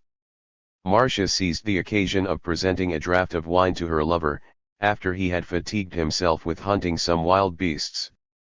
Commodus retired to sleep, but whilst he was laboring with the effects of poison and drunkenness, a robust youth, by profession a wrestler, entered his chamber, and strangled him without resistance. The body was secretly conveyed out of the palace, before the least suspicion was entertained in the city, or even in the court, of the emperor's death. Such was the fate of the son of Marcus, and so easy was it to destroy a hated tyrant, who, by the artificial powers of government, had oppressed, during 13 years, so many millions of subjects, each of whom was equal to their master in personal strength and personal abilities. 44. The measures of he conspirators were conducted with the deliberate coolness and celerity which the greatness of the occasion required. They resolved instantly to fill the vacant throne with an emperor whose character would justify and maintain the action that had been committed. They fixed on Pertinax, prefect of the city, an ancient senator of consular rank, whose conspicuous merit had broke through the obscurity of his birth, and raised him to the first honors of the state. He had successively governed most of the provinces of the empire, and in all his great employments, military as well as civil, he had uniformly distinguished himself by the firmness, the prudence, and the integrity of his conduct. 45 He now remained almost alone of the friends and ministers of Marcus, and when, at a late hour of the night, he was awakened with the news, that the chamberlain and the prefect were at his door, he received them with intrepid resignation, and desired they would execute their master's orders. Instead of death, they offered him the throne of the Roman world. During some moments he distrusted their intentions and assurances. Convinced at length of the death of Commodus, he accepted the purple with a sincere reluctance, the natural effect of his knowledge both of the duties and of the dangers of the supreme rank. 46.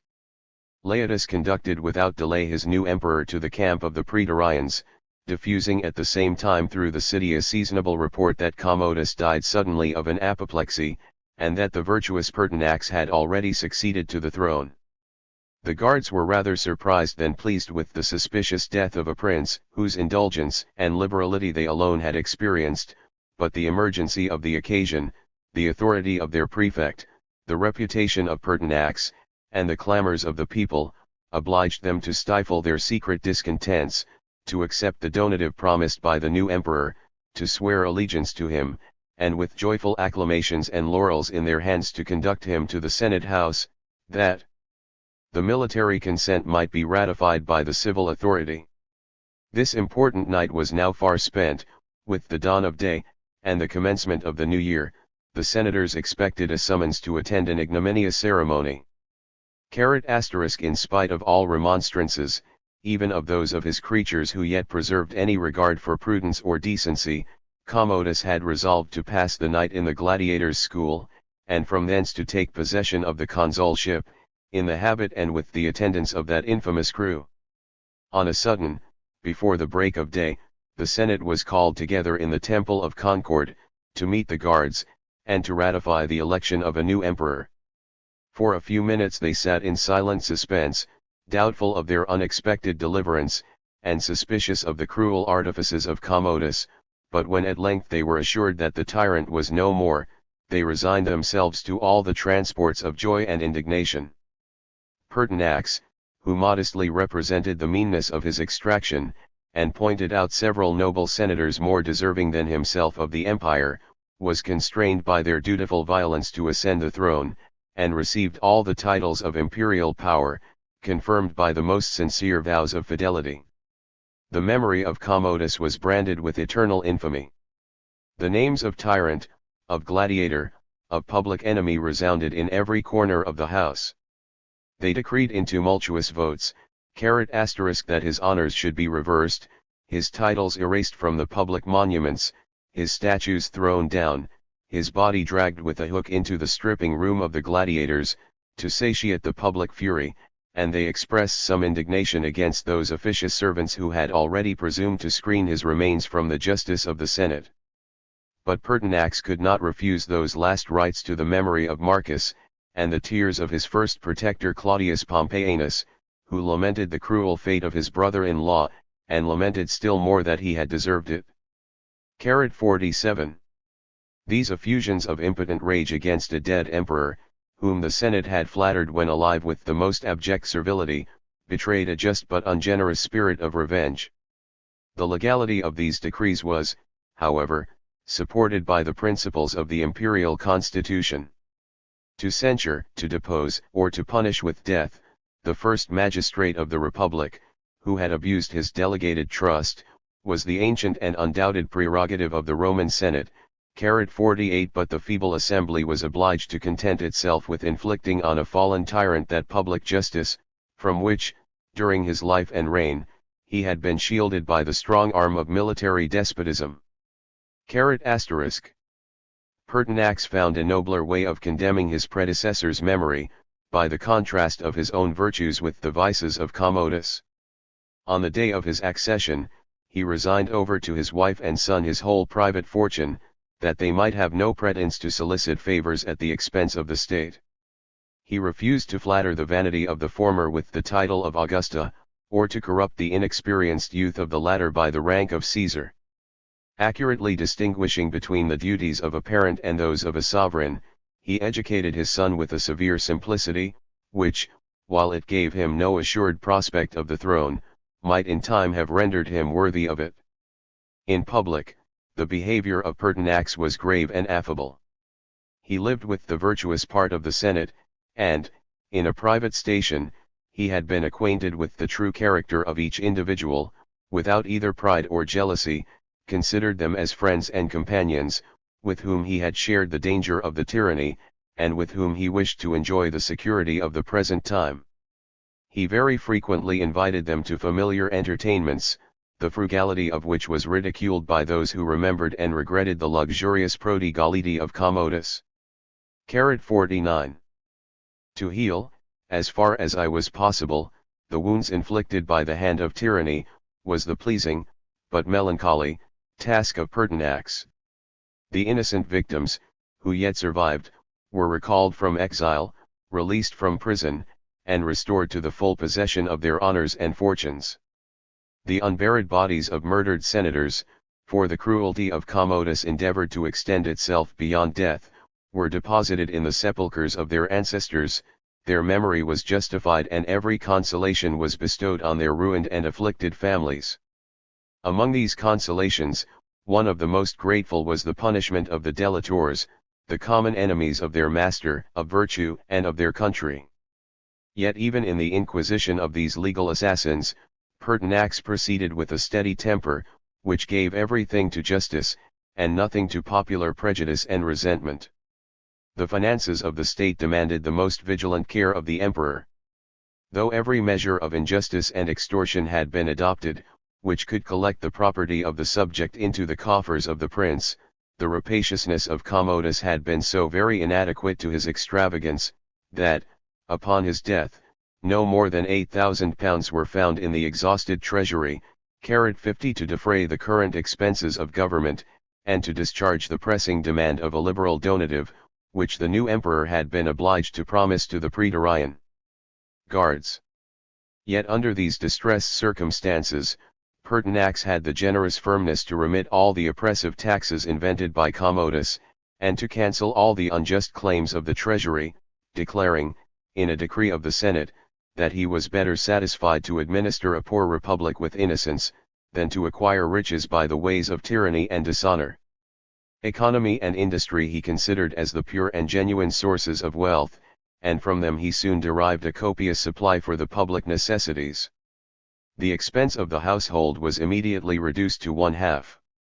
All the instruments of luxury Pertinax exposed to public auction, 51 gold and silver plate, chariots of a singular construction, a superfluous wardrobe of silk and embroidery, and a great number of beautiful slaves of both sexes, excepting only, with attentive humanity, those who were born in a state of freedom, and had been ravished from the arms of their weeping parents.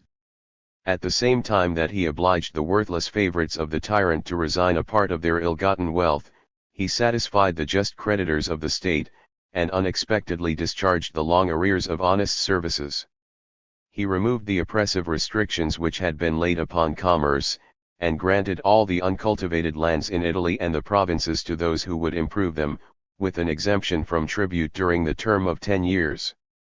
52. Such a uniform conduct had already secured to Pertinax the noblest reward of a sovereign, the love and esteem of his people.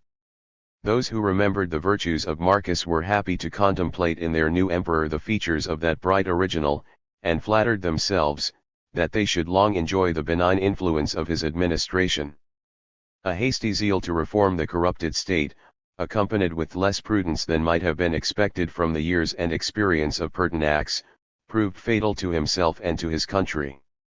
His honest indiscretion united against him the servile crowd, who found their private benefit in the public disorders, and who preferred the favor of a tyrant to the inexorable equality of the laws. 53. Amidst the general joy, the sullen and angry countenance of the Praetorian guards betrayed their inward dissatisfaction. They had reluctantly submitted to Pertinax, they dreaded the strictness of the ancient discipline, which he was preparing to restore, and they regretted the license of the former reign. Their discontents were secretly fomented by Laetus, their prefect, who found, when it was too late, that his new emperor would reward a servant, but would not be ruled by a favorite. On the 3rd day of his reign, the soldiers seized on a noble senator, with a design to carry him to the camp, and to invest him with the imperial purple. Instead of being dazzled by the dangerous honor, the affrighted victim escaped from their violence, and took refuge at the feet of Pertinax. A short time afterwards, Sogius Falco, one of the consuls of the year, a rash youth, 54 but of an ancient and opulent family, listened to the voice of ambition, and a conspiracy was formed during a short absence of Pertinax, which was crushed by his sudden return to Rome, and his resolute behavior. Falco was on the point of being justly condemned to death as a public enemy had he not been saved by the earnest and sincere entreaties of the injured emperor, who conjured the Senate, that the purity of his reign might not be stained by the blood even of a guilty senator. These disappointments served only to irritate the rage of the Praetorian guards. On the 28th of March, 86 days only after the death of Commodus, a general sedition broke out in the camp, which the officers wanted either power or inclination to suppress. 200 or 300 of the most desperate soldiers marched at noonday, with arms in their hands and fury in their looks, towards the imperial palace. The gates were thrown open by their companions upon guard, and by the domestics of the old court, who had already formed a secret conspiracy against the life of the too virtuous emperor. On the news of their approach, Pertinax, disdaining either flight or concealment, advanced to meet his assassins, and recalled to their minds his own innocence, and the sanctity of their recent oath. For a few moments they stood in silent suspense, ashamed of their atrocious design, and awed by the venerable aspect and majestic firmness of their sovereign, till at length, the despair of pardon reviving their fury, a barbarian of the country of Tongres 55 levelled the first blow against Pertinax, who was instantly dispatched with a multitude of wounds. His head, separated from his body, and placed on a lance, was carried in triumph to the Praetorian camp, in the sight of a mournful and indignant people, who lamented the unworthy fate of that excellent prince, and the transient blessings of a reign, the memory of which could serve only to aggravate their approaching misfortunes. 56. Chapter V, Sale of the Empire to Didius Julianus. Part I. Public sale of the empire to Didius Julianus by the Praetorian guards, Clodius Albinus in Britain, Pesanius Niger in Syria, and Septimius Severus in Pannonia, declare against the murderers of Pertinax, civil wars and victory of Severus over his 3 rivals, relaxation of discipline, new maxims of government. The power of the sword is more sensibly felt in an extensive monarchy, than in a small community. It has been calculated by the ablest politicians, that no state, without being soon exhausted, can maintain above the 100th part of its members in arms and idleness. But although this relative proportion may be uniform, the influence of the army over the rest of the society will vary according to the degree of its positive strength. The advantages of military science and discipline cannot be exerted, unless a proper number of soldiers are united into one body, and actuated by one soul. With a handful of men, such a union would be ineffectual; with an unwieldy host, it would be impracticable, and the powers of the machine would be alike destroyed by the extreme minuteness or the excessive weight of its springs. To illustrate this observation, we need only reflect, that there is no superiority of natural strength, artificial weapons, or acquired skill, which could enable one man to keep in constant subjection 100 of his fellow creatures. The tyrant of a single town, or a small district, would soon discover that 100 armed followers were a weak defense against 10,000 peasants or citizens, but 100,000 well-disciplined soldiers will command, with despotic sway, 10 millions of subjects, and a body of 10 or 15,000 guards will strike terror into the most numerous populace that ever crowded the streets of an immense capital. The Praetorian bands, whose licentious fury was the first symptom and cause of the decline of the Roman Empire, scarcely amounted to the last mentioned number. 1 They derived their institution from Augustus. That crafty tyrant, sensible that laws might color, but that arms alone could maintain, his usurped dominion, had gradually formed this powerful body of guards, in constant readiness to protect his person, to awe the Senate, and either to prevent or to crush the first motions of rebellion. He distinguished these favored troops by a double pay and superior privileges, but, as their formidable aspect would at once have alarmed and irritated the Roman people, 3 cohorts only were stationed in the capital, whilst the remainder was dispersed in the adjacent towns of Italy. 2 But after 50 years of peace and servitude, Tiberius ventured on a decisive measure, which forever revet the fetters of his country. Under the fair pretenses of relieving Italy from the heavy burden of military quarters, and of introducing a stricter discipline among the guards, he assembled them at Rome, in a permanent camp, 3 which was fortified with skillful care, 4 and placed on a commanding situation. 5.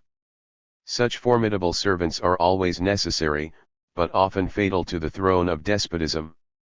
By thus introducing the Praetorian guards as it were into the palace and the Senate, the emperors taught them to perceive their own strength, and the weakness of the civil government, to view the vices of their masters with familiar contempt, and to lay aside that reverential awe, which distance only, and mystery, can preserve towards an imaginary power. In the luxurious idleness of an opulent city, their pride was nourished by the sense of their irresistible weight, nor was it possible to conceal from them, that the person of the sovereign, the authority of the Senate, the public treasure, and the seat of empire, were all in their hands. To divert the Praetorian bands from these dangerous reflections, the firmest and best established princes were obliged to mix blandishments with commands, rewards with punishments, to flatter their pride, indulge their pleasures, connive at their irregularities, and to purchase their precarious faith by a liberal donative, which, since the elevation of Claudius, was enacted as a legal claim, on the accession of every new emperor. 6. The advocate of the guards endeavored to justify by arguments the power which they asserted by arms, and to maintain that, according to the purest principles of the constitution, their consent was essentially necessary in the appointment of an emperor. The election of consuls, of generals, and of magistrates, however it had been recently usurped by the Senate, was the ancient and undoubted right of the Roman people. 7 But where was the Roman people to be found? Not surely amongst the mixed multitude of slaves and strangers that filled the streets of Rome, a servile populace, as devoid of spirit as destitute of property. The defenders of the state, selected from the flower of the Italian youth, 8 and trained in the exercise of arms and virtue, were the genuine representatives of the people, and the best entitled to elect the military chief of the Republic. These assertions, however defective in reason, became unanswerable when the fierce Praetorians increased their weight, by throwing, like the barbarian conqueror of Rome, their swords into the scale. 9. The praetorians had violated the sanctity of the throne by the atrocious murder of Pertinax, they dishonored the majesty of it by their subsequent conduct. The camp was without a leader, for even the prefect Laetus, who had excited the tempest, prudently declined the public indignation. Amidst the wild disorder, Sulpicianus, the emperor's father-in-law, and governor of the city, who had been sent to the camp on the first alarm of mutiny, was endeavoring to calm the fury of the multitude, when he was silenced by the clamorous return of the murderers, bearing on a lance the head of Pertinax. Though history has accustomed us to observe every principle and every passion yielding to the imperious dictates of ambition, it is scarcely credible that, in these moments of horror, Sulpicianus should have aspired to ascend a throne polluted with the recent blood of so near a relation and so excellent a prince. He had already begun to use the only effectual argument, and to treat for the imperial dignity, but the more prudent of the praetorians, apprehensive that, in this private contract, they should not obtain a just price for so valuable a commodity, ran out upon the ramparts, and, with a loud voice, proclaimed that the Roman world was to be disposed of to the best bidder by public auction. 10. This infamous offer, the most insolent excess of military license, diffused a universal grief, shame, and indignation throughout the city. It reached at length the ears of Didius Julianus, a wealthy senator, who, regardless of the public calamities, was indulging himself in the luxury of the table. 11 His wife and his daughter, his freedmen and his parasites, easily convinced him that he deserved the throne, and earnestly conjured him to embrace so fortunate an opportunity. The vain old man hastened to the praetorian camp, where Sulpicianus was still in treaty with the guards, and began to bid against him from the foot of the rampart. The unworthy negotiation was transacted by faithful emissaries, who passed alternately from one candidate to the other, and acquainted each of them with the offers of his rival. Sulpicianus had already promised a donative of 5,000 drams, above 160 pounds, to each soldier, when Julian, eager for the prize, rose at once to the sum of 6,250 drams, or upwards of 200 pounds sterling. The gates of the camp were instantly thrown open to the purchaser, he was declared emperor, and received an oath of allegiance from the soldiers, who retained humanity enough to stipulate that he should pardon and forget the competition of Sulpicianus. It was now incumbent on the praetorians to fulfill the conditions of the sale. They placed their new sovereign, whom they served and despised, in the center of their ranks, surrounded him on every side with their shields, and conducted him in close order of battle through the deserted streets of the city. The Senate was commanded to assemble, and those who had been the distinguished friends of Pertinax, or the personal enemies of Julian, found it necessary to effect a more than common share of satisfaction at this happy revolution. 12 After Julian had filled the Senate house with armed soldiers, he expatiated on the freedom of his election, his own eminent virtues, and his full assurance of the affections of the Senate. The obsequious assembly congratulated their own and the public felicity, engaged their allegiance, and conferred on him all the several branches of the imperial power. 13 From the Senate Julian was conducted, by the same military procession, to take possession of the palace. The first objects that struck his eyes, were the abandoned trunk of Pertinax, and the frugal entertainment prepared for his supper. The one he viewed with indifference, the other with contempt.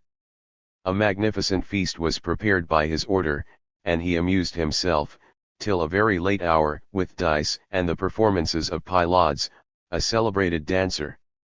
Yet it was observed, that after the crowd of flatterers dispersed, and left him to darkness, solitude, and terrible reflection, he passed a sleepless night, revolving most probably in his mind his own rash folly, the fate of his virtuous predecessor, and the doubtful and dangerous tenure of an empire which had not been acquired by merit, but purchased by money.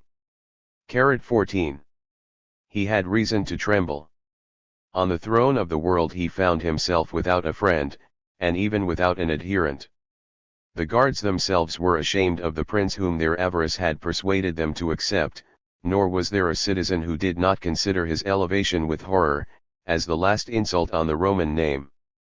The nobility, whose conspicuous station, and ample possessions, exacted the strictest caution, dissembled their sentiments, and met the affected civility of the emperor with smiles of complacency and professions of duty. But the people, secure in their numbers and obscurity, gave a free vent to their passions. The streets and public places of Rome resounded with clamors and imprecations. The enraged multitude affronted the person of Julian, rejected his liberality, and, conscious of the impotence of their own resentment, they called aloud on the legions of the frontiers to assert the violated majesty of the Roman Empire. The public discontent was soon diffused from the center to the frontiers of the empire. The armies of Britain, of Syria, and of Illyricum, lamented the death of Pertinax, in whose company, or under whose command, they had so often fought and conquered. They received with surprise, with indignation, and perhaps with envy, the extraordinary intelligence, that the Praetorians had disposed of the empire by public auction, and they sternly refused to ratify the ignominious bargain. Their immediate and unanimous revolt was fatal to Julian, but it was fatal at the same time to the public peace, as the generals of the respective armies, Clodius Albinus, Pescennius Niger, and Septimius Severus, were still more anxious to succeed than to revenge the murdered Pertinax. Their forces were exactly balanced. Each of them was at the head of 3 legions, 15 with a numerous train of auxiliaries, and however different in their characters, they were all soldiers of experience and capacity. Clodius Albinus, governor of Britain, surpassed both his competitors in the nobility of his extraction, which he derived from some of the most illustrious names of the old republic. 16 But the branch from which he claimed his descent was sunk into mean circumstances, and transplanted into a remote province. It is difficult to form a just idea of his true character. Under the philosophic cloak of austerity, he stands accused of concealing most of the vices which degrade human nature. 17 But his accusers are those venal writers who adored the fortune of Severus, and trampled on the ashes of an unsuccessful rival. Virtue, or the appearances of virtue, recommended Albinus to the confidence and good opinion of Marcus, and his preserving with the son the same interest which he had acquired with the father, is a proof at least that he was possessed of a very flexible disposition. The favor of a tyrant does not always suppose a want of merit in the object of it. He may, without intending it, reward a man of worth and ability, or he may find such a man useful to his own service. It does not appear that Albinus served the son of Marcus, either as the minister of his cruelties, or even as the associate of his pleasures. He was employed in a distant honorable command, when he received a confidential letter from the emperor, acquainting him of the treasonable designs of some discontented generals, and authorizing him to declare himself the guardian and successor of the throne, by assuming the title and ensigns of Caesar. 18 The governor of Britain wisely declined the dangerous honor, which would have marked him for the jealousy, or involved him in the approaching ruin, of Commodus. He courted power by nobler, or, at least, by more specious arts.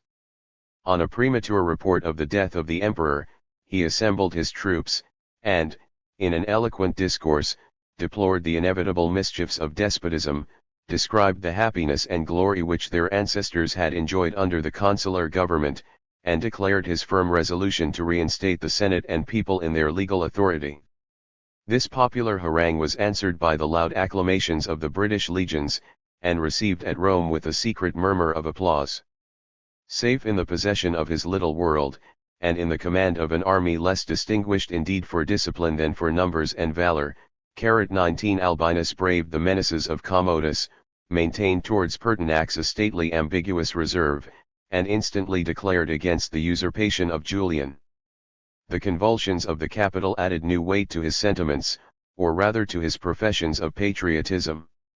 A regard to decency induced him to decline the lofty titles of Augustus and Emperor, and he imitated perhaps the example of Galba, who, on a similar occasion, had styled himself the lieutenant of the Senate and people. 20.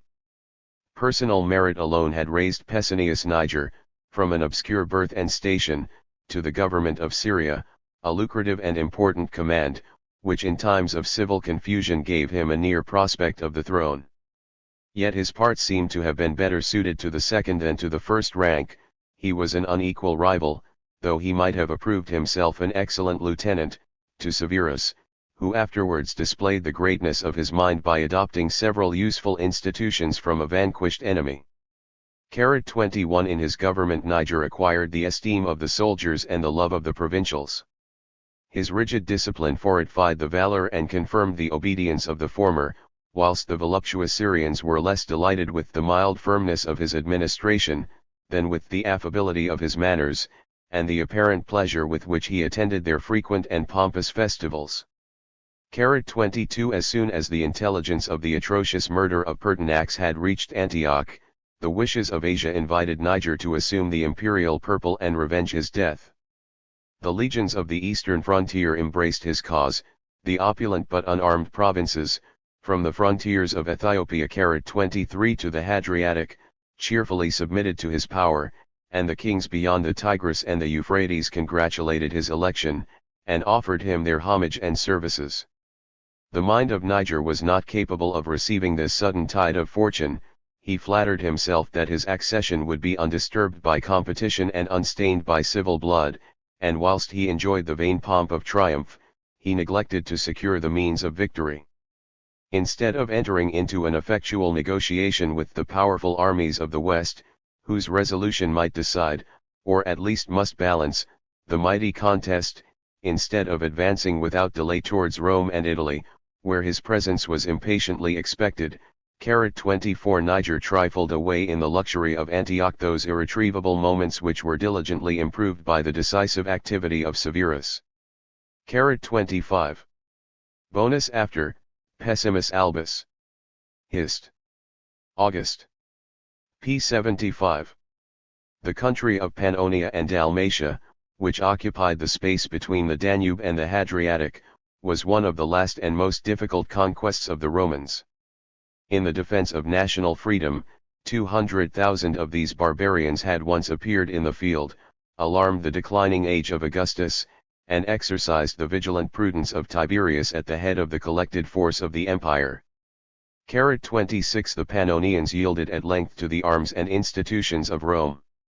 Their recent subjection, however, the neighborhood, and even the mixture, of the unconquered tribes, and perhaps the climate, adapted, as it has been observed, to the production of great bodies and slow minds, 27 all contributed to preserve some remains of their original ferocity, and under the tame and uniform countenance of Roman provincials, the hardy features of the natives were still to be discerned.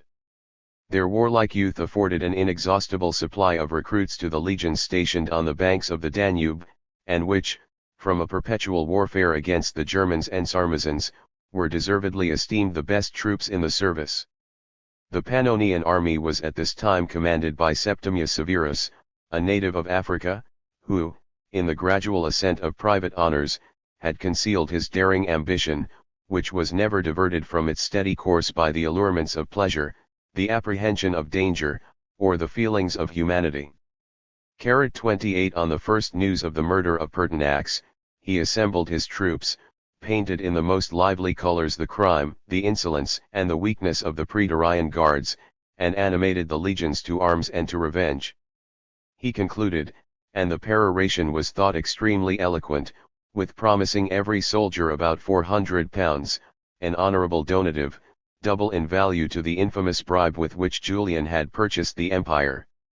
29 The acclamations of the army immediately saluted Severus with the names of Augustus, Pertinax, and Emperor, and he thus attained the lofty station to which he was invited, by conscious merit and a long train of dreams and omens, the fruitful offsprings either of his superstition or policy.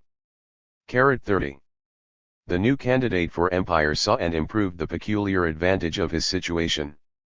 His province extended to the Julian Alps, which gave an easy access into Italy, and he remembered the saying of Augustus, that a Pannonian army might in 10 days appear in sight of Rome. 31 By a celerity proportioned to the greatness of the occasion, he might reasonably hope to revenge Pertinax, punish Julian, and receive the homage of the Senate and people, as their lawful emperor, before his competitors, separated from Italy by an immense tract of sea and land, were apprised of his success, or even of his election. During the whole expedition, he scarcely allowed himself any moments for sleep or food, marching on foot, and in complete armor, at the head of his columns. He insinuated himself into the confidence and affection of his troops, pressed their diligence, revived their spirits, animated their hopes, and was well satisfied to share the hardships of the meanest soldier, whilst he kept in view the infinite superiority of his reward. The wretched Julian had expected, and thought himself prepared, to dispute the empire with the governor of Syria, but in the invincible and rapid approach of the Pannonian legions, he saw his inevitable ruin. The hasty arrival of every messenger increased his just apprehensions. He was successively informed, that Severus had passed the Alps, that the Italian cities, unwilling or unable to oppose his progress, had received him with the warmest professions of joy and duty, that the important place of Ravenna had surrendered without resistance, and that the Hadriatic fleet was in the hands of the conqueror. The enemy was now within 250 miles of Rome, and every moment diminished the narrow span of life and empire allotted to Julian. He attempted, however, to prevent, or at least to protract, his ruin. He implored the venal faith of the Praetorians, filled the city with unavailing preparations for war, drew lines round the suburbs, and even strengthened the fortifications of the palace, as if those last entrenchments could be defended, without hope of relief, against a victorious invader. Fear and shame prevented the guards from deserting his standard, but they trembled at the name of the Pannonian legions, commanded by an experienced general, and accustomed to vanquish the barbarians on the frozen Danube. 32 They quitted, with a sigh, the pleasures of the baths and theatres, to put on arms, whose use they had almost forgotten, and beneath the weight of which they were oppressed. The unpractised elephants, whose uncouth appearance, it was hoped, would strike terror into the army of the north, through their unskilful riders, and the awkward evolutions of the marines, drawn from the fleet of Misenum, were an object of ridicule to the populace, whilst the Senate enjoyed, with secret pleasure, the distress and weakness of the usurper. 33. Every motion of Julian betrayed his trembling perplexity. He insisted that Severus should be declared a public enemy by the Senate. He entreated that the Pannonian general might be associated to the empire. He sent public ambassadors of consular rank to negotiate with his rival. He dispatched private assassins to take away his life. He designed that the Vestal virgins, and all the colleges of priests, in their sacerdotal habits, and bearing before them the sacred pledges of the Roman religion, should advance in solemn procession to meet the Pannonian legions, and, at the same time, he vainly tried to interrogate, or to appease, the fates, by magic ceremonies and unlawful sacrifices. 34. Chapter V, Sale of the Empire to Didius Julianus. Part 2. Severus, who dreaded neither his arms nor his enchantments, guarded himself from the only danger of secret conspiracy, by the faithful attendance of 600 chosen men, who never quitted his person or their cuirasses, either by night or by day, during the whole march. Advancing with a steady and rapid course, he passed, without difficulty, the defile of the Apennine, received into his party the troops and ambassadors sent to retard his progress, and made a short halt at Interamnia, about 70 miles from Rome. His victory was already secure, but the despair of the Praetorians might have rendered it bloody, and Severus had the laudable ambition of ascending the throne without drawing the sword. 35 His emissaries, dispersed in the capital, assured the guards, that provided they would abandon their worthless prince, and the perpetrators of the murder of Pertinax, to the justice of the conqueror, he would no longer consider that melancholy event as the act of the whole body.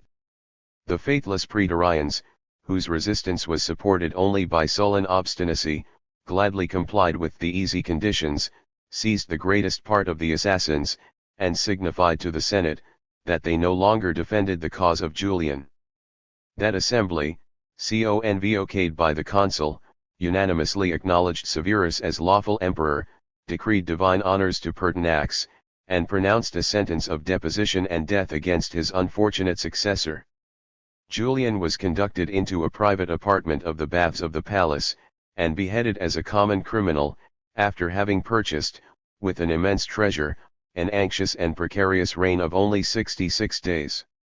36 The almost incredible expedition of Severus, who, in so short a space of time, conducted a numerous army from the banks of the Danube to those of the Tiber, proves at once the plenty of provisions produced by agriculture and commerce, the goodness of the roads, the discipline of the legions, and the indolent, subdued temper of the provinces. 37. The first cares of Severus were bestowed on two measures, the one dictated by policy, the other by decency, the revenge, and the honors, due to the memory of Pertinax. Before the new emperor entered Rome, he issued his commands to the Praetorian guards, directing them to wait his arrival on a large plain near the city, without arms, but in the habits of ceremony, in which they were accustomed to attend their sovereign. He was obeyed by those haughty troops, whose contrition was the effect of their just terrors. A chosen part of the Illyrian army encompassed them with levelled spears. Incapable of flight or resistance, they expected their fate in silent consternation. Severus mounted the tribunal, sternly reproached them with perfidy and cowardice, dismissed them with ignominy from the trust which they had betrayed, despoiled them of their splendid ornaments, and banished them, on pain of death, to the distance of 100 miles from the capital. During the transaction, another detachment had been sent to seize their arms, occupy their camp, and prevent the hasty consequences of their despair. 38. The funeral and consecration of Pertinax was next solemnized with every circumstance of sad magnificence. 39. The Senate, with a melancholy pleasure, performed the last rites to that excellent prince, whom they had loved, and still regretted. The concern of his successor was probably less sincere. He esteemed the virtues of Pertinax, but those virtues would forever have confined his ambition to a private station. Severus pronounced his funeral oration with studied eloquence, inward satisfaction, and well-acted sorrow, and by this pious regard to his memory, convinced the credulous multitude, that he alone was worthy to supply his place. Sensible, however, that arms, not ceremonies, must assert his claim to the empire, he left Rome at the end of 30 days, and without suffering himself to be elated by this easy victory, prepared to encounter his more formidable rivals. The uncommon abilities and fortune of Severus have induced an elegant historian to compare him with the first and greatest of the Caesars. 40. The parallel is, at least, imperfect.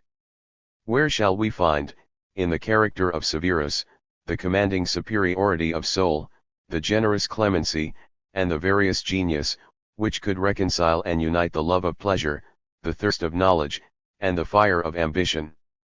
41. In one instance only, they may be compared, with some degree of propriety, in the celerity of their motions, and their civil victories. In less than 4 years, 42, Severus subdued the riches of the East, and the valor of the West. He vanquished 2 competitors of reputation and ability, and defeated numerous armies, provided with weapons and discipline equal to his own.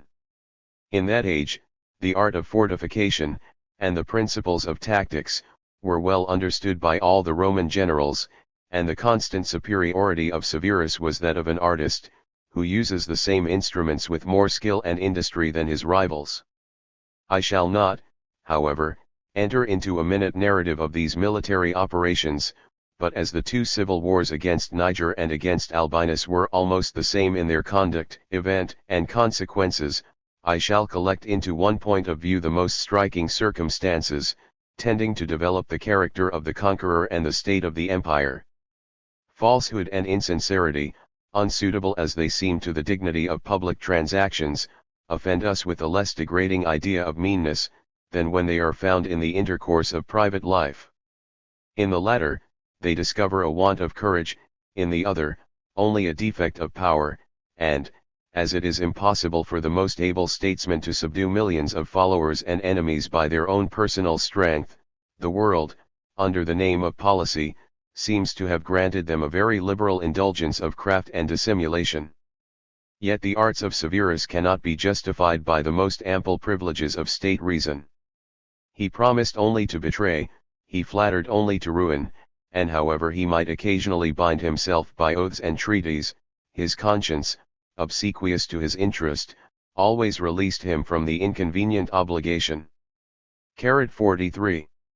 If his two competitors, reconciled by their common danger, had advanced upon him without delay, perhaps Severus would have sunk under their united effort. Had they even attacked him, at the same time, with separate views and separate armies, the contest might have been long and doubtful.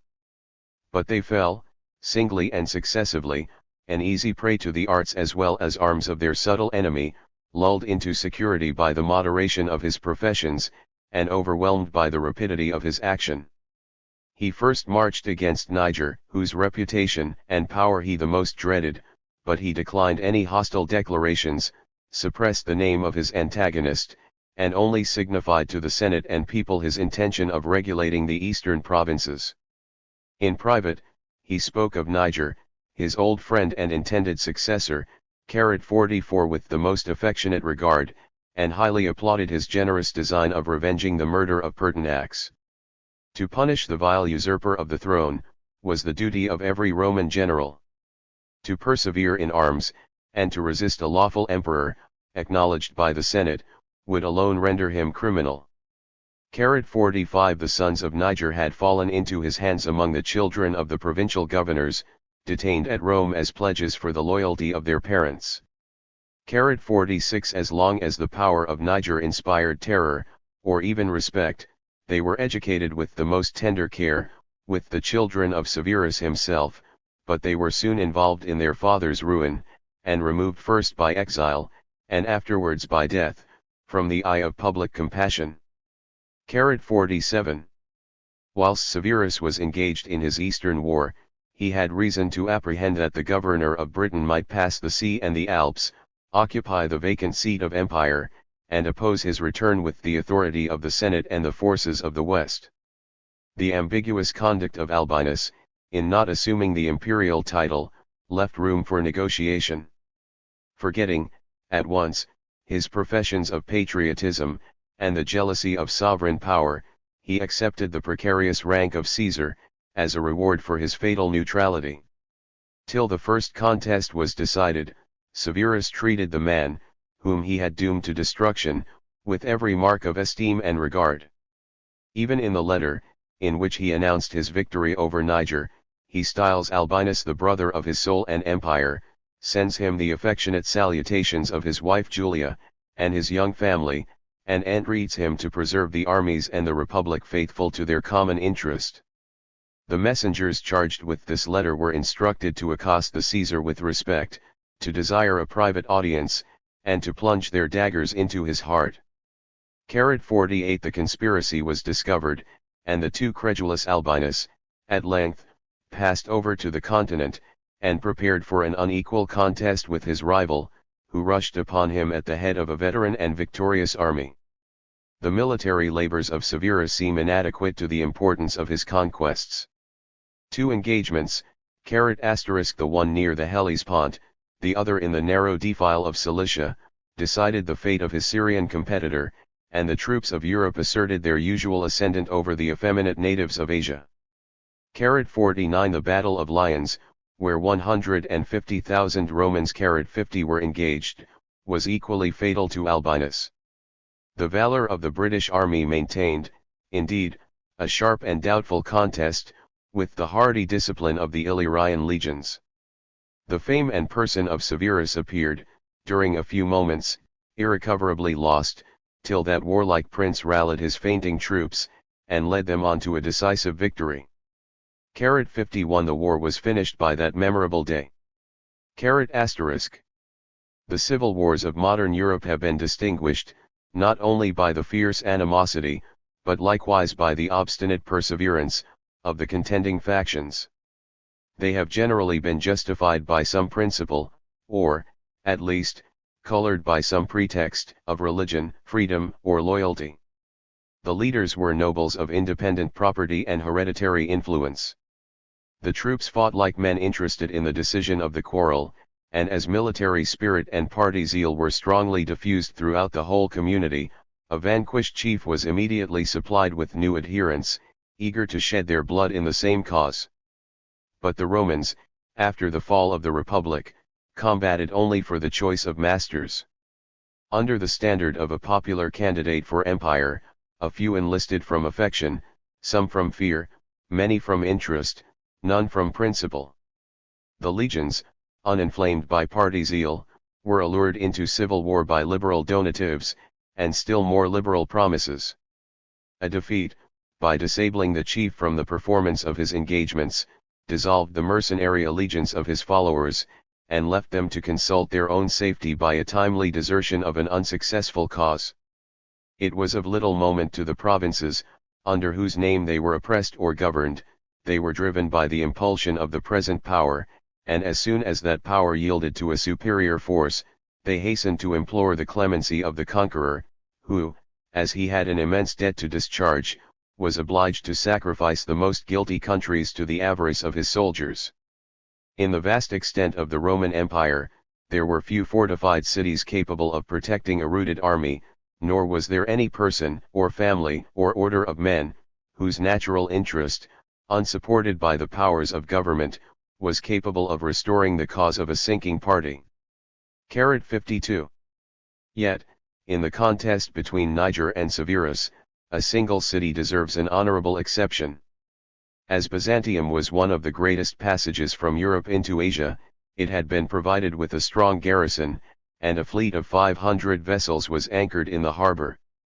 53. The impetuosity of Severus disappointed this prudent scheme of defense. He left to his generals the siege of Byzantium, forced the less guarded passage of the Hellespont, and, impatient of a meaner enemy, pressed forward to encounter his rival.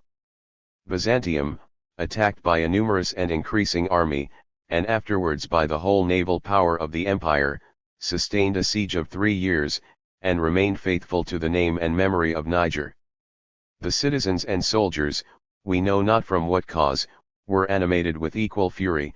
Several of the principal officers of Niger, who despaired of, or who disdained, a pardon, had thrown themselves into this last refuge. The fortifications were esteemed impregnable, and, in the defense of the place, a celebrated engineer displayed all the mechanic powers known to the ancients.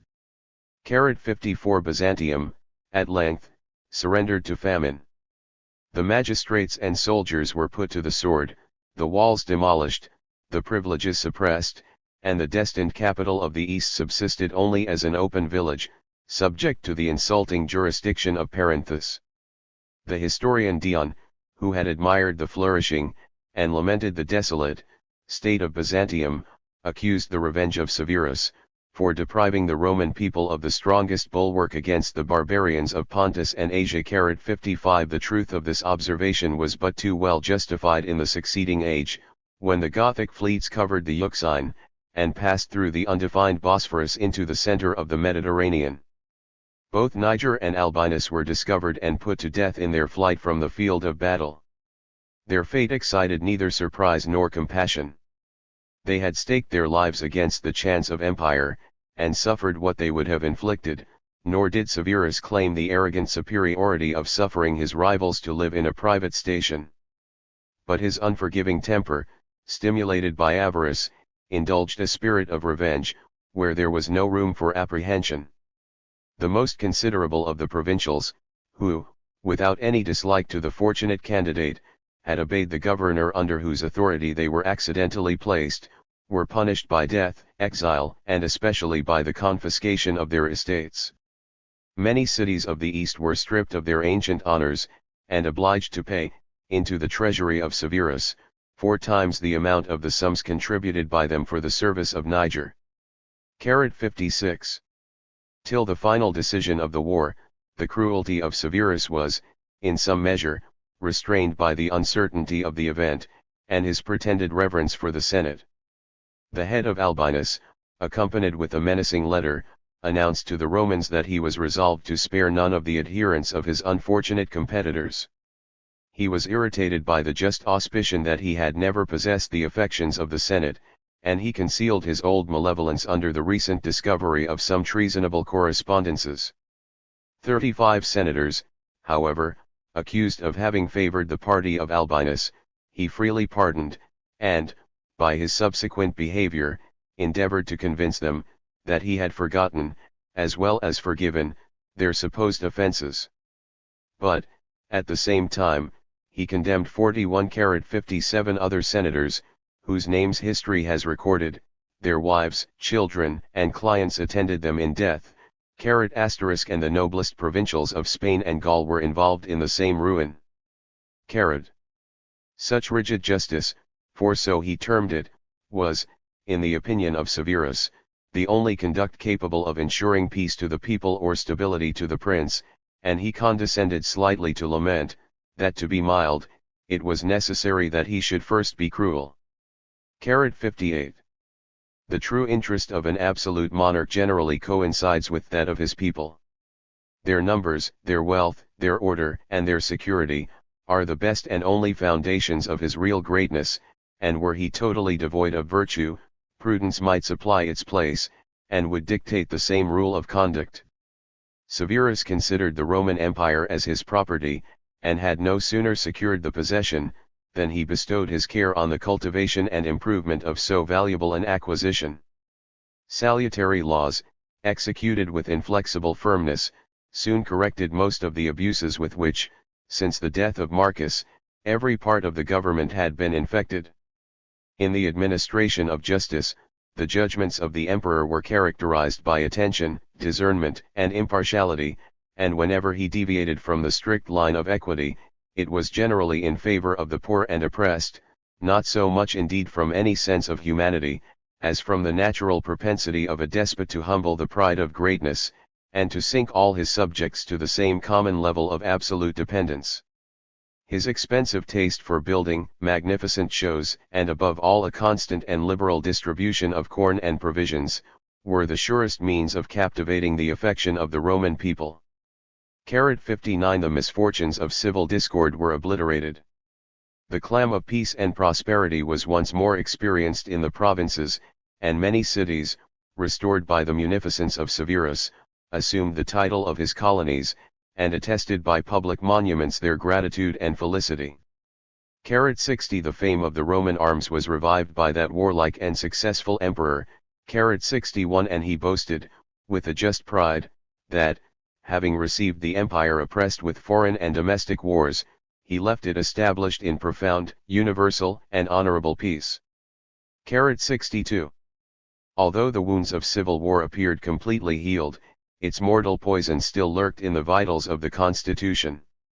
Severus possessed a considerable share of vigor and ability, but the daring soul of the first Caesar, or the deep policy of Augustus, were scarcely equal to the task of curbing the insolence of the victorious legions. By gratitude, by misguided policy, by seeming necessity, Severus was reduced to relax the nerves of discipline. 63 The vanity of his soldiers was flattered with the honor of wearing gold rings. Their ease was indulged in the permission of living with their wives in the idleness of quarters. He increased their pay beyond the example of former times, and taught them to expect, and soon to claim, extraordinary donatives on every public occasion of danger or festivity. Elated by success, enervated by luxury, and raised above the level of subjects by their dangerous privileges, 64 They soon became incapable of military fatigue, oppressive to the country, and impatient of a just subordination. Their officers asserted the superiority of rank by a more profuse and elegant luxury. There is still extant a letter of Severus, lamenting the licentious stage of the army, and exhorting one of his generals to begin the necessary reformation from the tribunes themselves, since, as he justly observes, the officer who has forfeited the esteem, will never command the obedience, of his soldiers. 65 Had the emperor pursued the train of reflection, he would have discovered, that the primary cause of this general corruption might be ascribed, not indeed to the example, but to the pernicious indulgence, however, of the commander-in-chief. The Praetorians, who murdered their emperor and sold the empire, had received the just punishment of their treason, but the necessary, though dangerous, institution of guards was soon restored on a new model by Severus, and increased to 4 times the ancient number. 66 Formerly these troops had been recruited in Italy, and as the adjacent provinces gradually imbibed the softer manners of Rome, the levies were extended to Macedonia, Noricum, and Spain. In the room of these elegant troops, better adapted to the pomp of courts than to the uses of war, it was established by Severus, that from all the legions of the frontiers, the soldiers most distinguished for strength, valor, and fidelity, should be occasionally drafted, and promoted, as an honor and reward, into the more eligible service of the guards. 67 By this new institution, the Italian youth were diverted from the exercise of arms, and the capital was terrified by the strange aspect and manners of a multitude of barbarians. But Severus flattered himself, that the legions would consider these chosen praetorians as the representatives of the whole military order, and that the present aid of 50,000 men, superior in arms and appointments to any force that could be brought into the field against them, would forever crush the hopes of rebellion, and secure the empire to himself and his posterity. The command of these favored and formidable troops soon became the first office of the empire. As the government degenerated into military despotism, the praetorian prefect, who in his origin had been a simple captain of the guards, was placed not only at the head of the army, but of the finances, and even of the law. In every department of administration, he represented the person, and exercised the authority, of the emperor. The first prefect who enjoyed and abused this immense power was Plautianus, the favorite minister of Severus. His reign lasted above 10 years, till the marriage of his daughter with the eldest son of the emperor, which seemed to assure his fortune, proved the occasion of his ruin. 68 The animosities of the palace, by irritating the ambition and alarming the fears of Plautianus, threatened to produce a revolution, and obliged the emperor, who still loved him, to consent with reluctance to his death. 69 After the fall of Plautianus, an eminent lawyer, the celebrated Papinian, was appointed to execute the motley office of praetorian prefect. Till the reign of Severus, the virtue and even the good sense of the emperors had been distinguished by their zeal or affected reverence for the Senate, and by a tender regard to the nice frame of civil policy instituted by Augustus. But the youth of Severus had been trained in the implicit obedience of camps, and his riper years spent in the despotism of military command. His haughty and inflexible spirit could not discover, or would not acknowledge, the advantage of preserving an intermediate power, however imaginary, between the emperor and the army. He disdained to profess himself the servant of an assembly that detested his person and trembled at his frown. He issued his commands, where his requests would have proved as effectual, assumed the conduct and style of a sovereign and a conqueror, and exercised, without disguise, the whole legislative, as well as the executive power. The victory over the Senate was easy and inglorious. Every eye and every passion were directed to the supreme magistrate, who possessed the arms and treasure of the state, whilst the Senate, neither elected by the people, nor guarded by military force, nor animated by public spirit, rested its declining authority on the frail and crumbling basis of ancient opinion. The fine theory of a republic insensibly vanished, and made way for the more natural and substantial feelings of monarchy. As the freedom and honors of Rome were successively communicated to the provinces, in which the old government had been either unknown, or was remembered with abhorrence, the tradition of republican maxims was gradually obliterated. The Greek historians of the age of the Antonines 70 observe, with a malicious pleasure, that although the sovereign of Rome, in compliance with an obsolete prejudice, abstained from the name of king, he possessed the full measure of regal power. In the reign of Severus, the Senate was filled with polished and eloquent slaves from the eastern provinces, who justified personal flattery by speculative principles of servitude. These new advocates of prerogative were heard with pleasure by the court, and with patience by the people, when they inculcated the duty of passive obedience, and descanted on the inevitable mischiefs of freedom.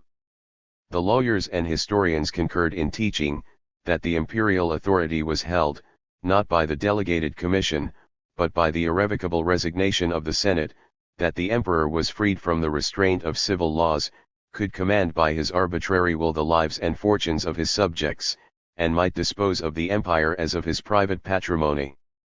71 The most eminent of the civil lawyers, and particularly Popinian, Paulus, and Ulpian, flourished under the house of Severus, and the Roman jurisprudence, having closely united itself with the system of monarchy, was supposed to have attained its full majority and perfection. The contemporaries of Severus in the enjoyment of the peace and glory of his reign, forgave the cruelties by which it had been introduced.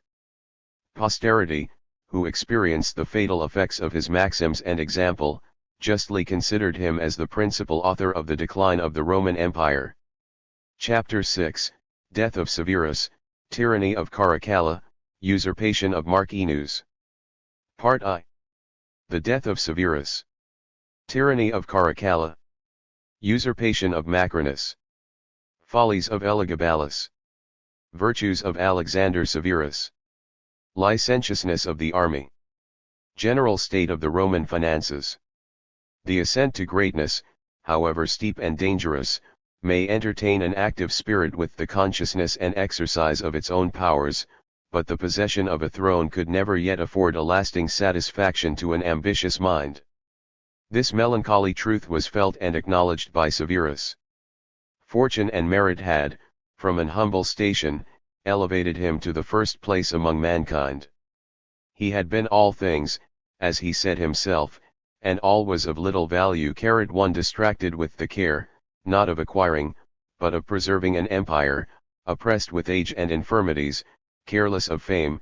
2 And satiated with power, all his prospects of life were closed. The desire of perpetuating the greatness of his family was the only remaining wish of his ambition and paternal tenderness. Like most of the Africans, Severus was passionately addicted to the vain studies of magic and divination, deeply versed in the interpretation of dreams and omens, and perfectly acquainted with the science of judicial astrology, which, in almost every age except the present, has maintained its dominion over the mind of man. He had lost his first wife, while he was governor of the Lyonesse Gaul. 3 In the choice of a second, he sought only to connect himself with some favorite of fortune, and as soon as he had discovered that the young lady of Emesa in Syria had a royal nativity, he solicited and obtained her hand. 4 Julia Domna, for that was her name, deserved all that the stars could promise her. She possessed, even in advanced age, the attractions of beauty. 5 And united to a lively imagination a firmness of mind, and strength of judgment, seldom bestowed on her sex. Her amiable qualities never made any deep impression on the dark and jealous temper of her husband, but in her son's reign, she administered the principal affairs of the empire, with a prudence that supported his authority, and with a moderation that sometimes corrected his wild extravagancies. 6 Julia applied herself to letters and philosophy, with some success, and with the most splendid reputation. She was the patroness of every art, and the friend of every man of genius. 7 The grateful flattery of the learned has celebrated her virtues, but, if we may credit the scandal of ancient history, chastity was very far from being the most conspicuous virtue of the Empress Julia. 8 Two sons, Caracalla 9 and Geta, were the fruit of this marriage, and the destined heirs of the empire. The fond hopes of the father, and of the Roman world, were soon disappointed by these vain youths, who displayed the indolent security of hereditary princes, and a presumption that fortune would supply the place of merit and application. Without any emulation of virtue or talents, they discovered, almost from their infancy, a fixed and implacable antipathy for each other. Their aversion, confirmed by years, and fomented by the arts of their interested favorites, broke out in childish, and gradually in more serious competitions, and, at length, divided the theatre, the circus, and the court, into two factions, actuated by the hopes and fears of their respective leaders. The prudent emperor endeavored, by every expedient of advice and authority, to allay this growing animosity. The unhappy discord of his sons clouded all his prospects, and threatened to overturn a throne raised with so much labor, cemented with so much blood, and guarded with every defense of arms and treasure. With an impartial hand he maintained between them an exact balance of favor, conferred on both the rank of Augustus, with the revered name of Antoninus, and for the first time the Roman world beheld 3 emperors. 10 Yet even this equal conduct served only to inflame the contest, whilst the fierce Caracalla asserted the right of primogeniture, and the milder Get accorded the affections of the people and the soldiers. In the anguish of a disappointed father, Severus foretold that the weaker of his sons would fall a sacrifice to the stronger, who, in his turn, would be ruined by his own vices. 11. In these circumstances the intelligence of a war in Britain, and of an invasion of the province by the barbarians of the north, was received with pleasure by Severus. Though the vigilance of his lieutenants might have been sufficient to repel the distant enemy, he resolved to embrace the honorable pretext of withdrawing his sons from the luxury of Rome, which enervated their minds and irritated their passions, and of inuring their youth to the toils of war and government. Notwithstanding his advanced age, for he was above 60, and his gout, which obliged him to be carried in a litter, he transported himself in person into that remote island, attended by his 2 sons, his whole court, and a formidable army. He immediately passed the walls of Hadrian and Antoninus, and entered the enemy's country, with the design of completing the long-attempted conquest of Britain. He penetrated to the northern extremity of the island, without meeting an enemy. But the concealed ambuscades of the Caledonians, who hung unseen on the rear and flanks of his army, the coldness of the climate and the severity of a winter march across the hills and morasses of Scotland, are reported to have cost the Romans above 50,000 men. The Caledonians at length yielded to the powerful and obstinate attack, sued for peace, and surrendered a part of their arms, and a large tract of territory. But their apparent submission lasted no longer than the present terror. As soon as the Roman legions had retired, they resumed their hostile independence. Their restless spirit provoked Severus to send a new army into Caledonia, with the most bloody orders, not to subdue, but to extirpate the natives. They were saved by the death of their haughty enemy. 12. This Caledonian war, neither marked by decisive events, nor attended with any important consequences, would ill deserve our attention, but it is supposed, not without a considerable degree of probability, that the invasion of Severus is connected with the most shining period of the British history or fable. Fingal, whose fame, with that of his heroes and bards, has been revived in our language by a recent publication, is said to have commanded the Caledonians in that memorable juncture, to have eluded the power of Severus, and to have obtained a signal victory on the banks of the Carun, in which the son of the king of the world, Caracal, fled from his arms along the fields of his pride. 13 Something of a doubtful mist still hangs over these Highland traditions, nor can it be entirely dispelled by the most ingenious researches of modern criticism. 14 But if we could, with safety, indulge the pleasing supposition, that Fingal lived, and that Ossian sung, the striking contrast of the situation and manners of the contending nations might amuse a philosophic mind. The parallel would be little to the advantage of the more civilized people, if we compared the unrelenting revenge of Severus with the generous clemency of Fingal, the timid and brutal cruelty of Caracalla with the bravery, the tenderness, the elegant genius of Ossian, the mercenary chiefs, who, from motives of fear or interest, served under the imperial standard, with the freeborn warriors who started to arms at the voice of the King of Morven. If, in a word, we contemplated the untutored Caledonians, glowing with the warm virtues of nature, and the degenerate Romans, polluted with the mean vices of wealth and slavery. The declining health and last illness of Severus inflamed the wild ambition and black passions of Caracalla's soul. Impatient of any delay or division of empire, he attempted, more than once, to shorten the small remainder of his father's days, and endeavored, but without success, to excite a mutiny among the troops. 15 The old emperor had often censured the misguided lenity of Marcus, who, by a single act of justice, might have saved the Romans from the tyranny of his worthless son. Placed in the same situation, he experienced how easily the rigor of a judge dissolves away in the tenderness of a parent. He deliberated, he threatened, but he could not punish, and this last and only instance of mercy was more fatal to the empire than a long series of cruelty. 16 The disorder of his mind irritated the pains of his body, he wished impatiently for death, and hastened the instant of it by his impatience. He expired at York in the 65th year of his life, and in the 18th of a glorious and successful reign. In his last moments he recommended concord to his sons, and his sons to the army. The salutary advice never reached the heart, or even the understanding, of the impetuous youths, but the more obedient troops, mindful of their oath of allegiance, and of the authority of their deceased master, resisted the solicitations of Caracalla, and proclaimed both brothers emperors of Rome. The new princes soon left the Caledonians in peace, returned to the capital, celebrated their father's funeral with divine honors, and were cheerfully acknowledged as lawful sovereigns, by the Senate, the people, and the provinces. Some preeminence of rank seems to have been allowed to the elder brother, but they both administered the empire with equal and independent power. 17. Such a divided form of government would have proved a source of discord between the most affectionate brothers. It was impossible that it could long subsist between two implacable enemies, who neither desired nor could trust a reconciliation.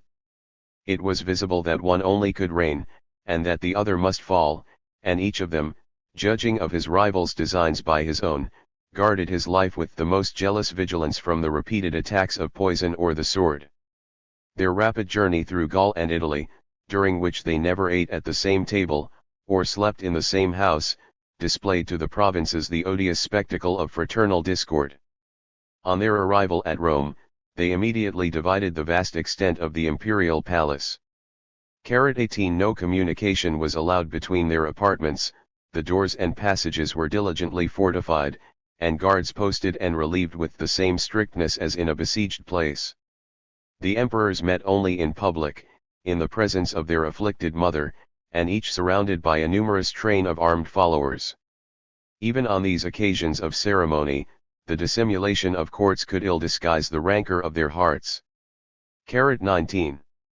This latent civil war already distracted the whole government, when a scheme was suggested that seemed of mutual benefit to the hostile brothers. It was proposed, that since it was impossible to reconcile their minds, they should separate their interest, and divide the empire between them. The conditions of the treaty were already drawn with some accuracy. It was agreed that Caracalla, as the elder brother, should remain in possession of Europe and the Western Africa, and that he should relinquish the sovereignty of Asia and Egypt to Geta, who might fix his residence at Alexandria or Antioch, cities little inferior to Rome itself in wealth and greatness, that numerous armies should be constantly encamped on either side of the Thracian Bosphorus, to guard the frontiers of the rival monarchies, and that the senators of European extraction should acknowledge the sovereign of Rome, whilst the natives of Asia followed the emperor of the East. The tears of the Empress Julia interrupted the negotiation, the first idea of which had filled every Roman breast with surprise and indignation. The mighty mass of conquest was so intimately united by the hand of time and policy, that it required the most forcible violence to rend it asunder. The Romans had reason to dread, that the disjointed members would soon be reduced by a civil war under the dominion of one master, but if the separation was permanent, the division of the provinces must terminate in the dissolution of an empire whose unity had hitherto remained inviolate. 20. Had the treaty been carried into execution, the sovereign of Europe might soon have been the conqueror of Asia, but Caracalla obtained an easier, though a more guilty, victory. He artfully listened to his mother's entreaties, and consented to meet his brother in her apartment, on terms of peace and reconciliation. In the midst of their conversation, some centurions, who had contrived to conceal themselves, rushed with drawn swords upon the unfortunate Geta. His distracted mother strove to protect him in her arms, but, in the unavailing struggle, she was wounded in the hand, and covered with the blood of her younger son, while she saw the elder animating and assisting 21 the fury of the assassins. As soon as the deed was perpetrated, Caracalla, with hasty steps, and horror in his countenance, ran towards the praetorian camp, as his only refuge, and threw himself on the ground before the statues of the tutelar deities. 22 The soldiers attempted to raise and comfort him. In broken and disordered words he informed them of his imminent danger, and fortunate escape, insinuating that he had prevented the designs of his enemy, and declared his resolution to live and die with his faithful troops. Geta had been the favorite of the soldiers, but complaint was useless, revenge was dangerous, and they still reverenced the son of Severus. Their discontent died away in idle murmurs, and Caracalla soon convinced them of the justice of his cause, by distributing in one lavish donative the accumulated treasures of his father's reign. 23 The real sentiments of the soldiers alone were of importance to his power or safety. Their declaration in his favor commanded the dutiful professions of the Senate.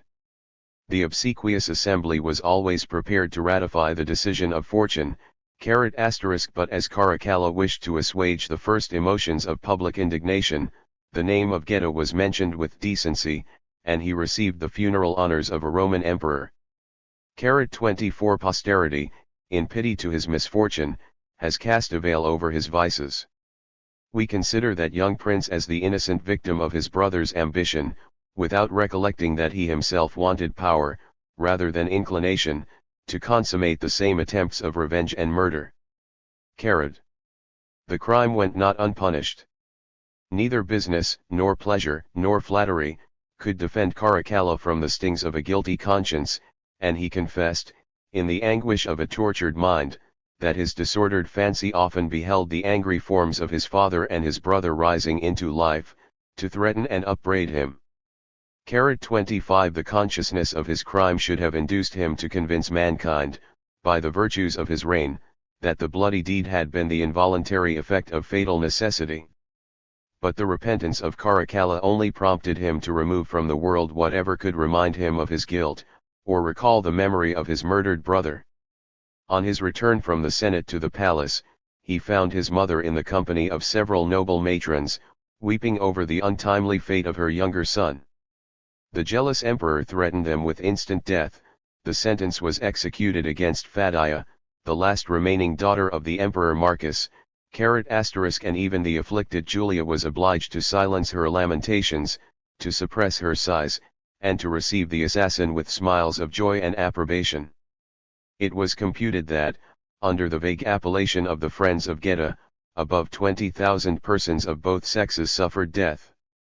His guards and freedmen, the ministers of his serious business, and the companions of his looser hours, those who by his interest had been promoted to any commands in the army or provinces, with the long connected chain of their dependants, were included in the proscription, which endeavored to reach every one who had maintained the smallest correspondence with Geta, who lamented his death, or who even mentioned his name.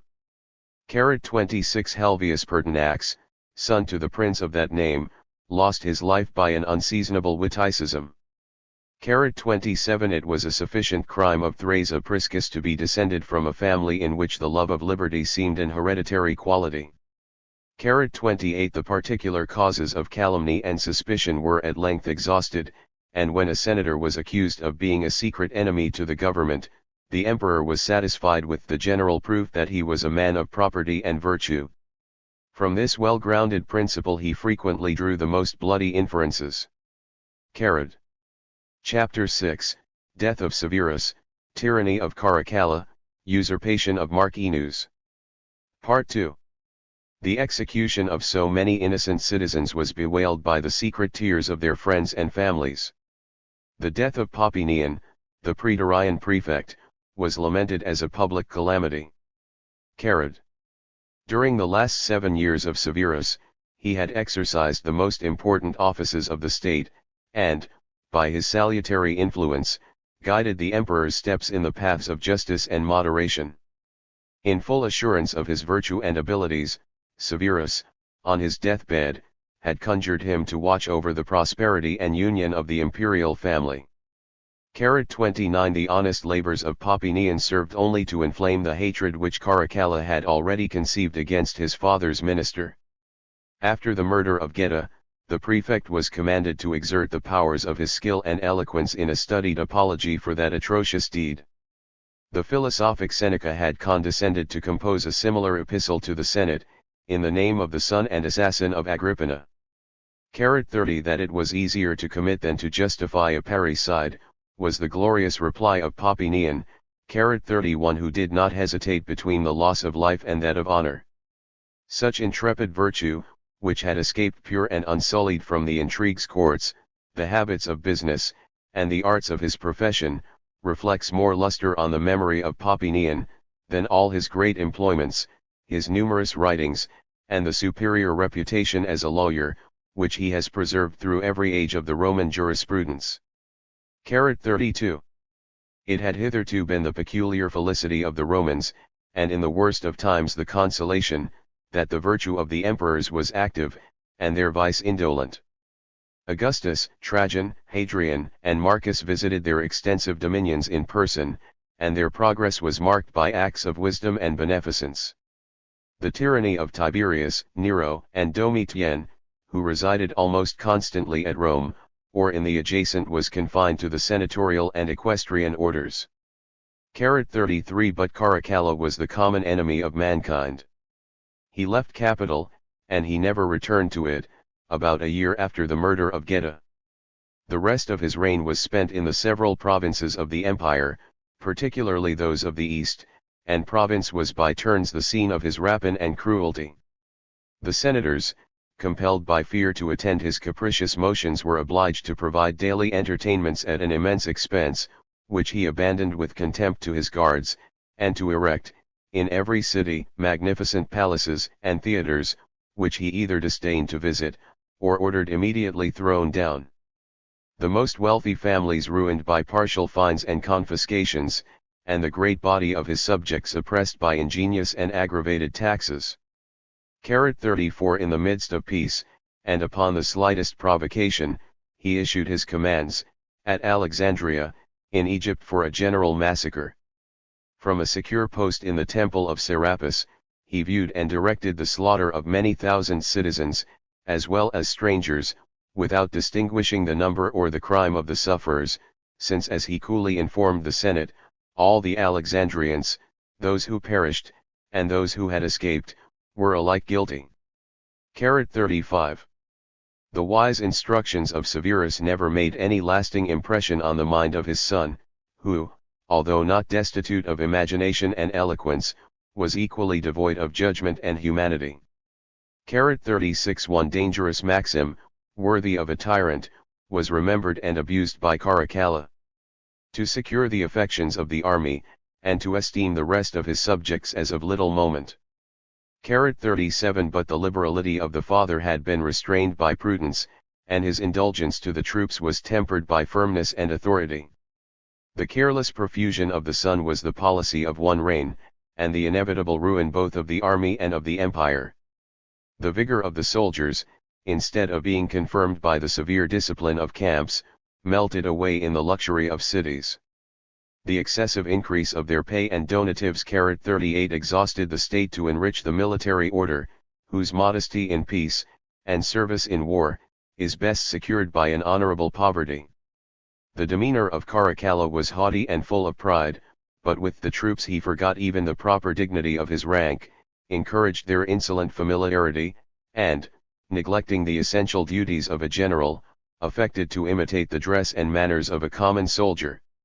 It was impossible that such a character, and such conduct as that of Caracalla, could inspire either love or esteem, but as long as his vices were beneficial to the armies, he was secure from the danger of rebellion.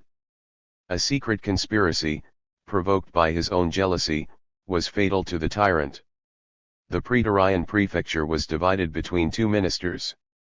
The military department was intrusted to Adventus, an experienced rather than able soldier, and the civil affairs were transacted by Appius Macrinus, who, by his dexterity in business, had raised himself, with a fair character, to that high office. But his favor varied with the caprice of the emperor, and his life might depend on the slightest suspicion, or the most casual circumstance. Malice or fanaticism had suggested to an African, deeply skilled in the knowledge of futurity, a very dangerous prediction that Macrinus and his son were destined to reign over the empire. The report was soon diffused through the province, and when the man was sent in chains to Rome, he still asserted, in the presence of the prefect of the city, the faith of his prophecy. That magistrate, who had received the most pressing instructions to inform himself of the successors of Caracalla, immediately communicated the examination of the African to the imperial court, which at that time resided in Syria. But, notwithstanding the diligence of the public messengers, a friend of Macrinus found means to apprise him of the approaching danger. The emperor received the letters from Rome, and as he was then engaged in the conduct of a chariot race, he delivered them unopened to the praetorian prefect, directing him to dispatch the ordinary affairs, and to report the more important business that might be contained in them. Macrinus read his fate, and resolved to prevent it. He inflamed the discontents of some inferior officers, and employed the hand of Martialis, a desperate soldier, who had been refused the rank of centurion. The devotion of Caracalla prompted him to make a pilgrimage from Edessa to the celebrated Temple of the Moon at Cari. He was attended by a body of cavalry, but having stopped on the road for some necessary occasion, his guards preserved a respectful distance, and Martialis, approaching his person under a presence of duty, stabbed him with a dagger. The bold assassin was instantly killed by a Scythian archer of the imperial guard. Such was the end of a monster whose life disgraced human nature, and whose reign accused the patience of the Romans. 39 The grateful soldiers forgot his vices, remembered only his partial liberality, and obliged the Senate to prostitute their own dignity and that of religion, by granting him a place among the gods. Whilst he was upon earth, Alexander the Great was the only hero whom this god deemed worthy his admiration. He assumed the name and ensigns of Alexander, formed a Macedonian phalanx of guards, persecuted the disciples of Aristotle, and displayed, with a puerile enthusiasm, the only sentiment by which he discovered any regard for virtue or glory. We can easily conceive, that after the Battle of Narva, and the conquest of Poland, Charles XII, though he still wanted the more elegant accomplishments of the son of Philip, might boast of having rivaled his valor and magnanimity, but in no one action of his life did Caracalla express the faintest resemblance of the Macedonian hero, except in the murder of a great number of his own and of his father's friends. 40. After the extinction of the house of Severus, the Roman world remained 3 days without a master. The choice of the army, for the authority of a distant and feeble senate was little regarded, hung in anxious suspense, as no candidate presented himself whose distinguished birth and merit could engage their attachment and unite their suffrages. The decisive weight of the praetorian guards elevated the hopes of their prefects, and these powerful ministers began to assert their legal claim to fill the vacancy of the imperial throne. Adventus, however, the senior prefect, conscious of his age and infirmities, of his small reputation, and his smaller abilities, resigned the dangerous honor to the crafty ambition of his colleague Macrinus, whose well-dissembled grief removed all suspicion of his being accessory to his master's death. 41 The troops neither loved nor esteemed his character. They cast their eyes around in search of a competitor, and at last yielded with reluctance to his promises of unbounded liberality and indulgence. A short time after his accession, he conferred on his son Diadumenianus, at the age of only 10 years, the imperial title, and the popular name of Antoninus. The beautiful figure of the youth, assisted by an additional donative, for which the ceremony furnished a pretext, might attract, it was hoped, the favor of the army, and secure the doubtful throne of Macrinus. The authority of the new sovereign had been ratified by the cheerful submission of the Senate and provinces. They exulted in their unexpected deliverance from a hated tyrant, and it seemed of little consequence to examine into the virtues of the successor of Caracalla. But as soon as the first transports of joy and surprise had subsided, they began to scrutinize the merits of Macrinus with a critical severity, and to arraign the nasty choice of the army. It had hitherto been considered as a fundamental maxim of the constitution, that the emperor must be always chosen in the Senate, and the sovereign power, no longer exercised by the whole body, was always delegated to one of its members. But Macrinus was not a senator. 42 The sudden elevation of the praetorian prefects betrayed the meanness of their origin, and the equestrian order was still in possession of that great office, which commanded with arbitrary sway the lives and fortunes of the Senate. A murmur of indignation was heard, that a man, whose obscure 43 extraction had never been illustrated by any signal service, should dare to invest himself with the purple, instead of bestowing it on some distinguished senator, equal in birth and dignity to the splendor of the imperial station. As soon as the character of Macrinus was surveyed by the sharp eye of discontent, some vices, and many defects, were easily discovered.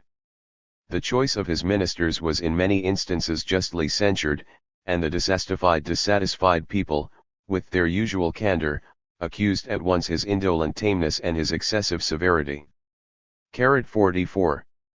His rash ambition had climbed a height where it was difficult to stand with firmness, and impossible to fall without instant destruction. Trained in the arts of courts and the forms of civil business, he trembled in the presence of the fierce and undisciplined multitude, over whom he had assumed the command. His military talents were despised, and his personal courage suspected. A whisper that circulated in the camp, disclosed the fatal secret of the conspiracy against the late emperor, aggravated the guilt of murder by the baseness of hypocrisy, and heightened contempt by detestation. To alienate the soldiers, and to provoke inevitable ruin, the character of a reformer was only wanting, and such was the peculiar hardship of his fate, that Macrinus was compelled to exercise that invidious office. The prodigality of Caracalla had left behind it a long train of ruin and disorder, and if that worthless tyrant had been capable of reflecting on the sure consequences of his own conduct, he would perhaps have enjoyed the dark prospect of the distress and calamities which he bequeathed to his successors. In the management of this necessary reformation, Macrinus proceeded with a cautious prudence, which would have restored health and vigor to the Roman army in an easy and almost imperceptible manner. To the soldiers already engaged in the service, he was constrained to leave the dangerous privileges and extravagant pay given by Caracalla, but the new recruits were received on the more moderate though liberal establishment of Severus, and gradually formed to modesty and obedience. 45 One fatal error destroyed the salutary effects of this judicious plan. The numerous army, assembled in the east by the late emperor, instead of being immediately dispersed by Macrinus through the several provinces, was suffered to remain united in Syria, during the winter that followed his elevation. In the luxurious idleness of their quarters, the troops viewed their strength and numbers, communicated their complaints, and revolved in their minds the advantages of another revolution. The veterans, instead of being flattered by the advantageous distinction, were alarmed by the first steps of the emperor, which they considered as the presage of his future intentions. The recruits, with sullen reluctance, entered on a service, whose labors were increased while its rewards were diminished by a covetous and unwarlike sovereign. The murmurs of the army swelled with impunity into seditious clamors, and the partial mutinies betrayed a spirit of discontent and disaffection that waited only for the slightest occasion to break out on every side into a general rebellion. To minds thus disposed, the occasion soon presented itself. The Empress Julia had experienced all the vicissitudes of fortune. From an humble station she had been raised to greatness, only to taste the superior bitterness of an exalted rank. She was doomed to weep over the death of one of her sons, and over the life of the other. The cruel fate of Caracalla, though her good sense must have long taught her to expect it, awakened the feelings of a mother and of an empress. Notwithstanding the respectful civility expressed by the usurper towards the widow of Severus, she descended with a painful struggle into the condition of a subject, and soon withdrew herself, by a voluntary death, from the anxious and humiliating dependence. 46 Julia Maesa, her sister, was ordered to leave the court and Antioch. She retired to Emesa with an immense fortune, the fruit of 20 years' favor, accompanied by her 2 daughters, Soemias and Mami, each of whom was a widow, and each had an only son. Bassianus, Carad. For that was the name of the son of Soemias, was consecrated to the honorable ministry of High Priest of the Sun, and this holy vocation, embraced either from prudence or superstition, contributed to raise the Syrian youth to the Empire of Rome. A numerous body of troops was stationed at Emesa, and as the severe discipline of Macrinus had constrained them to pass the winter encamped, they were eager to revenge the cruelty of such unaccustomed hardships. The soldiers, who resorted in crowds to the Temple of the Sun, beheld with veneration and delight the elegant dress and figure of the young pontiff. They recognized, or they thought that they recognized, the features of Caracalla, whose memory they now adored. The artful Mysa saw and cherished their rising partiality, and readily sacrificing her daughter's reputation to the fortune of her grandson, she insinuated that Bassianus was the natural son of their murdered sovereign. The sums distributed by her emissaries with a lavish hand silenced every objection, and the profusion sufficiently proved the affinity, or at least the resemblance, of Bassianus with the great original. The young Antoninus, for he had assumed and polluted that respectable name, was declared emperor by the troops of Emesa, asserted his hereditary right, and called aloud on the armies to follow the standard of a young and liberal prince, who had taken up arms to revenge his father's death and the oppression of the military order. 47. Whilst a conspiracy of women and eunuchs was concerted with prudence, and conducted with rapid vigor, Macrinus, who, by a decisive motion, might have crushed his infant enemy, floated between the opposite extremes of terror and security, which alike fixed him inactive at Antioch. A spirit of rebellion diffused itself through all the camps and garrisons of Syria, successive detachments murdered their officers, 48 and joined the party of the rebels, and the tardy restitution of military pay and privileges was imputed to the acknowledged weakness of Macrinus.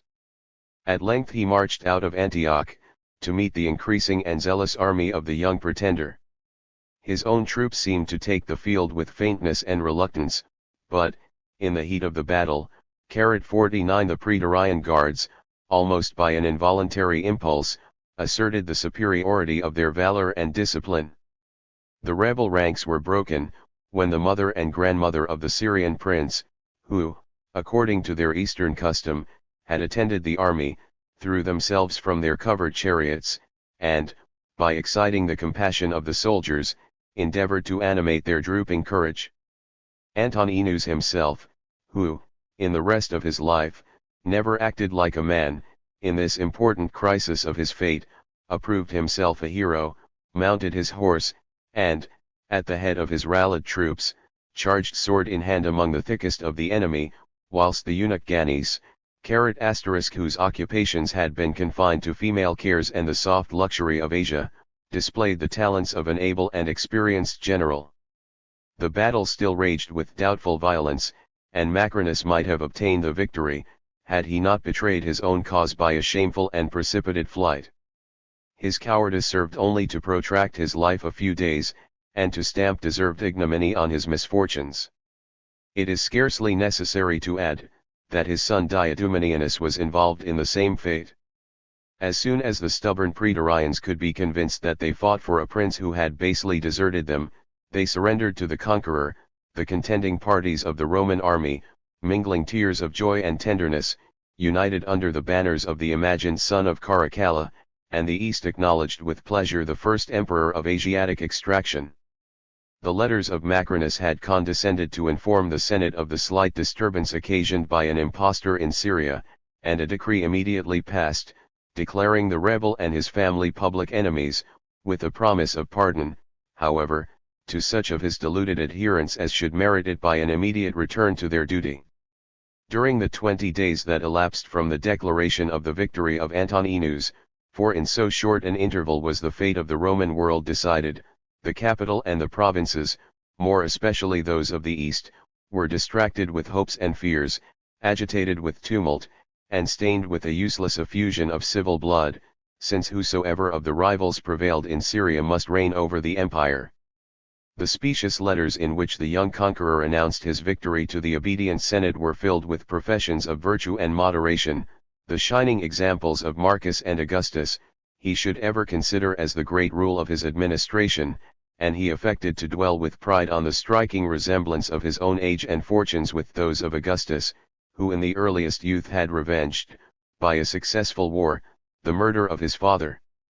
By adopting the style of Marcus Aurelius Antoninus, son of Antoninus and grandson of Severus, he tacitly asserted his hereditary claim to the empire, but, by assuming the tribunician and proconsular powers before they had been conferred on him by a decree of the Senate, he offended the delicacy of Roman prejudice. This new and injudicious violation of the constitution was probably dictated either by the ignorance of his Syrian courtiers, or the fierce disdain of his military followers. 50.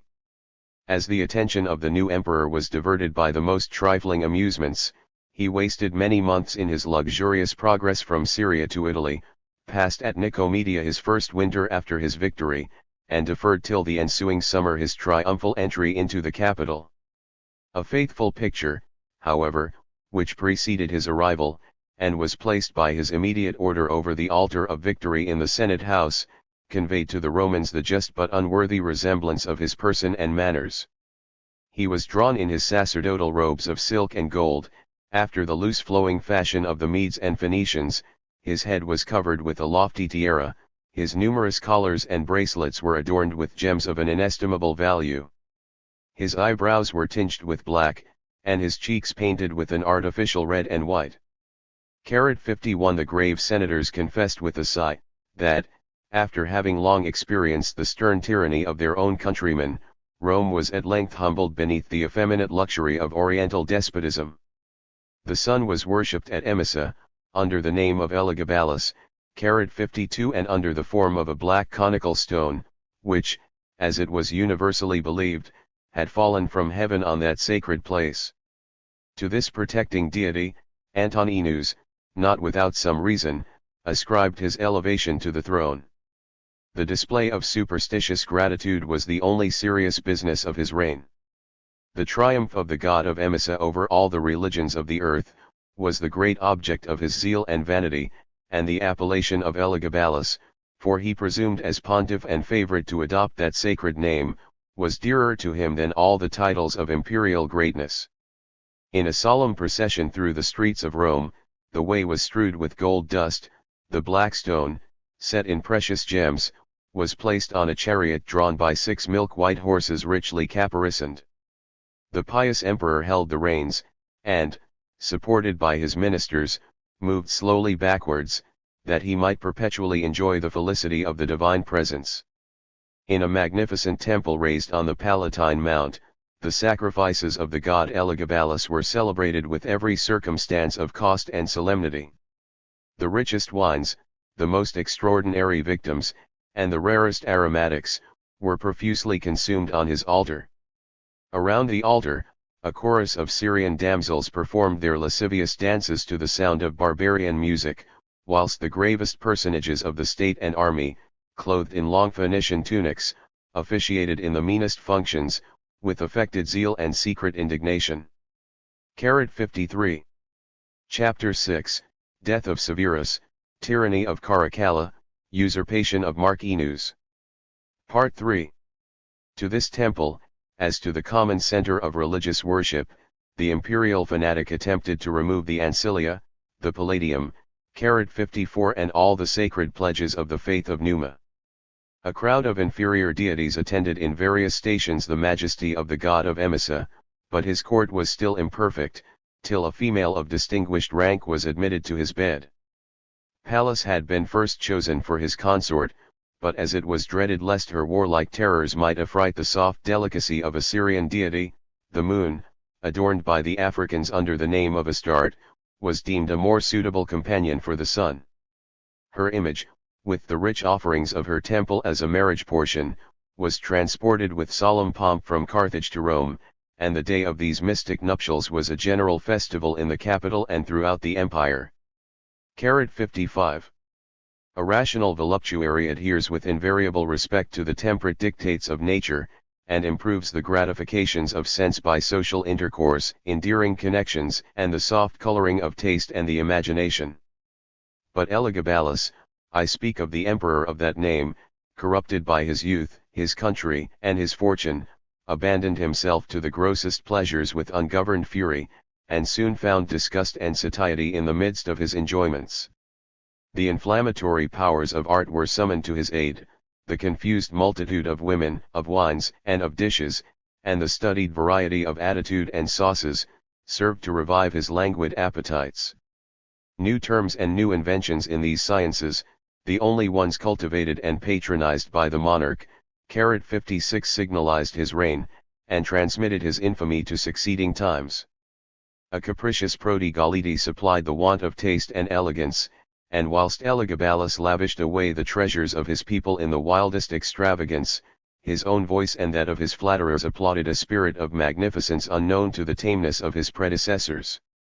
To confound the order of seasons and climates, 57 to sport with the passions and prejudices of his subjects, and to subvert every law of nature and decency, were in the number of his most delicious amusements. A long train of concubines, and a rapid succession of wives, among whom was a Vestal Virgin, ravished by force from her sacred asylum, 58 were insufficient to satisfy the impotence of his passions. The master of the Roman world affected to copy the dress and manners of the female sex, preferred the distaff to the scepter, and dishonored the principal dignities of the empire by distributing them among his numerous lovers, one of whom was publicly invested with the title and authority of the emperors, or, as he more properly styled himself, of the empress's husband. 59. It may seem probable, the vices and follies of Elagabalus have been adorned by fancy, and blackened by prejudice. 60 Yet, confining ourselves to the public scenes displayed before the Roman people, and attested by grave and contemporary historians, their inexpressible infamy surpasses that of any other age or country. The license of an Eastern monarch is secluded from the eye of curiosity by the inaccessible walls of his seraglio. The sentiments of honor and gallantry have introduced a refinement of pleasure, a regard for decency, and a respect for the public opinion, into the modern courts of Europe, but the corrupt and opulent nobles of Rome gratified every vice that could be collected from the mighty conflux of nations and manners. Secure of impunity, careless of censure, they lived without restraint in the patient and humble society of their slaves and parasites. The emperor, in his turn, viewing every rank of his subjects with the same contemptuous indifference, asserted without control his sovereign privilege of lust and luxury. The most worthless of mankind are not afraid to condemn in others the same disorders which they allow in themselves, and can readily discover some nice difference of age, character, or station, to justify the partial distinction. The licentious soldiers, who had raised to the throne the dissolute son of Caracalla, blushed at their ignominious choice, and turned with disgust from that monster, to contemplate with pleasure the opening virtues of his cousin Alexander, the son of Mammia. The crafty Mysa, sensible that her grandson Elagabalus must inevitably destroy himself by his own vices, had provided another and surer support of her family. Embracing a favorable moment of fondness and devotion, she had persuaded the young emperor to adopt Alexander, and to invest him with the title of Caesar, that his own divine occupations might be no longer interrupted by the care of the earth. In the second rank that amiable prince soon acquired the affections of the public, and excited the tyrant's jealousy, who resolved to terminate the dangerous competition, either by corrupting the manners, or by taking away the life, of his rival.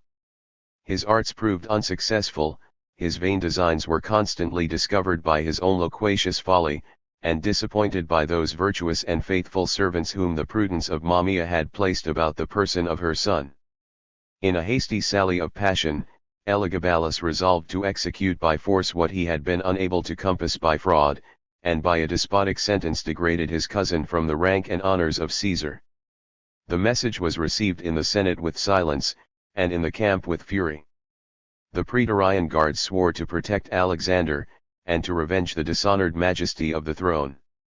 The tears and promises of the trembling Elagabalus, who only begged them to spare his life, and to leave him in the possession of his beloved hierocles, diverted their just indignation, and they contented themselves with empowering their prefects to watch over the safety of Alexander, and the conduct of the emperor. 61. It was impossible that such a reconciliation should last, or that even the mean soul of Elagabalus could hold an empire on such humiliating terms of dependence. He soon attempted, by a dangerous experiment, to try the temper of the soldiers. The report of the death of Alexander, and the natural suspicion that he had been murdered, inflamed their passions into fury, and the tempest of the camp could only be appeased by the presence and authority of the popular youth. Provoked at this new instance of their affection for his cousin, and their contempt for his person, the emperor ventured to punish some of the leaders of the mutiny. His unseasonable severity proved instantly fatal to his minions, his mother, and himself.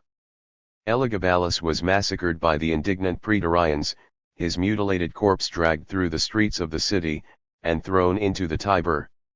His memory was branded with eternal infamy by the Senate, the justice of whose decree has been ratified by posterity. 62. In the room of Elagabalus, his cousin Alexander was raised to the throne by the praetorian guards.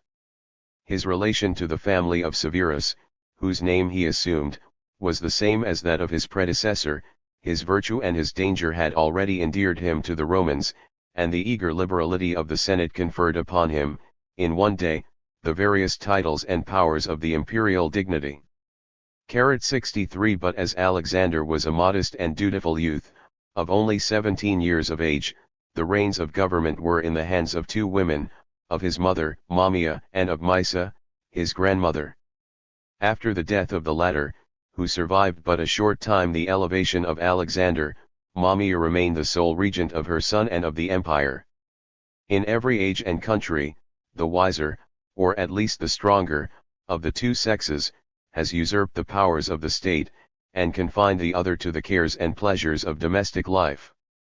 In hereditary monarchies, however, and especially in those of modern Europe, the gallant spirit of chivalry, and the law of succession, have accustomed us to allow a singular exception, and a woman is often acknowledged the absolute sovereign of a great kingdom, in which she would be deemed incapable of exercising the smallest employment, civil or military.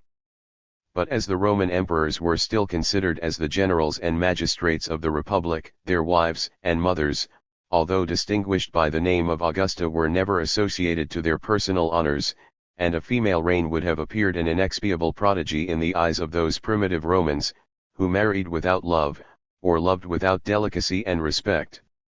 64. The haughty Agrippina aspired, indeed, to share the honors of the empire which she had conferred on her son, but her mad ambition, detested by every citizen who felt for the dignity of Rome, was disappointed by the artful firmness of Seneca and Burrus. 65. The good sense, or the indifference, of succeeding princes, restrained them from offending the prejudices of their subjects, and it was reserved for the profligate Elagabalus to discharge the acts of the Senate with the name of his mother Soaemias, who was placed by the side of the consuls, and subscribed, as a regular member, the decrees of the legislative assembly. Her more prudent sister, Mammia, declined the useless and odious prerogative, and a solemn law was enacted, excluding women forever from the Senate, and devoting to the infernal gods the head of the wretch by whom this sanction should be violated. 66. The substance, not the pageantry, of power, was the object of Mammia's manly ambition. She maintained an absolute and lasting empire over the mind of her son, and in his affection the mother could not brook a rival. Alexander, with her consent, married the daughter of a patrician, but his respect for his father-in-law, and love for the empress, were inconsistent with the tenderness of interest of Mammia. The patrician was executed on the ready accusation of treason, and the wife of Alexander driven with ignominy from the palace, and banished into Africa. 67. Notwithstanding this act of jealous cruelty, as well as some instances of avarice, with which Mammia is charged, the general tenor of her administration was equally for the benefit of her son and of the empire. With the approbation of the Senate, she chose 16 of the wisest and most virtuous senators as a perpetual council of state, before whom every public business of moment was debated and determined. The celebrated Ulpian, equally distinguished by his knowledge of, and his respect for, the laws of Rome, was at their head, and the prudent firmness of this aristocracy restored order and authority to the government. As soon as they had purged the city from foreign superstition and luxury, the remains of the capricious tyranny of Elagabalus, they applied themselves to remove his worthless creatures from every department of the public administration, and to supply their places with men of virtue and ability. Learning, and the love of justice, became the only recommendations for civil offices, valor, and the love of discipline, the only qualifications for military employments. 68. But the most important care of Mamaea and her wise counselors, was to form the character of the young emperor, on whose personal qualities the happiness or misery of the Roman world must ultimately depend. The fortunate soil assisted, and even prevented, the hand of cultivation. An excellent understanding soon convinced Alexander of the advantages of virtue, the pleasure of knowledge, and the necessity of labor. A natural mildness and moderation of temper preserved him from the assaults of passion, and the allurements of vice. His unalterable regard for his mother, and his esteem for the wise Ulpian, guarded his unexperienced youth from the poison of flattery. ***. The simple journal of his ordinary occupations exhibits a pleasing picture of an accomplished emperor, 69 and, with some allowance for the difference of manners, might well deserve the imitation of modern princes. Alexander rose early, the first moments of the day were consecrated to private devotion, and his domestic chapel was filled with the images of those heroes, who, by improving or reforming human life, had deserved the grateful reverence of posterity. But as he deemed the service of mankind the most acceptable worship of the gods, the greatest part of his morning hours was employed in his council, where he discussed public affairs, and determined private causes, with a patience and discretion above his years. The dryness of business was relieved by the charms of literature, and a portion of time was always set apart for his favorite studies of poetry, history, and philosophy. The works of Virgil and Horace, the republics of Plato and Cicero, formed his taste, enlarged his understanding, and gave him the noblest ideas of man and government. The exercises of the body succeeded to those of the mind, and Alexander, who was tall, active, and robust, surpassed most of his equals in the gymnastic arts. Refreshed by the use of the bath and a slight dinner, he resumed, with new vigor, the business of the day, and, till the hour of supper, the principal meal of the Romans, he was attended by his secretaries, with whom he read and answered the multitude of letters, memorials, and petitions, that must have been addressed to the master of the greatest part of the world. His table was served with the most frugal simplicity, and whenever he was at liberty to consult his own inclination, the company consisted of a few select friends, men of learning and virtue, amongst whom Ulpian was constantly invited. Their conversation was familiar and instructive, and the pauses were occasionally enlivened by the recital of some pleasing composition, which supplied the place of the dancers, comedians, and even gladiators, so frequently summoned to the tables of the rich and luxurious Romans. 70 The dress of Alexander was plain and modest, his demeanor courteous and affable. At the proper hours his palace was open to all his subjects, but the voice of a crier was heard, as in the Eleusinian mysteries, pronouncing the same salutary admonition, "Let none enter these holy walls, unless he is conscious of a pure and innocent mind." 71. Such a uniform tenor of life, which left not a moment for vice or folly, is a better proof of the wisdom and justice of Alexander's government, than all the trifling details preserved in the compilation of Lampridius. Since the accession of Commodus, the Roman world had experienced, during the term of 40 years, the successive and various vices of 4 tyrants. From the death of Elagabalus, it enjoyed an auspicious calm of 13 years. The provinces, relieved from the oppressive taxes invented by Caracalla and his pretended son, flourished in peace and prosperity, under the administration of magistrates, who were convinced by experience that to deserve the love of the subjects, was their best and only method of obtaining the favor of their sovereign. While some gentle restraints were imposed on the innocent luxury of the Roman people, the price of provisions and the interest of money, were reduced by the paternal care of Alexander, whose prudent liberality, without distressing the industrious, supplied the wants and amusements of the populace. The dignity, the freedom, the authority of the Senate was restored, and every virtuous senator might approach the person of the emperor without a fear and without a blush.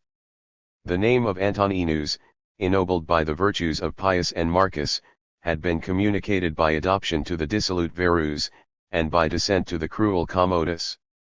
It became the honorable appellation of the sons of Severus, was bestowed on young Diadumenianus, and at length prostituted to the infamy of the high priest of Emesa.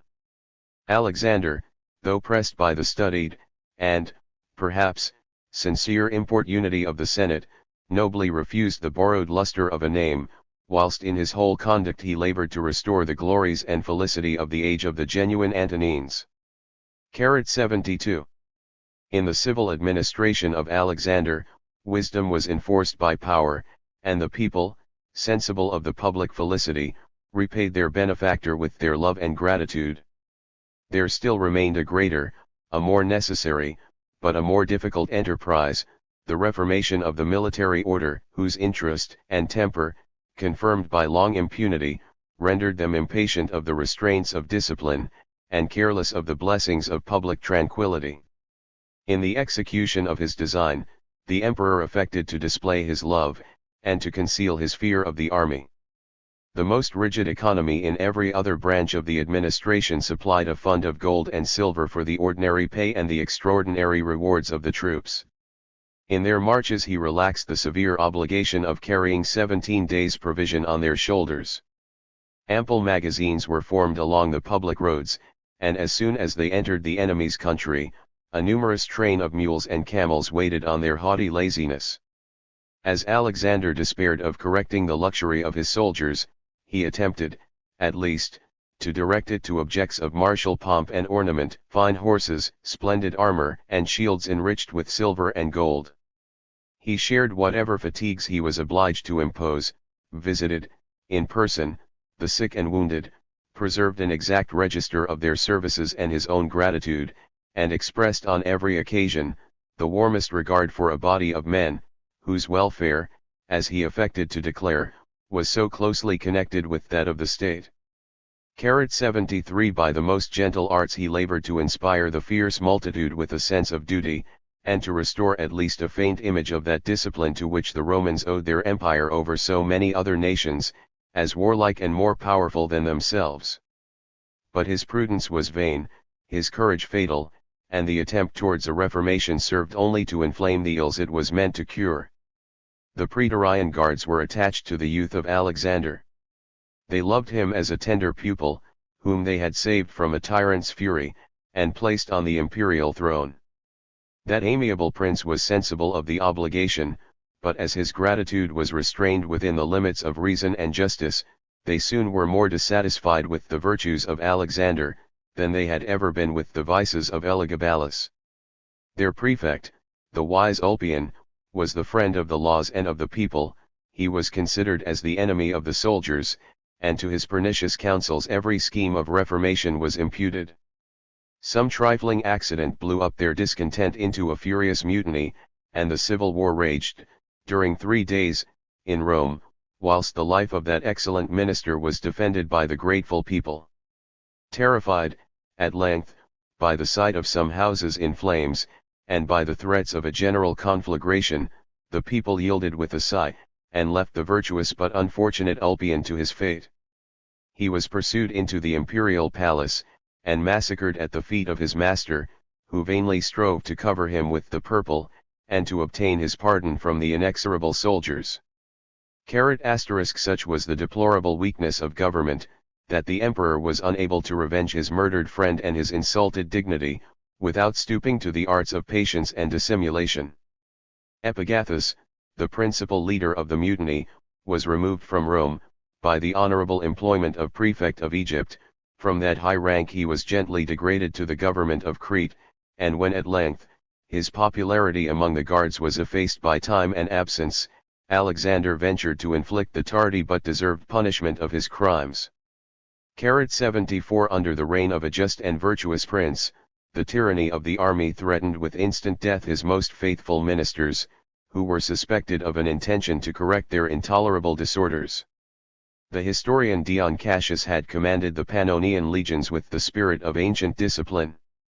Their brethren of Rome, embracing the common cause of military license, demanded the head of the reformer. Alexander, however, instead of yielding to their seditious clamors, showed a just sense of his merit and services, by appointing him his colleague in the consulship, and defraying from his own treasury the expense of that vain dignity, but as was justly apprehended, that if the soldiers beheld him with the ensigns of his office, they would revenge the insult in his blood. The nominal first magistrate of the state retired, by the emperor's advice, from the city, and spent the greatest part of his consulship at his villas in Campania. 75 ***. Chapter 6, Death of Severus, Tyranny of Caracalla, Usurpation of Marcinus. Part 4. The lenity of the emperor confirmed the insolence of the troops. The legions imitated the example of the guards, and defended their prerogative of licentiousness with the same furious obstinacy. The administration of Alexander was an unavailing struggle against the corruption of his age. In Illyricum, in Mauritania, in Armenia, in Mesopotamia, in Germany, fresh mutinies perpetually broke out, his officers were murdered, his authority was insulted, and his life at last sacrificed to the fierce discontents of the army. 76 One particular fact well deserves to be recorded, as it illustrates the manners of the troops, and exhibits a singular instance of their return to a sense of duty and obedience. Whilst the emperor lay at Antioch, in his Persian expedition, the particulars of which we shall hereafter relate, the punishment of some soldiers, who had been discovered in the baths of women, excited a sedition in the legion to which they belonged.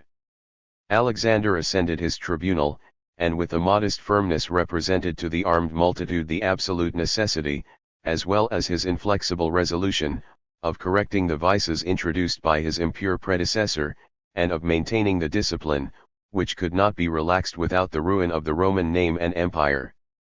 Their clamors interrupted his mild expostulation. "Reserve your shout," said the undaunted emperor, "till you take the field against the Persians, the Germans, and the Sarmatians. Be silent in the presence of your sovereign and benefactor, who bestows upon you the corn, the clothing, and the money of the provinces. Be silent, or I shall no longer style you solders, but citizens." 77 If those indeed who disclaim the laws of Rome deserve to be ranked among the meanest of the people.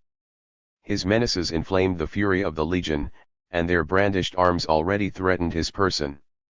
"Your courage," resumed the intrepid Alexander, "would be more nobly displayed in the field of battle. Me you may destroy, you cannot intimidate, and the severe justice of the Republic would punish your crime and revenge my death." The legion still persisted in clamorous sedition, when the emperor pronounced, with a cut voice, the decisive sentence, "Citizens, lay down your arms, and depart in peace to your respective habitations." The tempest was instantly appeased. The soldiers, filled with grief and shame, silently confessed the justice of their punishment, and the power of discipline, yielded up their arms and military ensigns, and retired in confusion, not to their camp, but to the several inns of the city. Alexander enjoyed, during 30 days, the edifying spectacle of their repentance, nor did he restore them to their former rank in the army, till he had punished with death those tribunes whose connivance had occasioned the mutiny. The grateful legion served the emperor whilst living, and revenged him when dead. 78. The resolutions of the multitude generally depend on a moment, and the caprice of passion might equally determine the seditious legion to lay down their arms at the emperor's feet, or to plunge them into his breast. Perhaps, if this singular transaction had been investigated by the penetration of a philosopher, we should discover the secret causes which on that occasion authorized the boldness of the prince, and commanded the obedience of the troops, and perhaps, if it had been related by a judicious historian, we should find this action, worthy of Caesar himself, reduced nearer to the level of probability and the common standard of the character of Alexander Severus. The abilities of that amiable prince seem to have been inadequate to the difficulties of his situation, the firmness of his conduct inferior to the purity of his intentions. His virtues, as well as the vices of Elagabalus, contracted a tincture of weakness and effeminacy from the soft climate of Syria, of which he was a native, though he blushed at his foreign origin, and listened with a vain complacency to the flattering genealogists, who derived his race from the ancient stock of Roman nobility. 79 The pride and avarice of his mother cast a shade on the glories of his reign, and by exacting from his riper years the same dutiful obedience which she had justly claimed from his unexperienced youth, Mamaea exposed to public ridicule both her son's character and her own. 80 The fatigues of the Persian War irritated the military discontent. The unsuccessful event ** degraded the reputation of the emperor as a general, and even as a soldier. Every cause prepared, and every circumstance hastened, a revolution, which distracted the Roman Empire with a long series of intestine calamities. The dissolute tyranny of Commodus, the civil wars occasioned by his death, and the new maxims of policy introduced by the house of Severus, had all contributed to increase the dangerous power of the army, and to obliterate the faint image of laws and liberty that was still impressed on the minds of the Romans. The internal change, which undermined the foundations of the empire, we have endeavored to explain with some degree of order and perspicuity. The personal characters of the emperors, their victories, laws, follies, and fortunes, can interest us no farther than as they are connected with the general history of the decline and fall of the monarchy. Our constant attention to that great object will not suffer us to overlook a most important edict of Antoninus Caracalla, which communicated to all the free inhabitants of the empire the name and privileges of Roman citizens. His unbounded liberality flowed not, however, from the sentiments of a generous mind, it was the sordid result of avarice, and will naturally be illustrated by some observations on the finances of that state, from the victorious ages of the Commonwealth to the reign of Alexander Severus. The siege of Veii in Tuscany, the first considerable enterprise of the Romans, was protracted to the 10th year, much less by the strength of the place than by the unskillfulness of the besiegers. The unaccustomed hardships of so many winter campaigns, at the distance of near 20 miles from home, 81 required more than common encouragements. The Senate wisely prevented the clamors of the people, by the institution of a regular pay for the soldiers, which was levied by a general tribute, assessed according to an equitable proportion on the property of the citizens. 82 During more than 200 years after the conquest of Veii, the victories of the Republic added less to the wealth than to the power of Rome. The states of Italy paid their tribute in military service only, and the vast force, both by sea and land, which was exerted in the Punic Wars, was maintained at the expense of the Romans themselves. That high-spirited people, such is often the generous enthusiasm of freedom, cheerfully submitted to the most excessive but voluntary burdens, in the just confidence that they should speedily enjoy the rich harvest of their labors. Their expectations were not disappointed. In the course of a few years, the riches of Syracuse, of Carthage, of Macedonia, and of Asia, were brought in triumph to Rome. The treasures of Perseus alone amounted to near 2 millions sterling, and the Roman people, the sovereign of so many nations, was forever delivered from the weight of taxes. 83 The increasing revenue of the provinces was found sufficient to defray the ordinary establishment of war and government, and the superfluous mass of gold and silver was deposited in the temple of Saturn, and reserved for any unforeseen emergency of the state. 84 History has never, perhaps, suffered a greater or more irreparable injury than in the loss of the curious register * bequeathed by Augustus to the Senate, in which that experienced prince so accurately balanced the revenues and expenses of the Roman Empire. 85 Deprived of this clear and comprehensive estimate, we are reduced to collect a few imperfect hints from such of the ancients as have accidentally turned aside from the splendid to the more useful parts of history. We are informed that, by the conquests of Pompey, the tributes of Asia were raised from 50 to 135 millions of drams, or about 4 millions and a half sterling. 86 Under the last and most indolent of the Ptolemies, the revenue of Egypt is said to have amounted to 12,500 talents, a sum equivalent to more than 2 millions and a half of our money, but which was afterwards considerably improved by the more exact economy of the Romans, and the increase of the trade of Ethiopia and India. 87 Gaul was enriched by rapine, as Egypt was by commerce, and the tributes of those two great provinces have been compared as nearly equal to each other in value.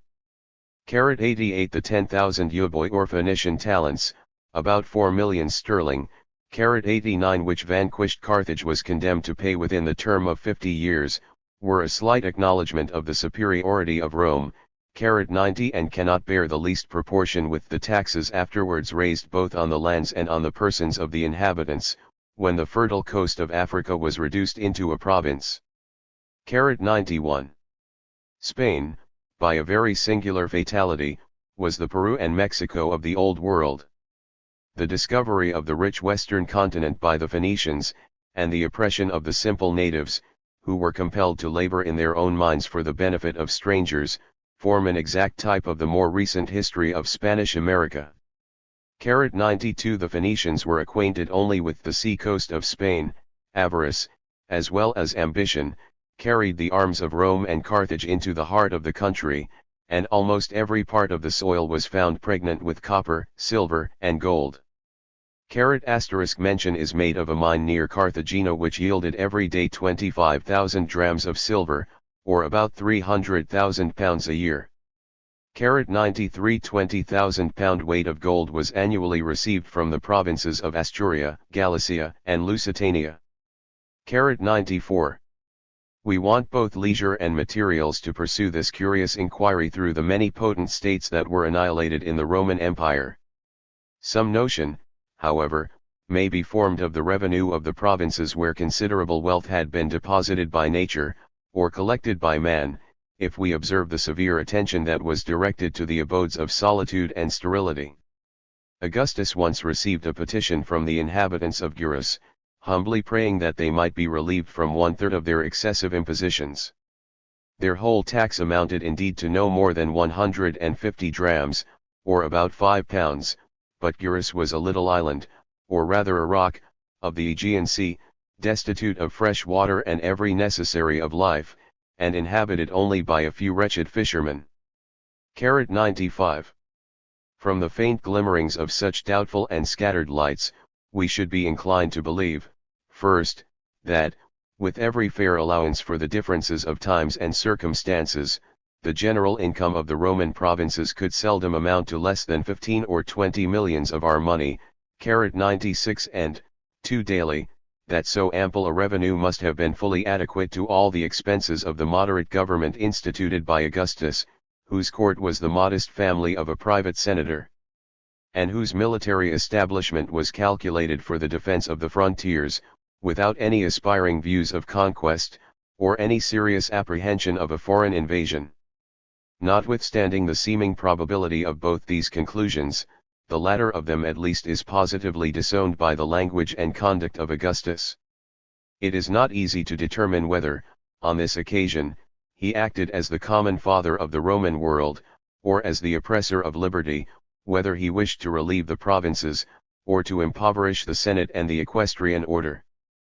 But no sooner had he assumed the reins of government, than he frequently intimated the insufficiency of the tributes, and the necessity of throwing an equitable proportion of the public burden upon Rome and Italy. In the prosecution of this unpopular design, he advanced, however, by cautious and well-weighed steps.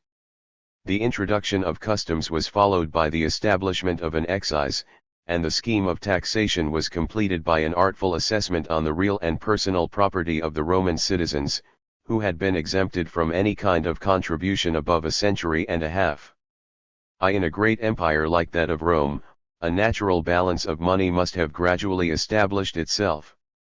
It has been already observed, that as the wealth of the provinces was attracted to the capital by the strong hand of conquest and power, so a considerable part of it was restored to the industrious provinces by the gentle influence of commerce and arts.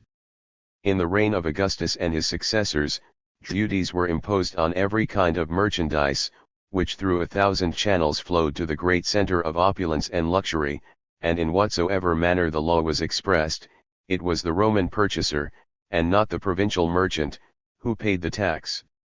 97 The rate of the customs varied from the 1/8 to the 40th part of the value of the commodity, and we have a right to suppose that the variation was directed by the unalterable maxims of policy, that a higher duty was fixed on the articles of luxury than on those of necessity, and that the productions raised or manufactured by the labor of the subjects of the empire were treated with more indulgence than was shown to the pernicious, or at least the unpopular commerce of Arabia and India. 98 There is still extant a long but imperfect catalogue of Eastern commodities, which about the time of Alexander Severus were subject to the payment of duties: cinnamon, myrrh, pepper, ginger, and the whole tribe of aromatics, a great variety of precious stones, among which the diamond was the most remarkable for its price, and the emerald for its beauty. 99 Parthian and Babylonian leather, cottons, silks, both raw and manufactured, ebony, ivory, and eunuchs. 100 We may observe that the use and value of those effeminate slaves gradually rose with the decline of the empire. 2 The excise, introduced by Augustus after the civil wars, was extremely moderate, but it was general. It seldom exceeded 1 per cent, but it comprehended whatever was sold in the markets or by public auction, from the most considerable purchases of lands and houses, to those minute objects which can only derive a value from their infinite multitude and daily consumption. Such a tax, as it affects the body of the people, has ever been the occasion of clamor and discontent. An emperor well acquainted with the wants and resources of the state was obliged to declare, by a public edict, that the support of the army depended in a great measure on the produce of the excise. 101. 3 When Augustus resolved to establish a permanent military force for the defense of his government against foreign and domestic enemies, he instituted a peculiar treasury for the pay of the soldiers, the rewards of the veterans, and the extraordinary expenses of war. The ample revenue of the excise, though peculiarly appropriated to those uses, was found inadequate. To supply the deficiency, the emperor suggested a new tax of 5 per cent on all legacies and inheritances. But the nobles of Rome were more tenacious of property than of freedom. Their indignant murmurs were received by Augustus with his usual temper. He candidly referred the whole business to the Senate, and exhorted them to provide for the public service by some other expedient of a less odious nature. They were divided and perplexed. He insinuated to them, that their obstinacy would oblige him to propose a general land tax and capitation. They acquiesced in silence. 102. The new imposition on legacies and inheritances was, however, mitigated by some restrictions. It did not take place unless the object was of a certain value, most probably of 50 or 100 pieces of gold. 103 Nor could it be exacted from the nearest of kin on the father's side. 104 When the rights of nature and poverty were thus secured, it seemed reasonable, that a stranger, or a distant relation, who acquired an unexpected accession of fortune, should cheerfully resign a 20th part of it, for the benefit of the state. 105. Such a tax, plentiful as it must prove in every wealthy community, was most happily suited to the situation of the Romans, who could frame their arbitrary wills, according to the dictates of reason or caprice, without any restraint from the modern fetters of entails and settlements. From various causes, the partiality of paternal affection often lost its influence over the stern patriots of the Commonwealth, and the dissolute nobles of the empire, and if the father bequeathed to his son the 4th part of his estate, he removed all ground of legal complaint. 106 But a rich childish old man was a domestic tyrant, and his power increased with his years and infirmities. A servile crowd, in which he frequently reckoned praetors and consuls, courted his smiles, pampered his avarice, applauded his follies, served his passions, and waited with impatience for his death. The arts of attendance and flattery were formed into a most lucrative science, those who professed it acquired a peculiar appellation, and the whole city, according to the lively descriptions of satire, was divided between two parties, the hunters and their game. 107 Yet, while so many unjust and extravagant wills were every day dictated by cunning and subscribed by folly, a few were the result of rational esteem and virtuous gratitude. Cicero, who had so often defended the lives and fortunes of his fellow citizens, was rewarded with legacies to the amount of £170,000, 108. Nor do the friends of the younger Pliny seem to have been less generous to that amiable orator. 109. Whatever was the motive of the testator, the treasury claimed, without distinction, the 20th part of his estate, and in the course of 2 or 3 generations, the whole property of the subject must have gradually passed through the coffers of the state. In the first and golden years of the reign of Nero, that prince, from a desire of popularity, and perhaps from a blind impulse of benevolence, conceived a wish of abolishing the oppression of the customs and excise. The wisest senators applauded his magnanimity, but they diverted him from the execution of a design which would have dissolved the strength and resources of the Republic. 110. Had it indeed been possible to realize this dream of fancy, such princes as Trajan and the Antonines would surely have embraced with ardor the glorious opportunity of conferring so signal an obligation on mankind. Satisfied, however, with alleviating the public burden, they attempted not to remove it. The mildness and precision of their laws ascertained the rule and measure of taxation, and protected the subject of every rank against arbitrary interpretations, antiquated claims, and the insolent vexation of the farmers of the revenue. 111. For it is somewhat singular, that, in every age, the best and wisest of the Roman governors persevered in this pernicious method of collecting the principal branches at least of the excise and customs. 112. The sentiments, and, indeed, the situation, of Caracalla were very different from those of the Antonines. Inattentive, or rather averse, to the welfare of his people, he found himself under the necessity of gratifying the insatiate avarice which he had excited in the army. Of the several impositions introduced by Augustus, the 20th on inheritances and legacies was the most fruitful, as well as the most comprehensive. As its influence was not confined to Rome or Italy, the produce continually increased with the gradual extension of the Roman city. The new citizens, though charged, on equal terms, 113 with the payment of new taxes, which had not affected them as subjects, derived an ample compensation from the rank they obtained, the privileges they acquired, and the fair prospect of honors and fortune that was thrown open to their ambition. But the favor which implied a distinction was lost in the prodigality of Caracalla, and the reluctant provincials were compelled to assume the vain title, and the real obligations, of Roman citizens. Nor was the rapacious son of Severus contented with such a measure of taxation as had appeared sufficient to his moderate predecessors.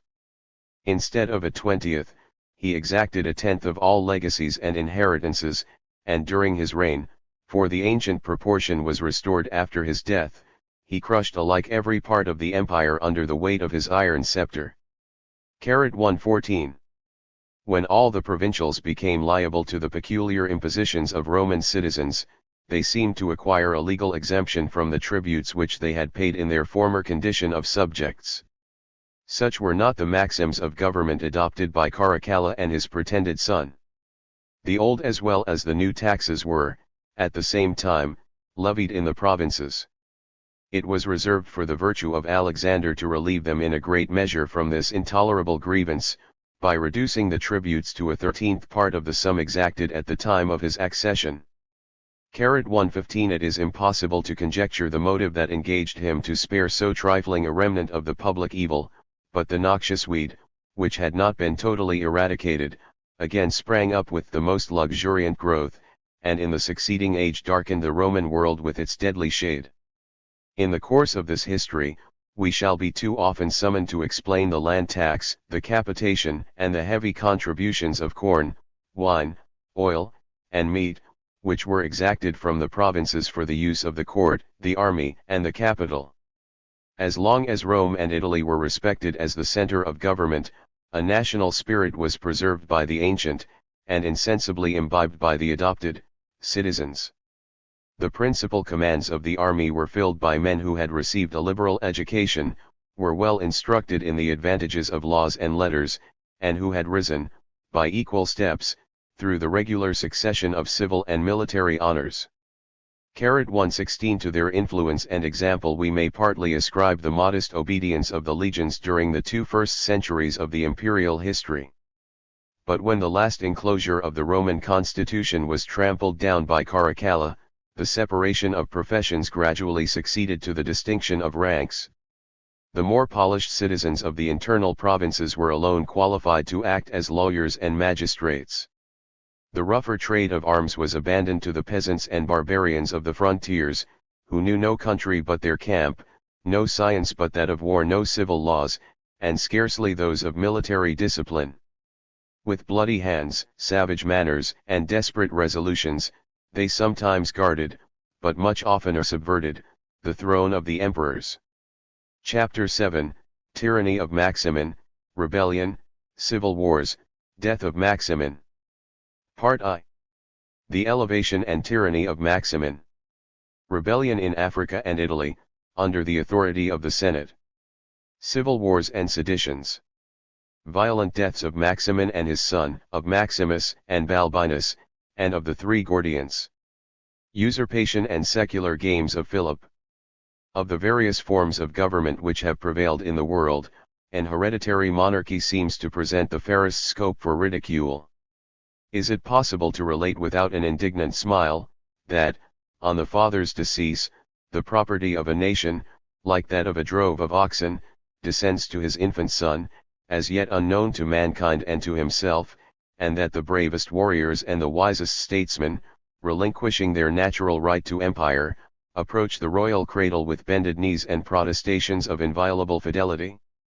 Satire and declamation may paint these obvious topics in the most dazzling colors, but our more serious thoughts will respect a useful prejudice, that establishes a rule of succession, independent of the passions of mankind, and we shall cheerfully acquiesce in any expedient which deprives the multitude of the dangerous, and indeed the ideal, power of giving themselves a master.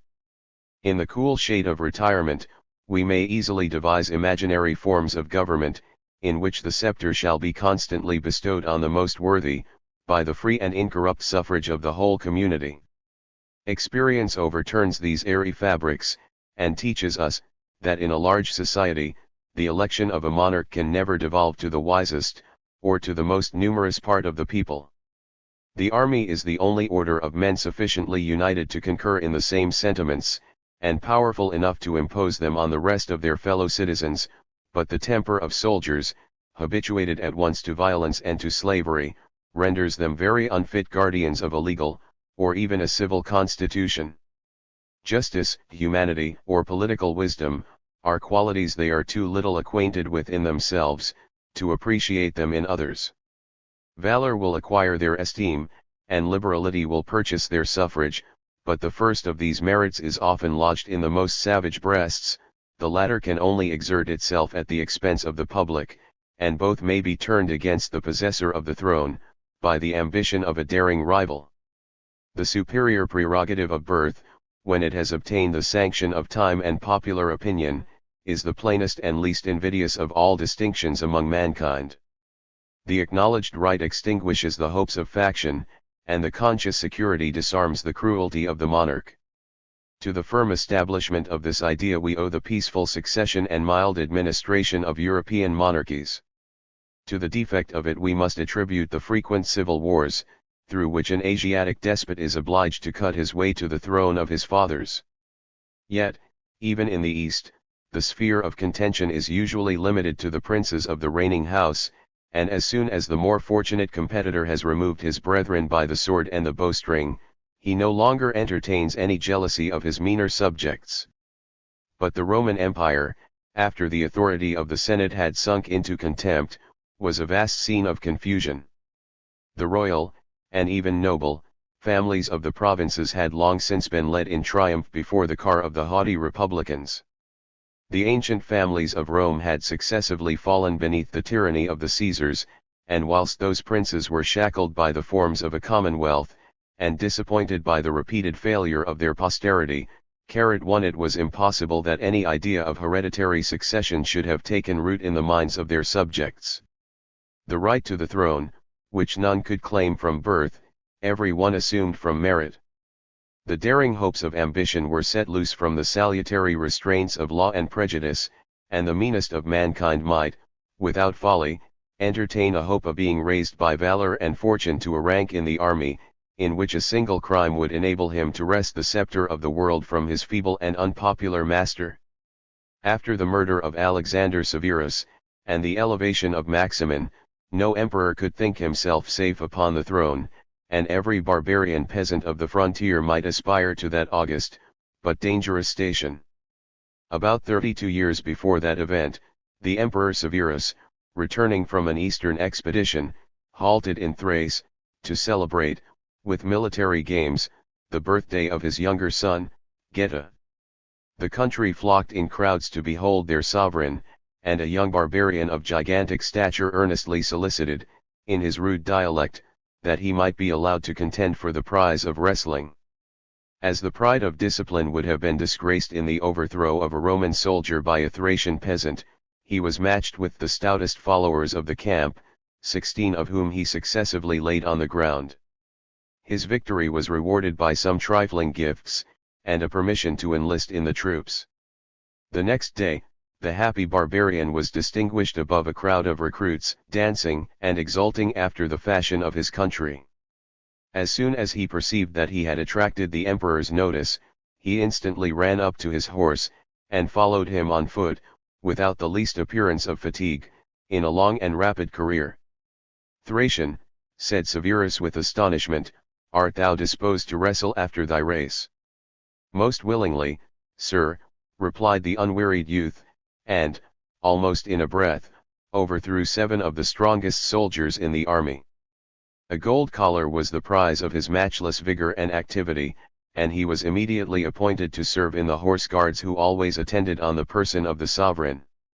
2. Maximin, for that was his name, though born on the territories of the empire, descended from a mixed race of barbarians. His father was a Goth, and his mother of the nation of the Alani. He displayed on every occasion a valor equal to his strength, and his native fierceness was soon tempered or disguised by the knowledge of the world. Under the reign of Severus and his son, he obtained the rank of centurion, with the favor and esteem of both those princes, the former of whom was an excellent judge of merit. Gratitude forbade Maximin to serve under the assassin of Caracalla. Honor taught him to decline the effeminate insults of Elagabalus. On the accession of Alexander he returned to court, and was placed by that prince in a station useful to the service, and honorable to himself. The 4th Legion, to which he was appointed tribune, soon became, under his care, the best disciplined of the whole army. With the general applause of the soldiers, who bestowed on their favorite hero the names of Ajax and Hercules, he was successively promoted to the first military command. 3 And had not he still retained too much of his savage origin, the emperor might perhaps have given his own sister in marriage to the son of Maximin. 4. Instead of securing his fidelity, these favors served only to inflame the ambition of the Thracian peasant, who deemed his fortune inadequate to his merit, as long as he was constrained to acknowledge a superior.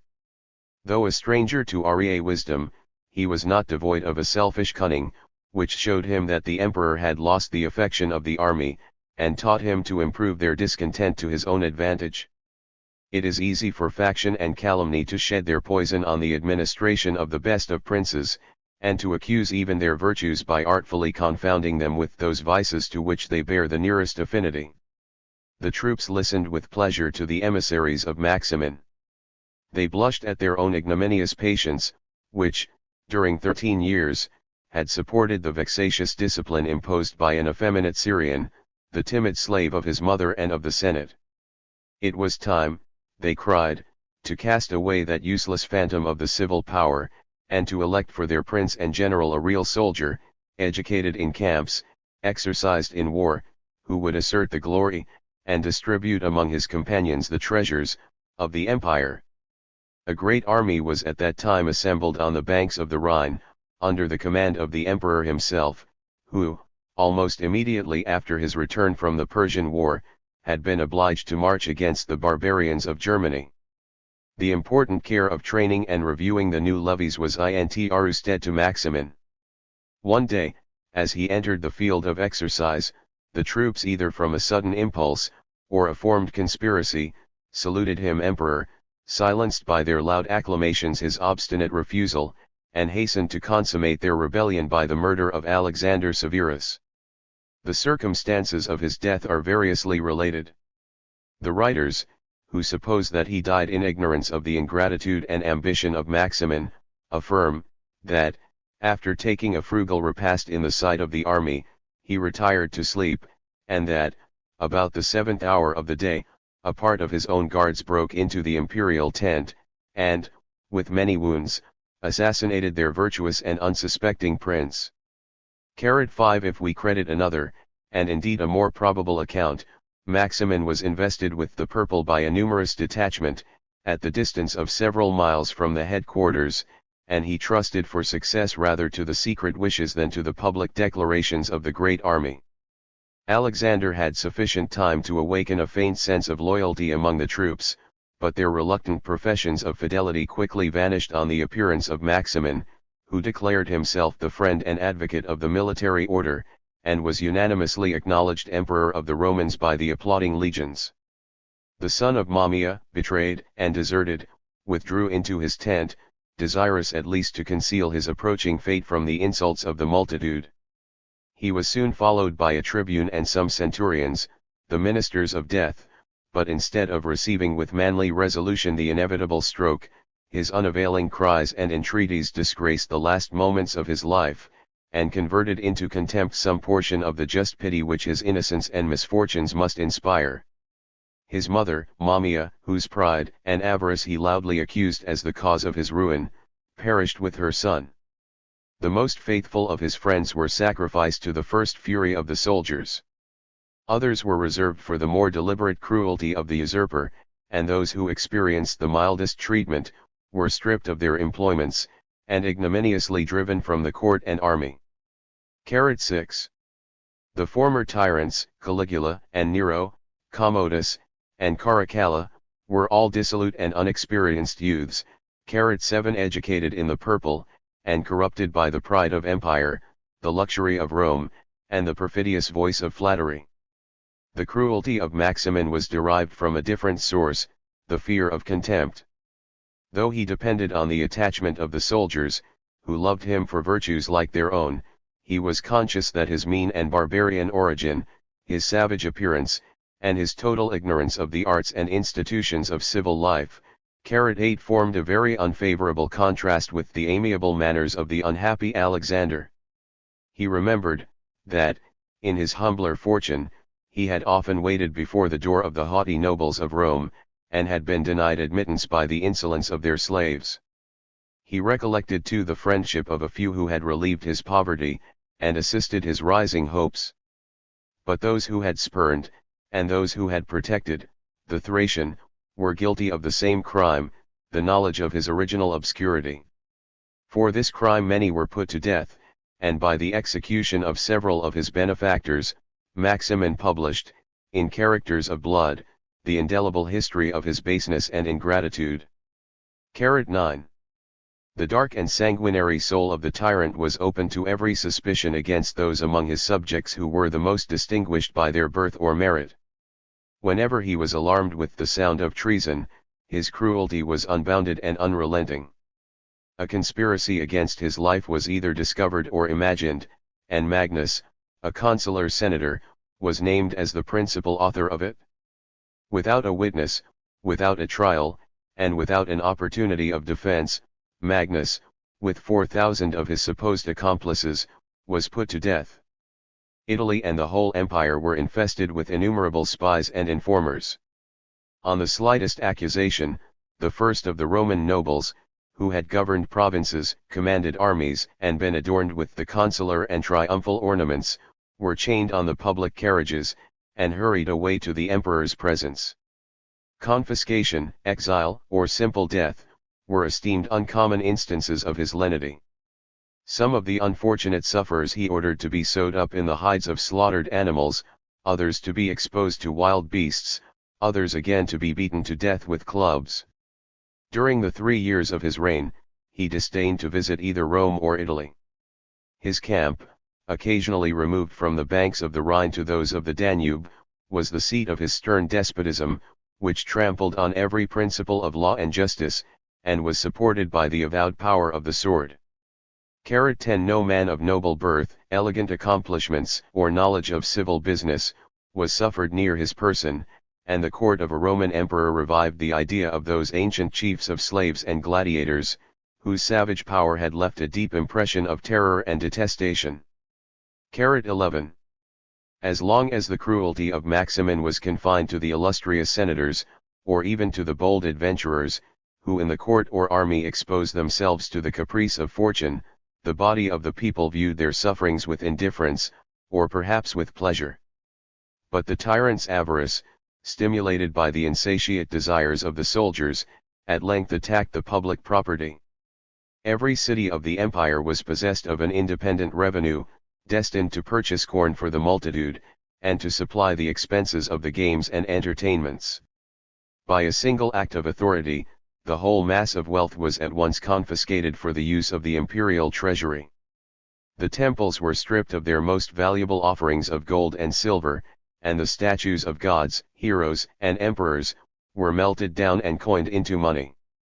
These impious orders could not be executed without tumults and massacres, as in many places the people chose rather to die in the defense of their altars, than to behold in the midst of peace their cities exposed to the rapine and cruelty of war. The soldiers themselves, among whom this sacrilegious plunder was distributed, received it with a blush, and hardened as they were in acts of violence, they dreaded the just reproaches of their friends and relations.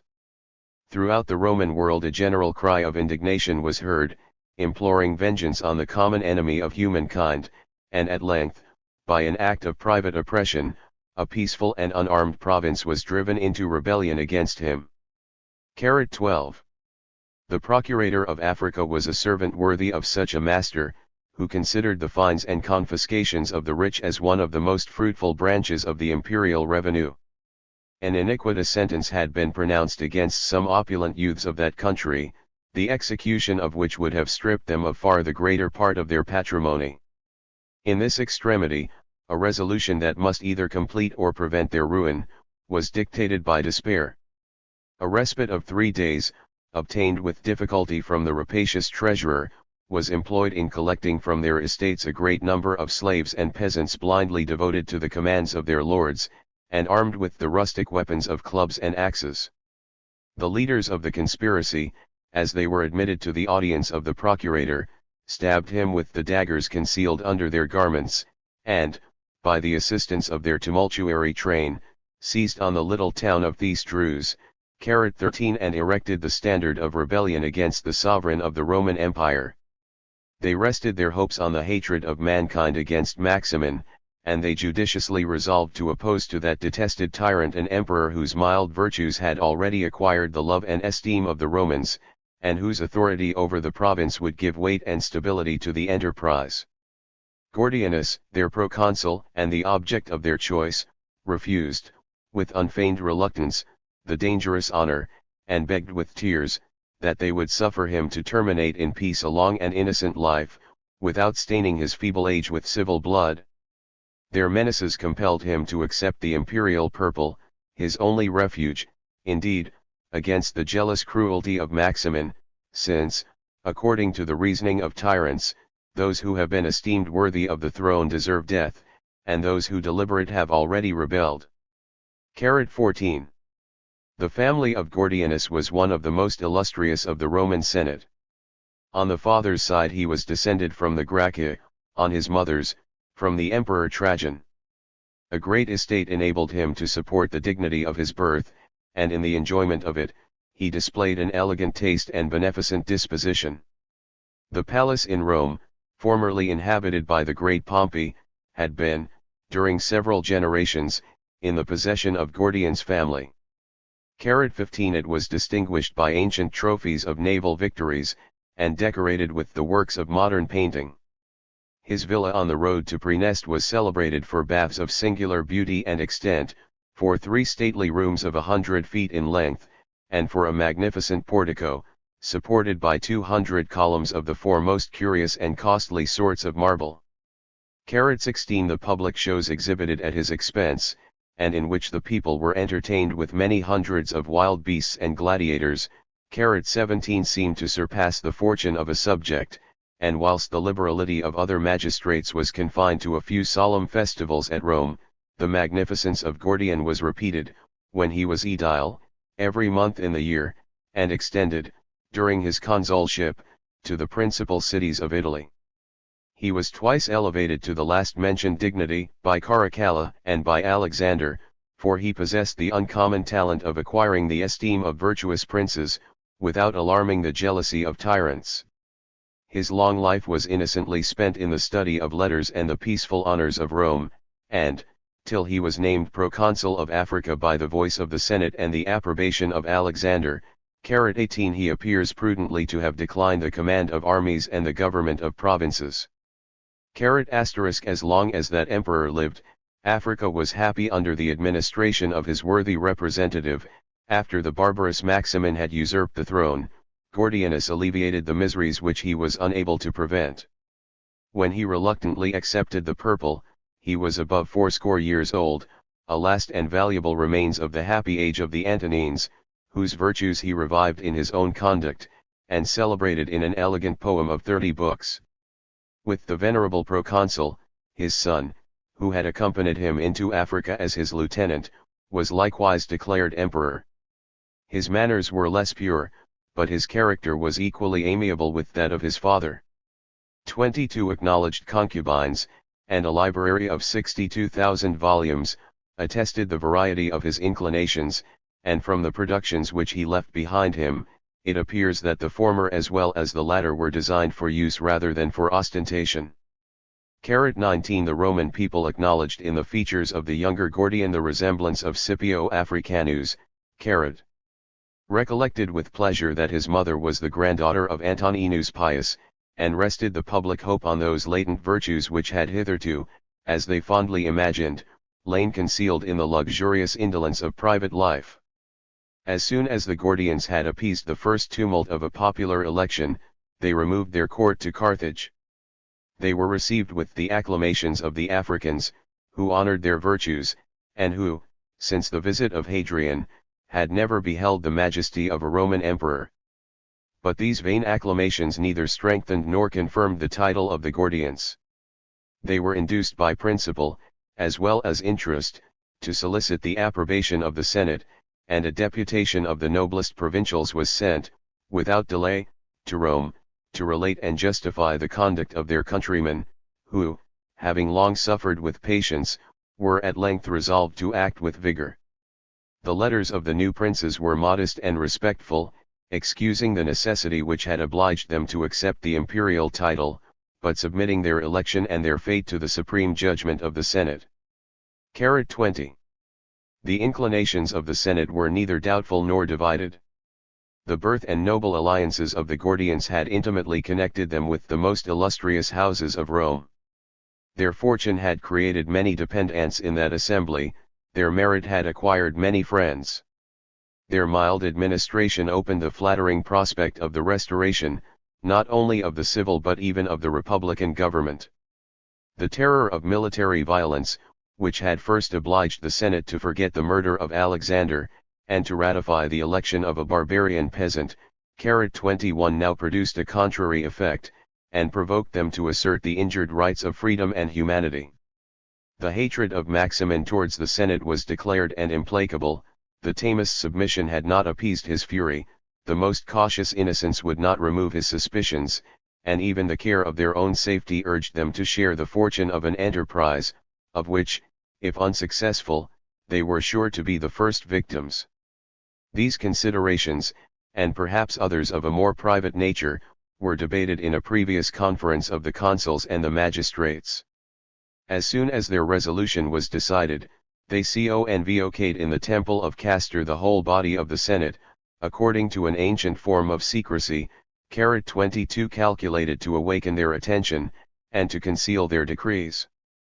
Conscript fathers, said the consul Silanus, the two Gordians, both of consular dignity, the one your proconsul, the other your lieutenant, have been declared emperors by the general consent of Africa. Let us return thanks, he boldly continued, to the youth of these Druze, let us return thanks to the faithful people of Carthage, our generous deliverers from a horrid monster. Why do you hear me thus coolly, thus timidly? Why do you cast those anxious looks on each other? Why hesitate? Maximin is a public enemy.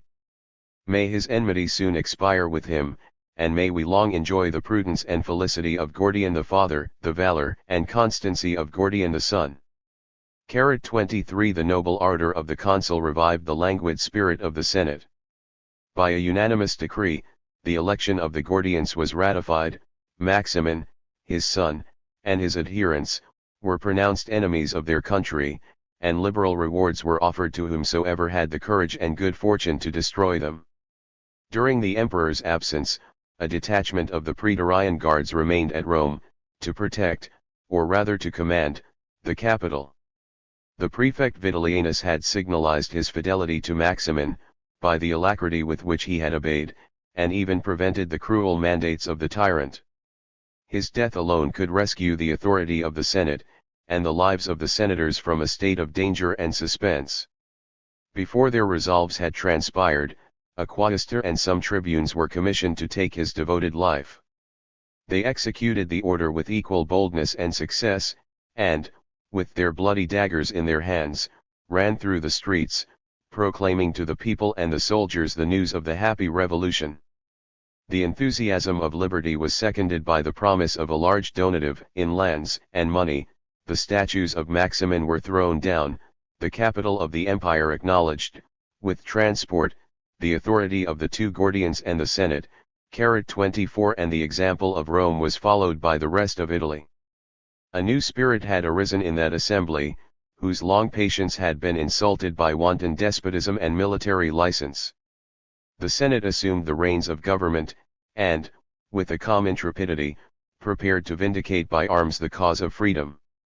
Among the consular senators recommended by their merit and services to the favor of the Emperor Alexander, it was easy to select 20, not unequal to the command of an army, and the conduct of a war. To these was the defense of Italy intrusted.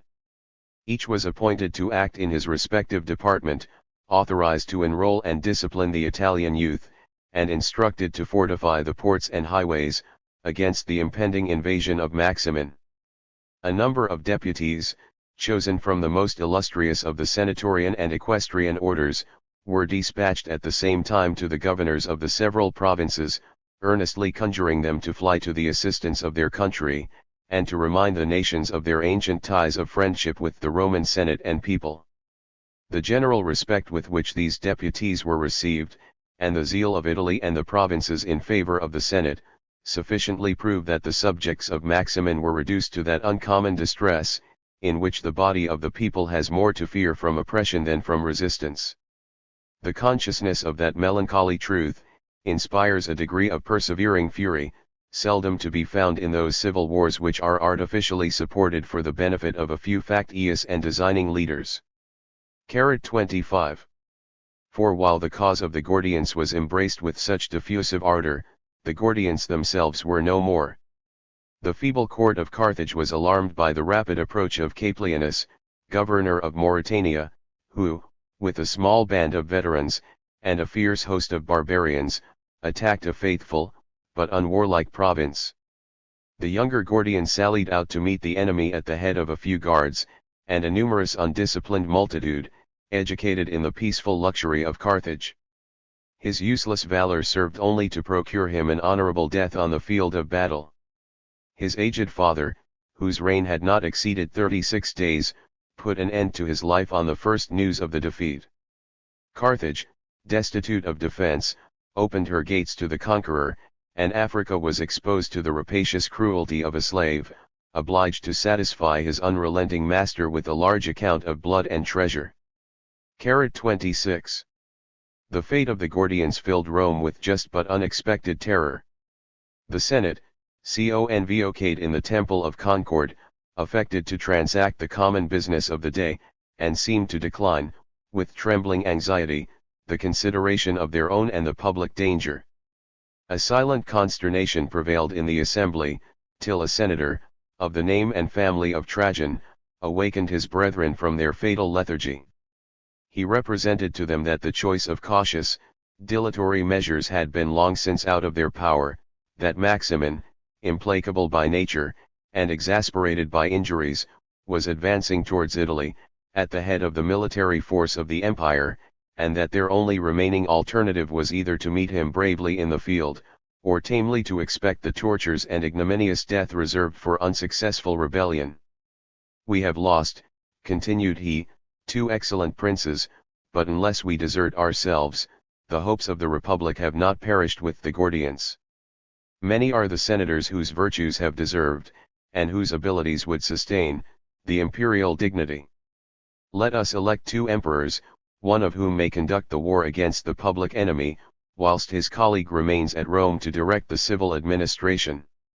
I cheerfully expose myself to the danger and envy of the nomination, and give my vote in favor of Maximus and Balbinus. Ratify my choice, conscript fathers, or appoint in their place, others more worthy of the empire." The general apprehension silenced the whispers of jealousy, the merit of the candidates was universally acknowledged, and the house resounded with the sincere acclamations of long life and victory to the emperors Maximus and Balbinus. "You are happy in the judgment of the Senate, may the Republic be happy under your administration." 27. Chapter 7, Tyranny of Maximin, Rebellion, Civil Wars, Death of Maximin. Part 2. The virtues and the reputation of the new emperors justified the most sanguine hopes of the Romans. The various nature of their talents seemed to appropriate to each his peculiar department of peace and war, without leaving room for jealous emulation. Balbinus was an admired orator, a poet of distinguished fame, and a wise magistrate, who had exercised with innocence and applause the civil jurisdiction in almost all the interior provinces of the empire. His birth was noble, 28 his fortune affluent, his manners liberal and affable. In him the love of pleasure was corrected by a sense of dignity, nor had the habits of ease deprived him of a capacity for business. The mind of Maximus was formed in a rougher mold. By his valor and abilities he had raised himself from the meanest origin to the first employments of the state and army. His victories over the Sarmatians and the Germans, the austerity of his life, and the rigid impartiality of his justice, while he was a prefect of the city, commanded the esteem of a people whose affections were engaged in favor of the more amiable Balbinus. The two colleagues had both been consuls, Balbinus had twice enjoyed that honorable office, both had been named among the 20 lieutenants of the Senate, and since the one was 60 and the other 74 years old, 29 they had both attained the full maturity of age and experience. After the Senate had conferred on Maximus and Balbinus an equal portion of the consular and tribunician powers, the title of fathers of their country, and the joint office of supreme pontiff, they ascended to the Capitol to return thanks to the gods, protectors of Rome.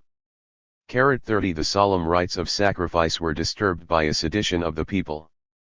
The licentious multitude neither loved the rigid Maximus, nor did they sufficiently fear the mild and humane Balbinus. Their increasing numbers surrounded the temple of Jupiter, with obstinate clamors they asserted their inherent right of consenting to the election of their sovereign, and demanded, with an apparent moderation, that, besides the two emperors, chosen by the Senate, a third should be added of the family of the Gordians, as a just return of gratitude to those princes who had sacrificed their lives for the Republic.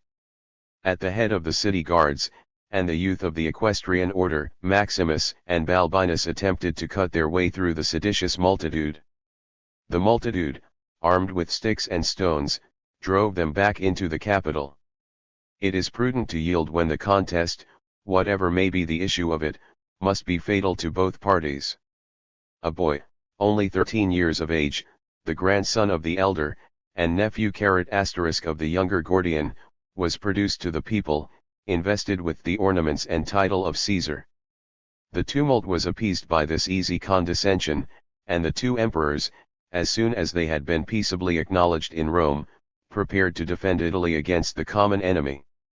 Whilst in Rome and Africa, revolutions succeeded each other with such amazing rapidity, that the mind of Maximin was agitated by the most furious passions. He is said to have received the news of the rebellion of the Gordians, and of the decree of the Senate against him, not with the temper of a man, but the rage of a wild beast, which, as it could not discharge itself on the distant Senate, threatened the life of his son, of his friends, and of all who ventured to approach his person. The grateful intelligence of the death of the Gordians was quickly followed by the assurance that the Senate, laying aside all hopes of pardon or accommodation, had substituted in their room 2 emperors, with whose merit he could not be unacquainted. Revenge was the only consolation left to Maximin, and revenge could only be obtained by arms. The strength of the legions had been assembled by Alexander from all parts of the empire. 3 successful campaigns against the Germans and the Sarmatians had raised their fame, confirmed their discipline, and even increased their numbers, by filling the ranks with the flower of the barbarian youth. The life of Maximin had been spent in war, and the candid severity of history cannot refuse him the valor of a soldier, or even the abilities of an experienced general. 31 It might naturally be expected, that a prince of such a character, instead of suffering the rebellion to gain stability by delay, should immediately have marched from the banks of the Danube to those of the Tiber, and that his victorious army, instigated by contempt for the Senate, and eager to gather the spoils of Italy, should have burned with impatience to finish the easy and lucrative conquest. Yet as far as we can trust to the obscure chronology of that period, 32 it appears that the operations of some foreign war deferred the Italian expedition till the ensuing spring. From the prudent conduct of Maximin, we may learn that the savage features of his character have been exaggerated by the pencil of party, that his passions, however impetuous, submitted to the force of reason, and that the barbarian possessed something of the generous spirit of Sylla, who subdued the enemies of Rome before he suffered himself to revenge his private injuries. 33. When the troops of Maximin, advancing in excellent order, arrived at the foot of the Julian Alps, they were terrified by the silence and desolation that reigned on the frontiers of Italy. The villages and open towns had been abandoned on their approach by the inhabitants, the cattle was driven away, the provisions removed or destroyed, the bridges broken down, nor was anything left which could afford either shelter or subsistence to an invader. Such had been the wise orders of the generals of the Senate, whose design was to protract the war, to ruin the army of Maximin by the slow operation of famine, and to consume his strength in the sieges of the principal cities of Italy, which they had plentifully stored with men and provisions from the deserted country. Aquileia received and withstood the first shock of the invasion. The streams that issue from the head of the Hadriatic Gulf, swelled by the melting of the winter snows, 34 opposed an unexpected obstacle to the arms of Maximin. At length, on a singular bridge, constructed with art and difficulty, of large hogsheads, he transported his army to the opposite bank, rooted up the beautiful vineyards in the neighborhood of Aquileia, demolished the suburbs, and employed the timber of the buildings in the engines and towers, with which on every side he attacked the city. The walls, fallen to decay during the security of a long peace, had been hastily repaired on this sudden emergency, but the firmest defense of Aquileia consisted in the constancy of the citizens, all ranks of whom, instead of being dismayed, were animated by the extreme danger, and their knowledge of the tyrant's unrelenting temper. Their courage was supported and directed by Crispinus and Menophilus, 2 of the 20 lieutenants of the Senate, who, with a small body of regular troops, had thrown themselves into the besieged place. The army of Maximin was repulsed in repeated attacks, his machines destroyed by showers of artificial fire, and the generous enthusiasm of the Aquileians was exalted into a confidence of success, by the opinion that Belinus, their tutelar deity, combated in person in the defense of his distressed worshippers. 35. The Emperor Maximus, who had advanced as far as Ravenna, to secure that important place, and to hasten the military preparations, beheld the event of the war in the more faithful mirror of reason and policy. He was too sensible, that a single town could not resist the persevering efforts of a great army, and he dreaded, lest the enemy, tired with the obstinate resistance of Aquileia, should on a sudden relinquish the fruitless siege, and march directly towards Rome. The fate of the empire and the cause of freedom must then be committed to the chance of a battle, and what arms could he oppose to the veteran legions of the Rhine and Danube? Some troops newly levied among the generous but enervated youth of Italy, and a body of German auxiliaries, on whose firmness, in the hour of trial, it was dangerous to depend.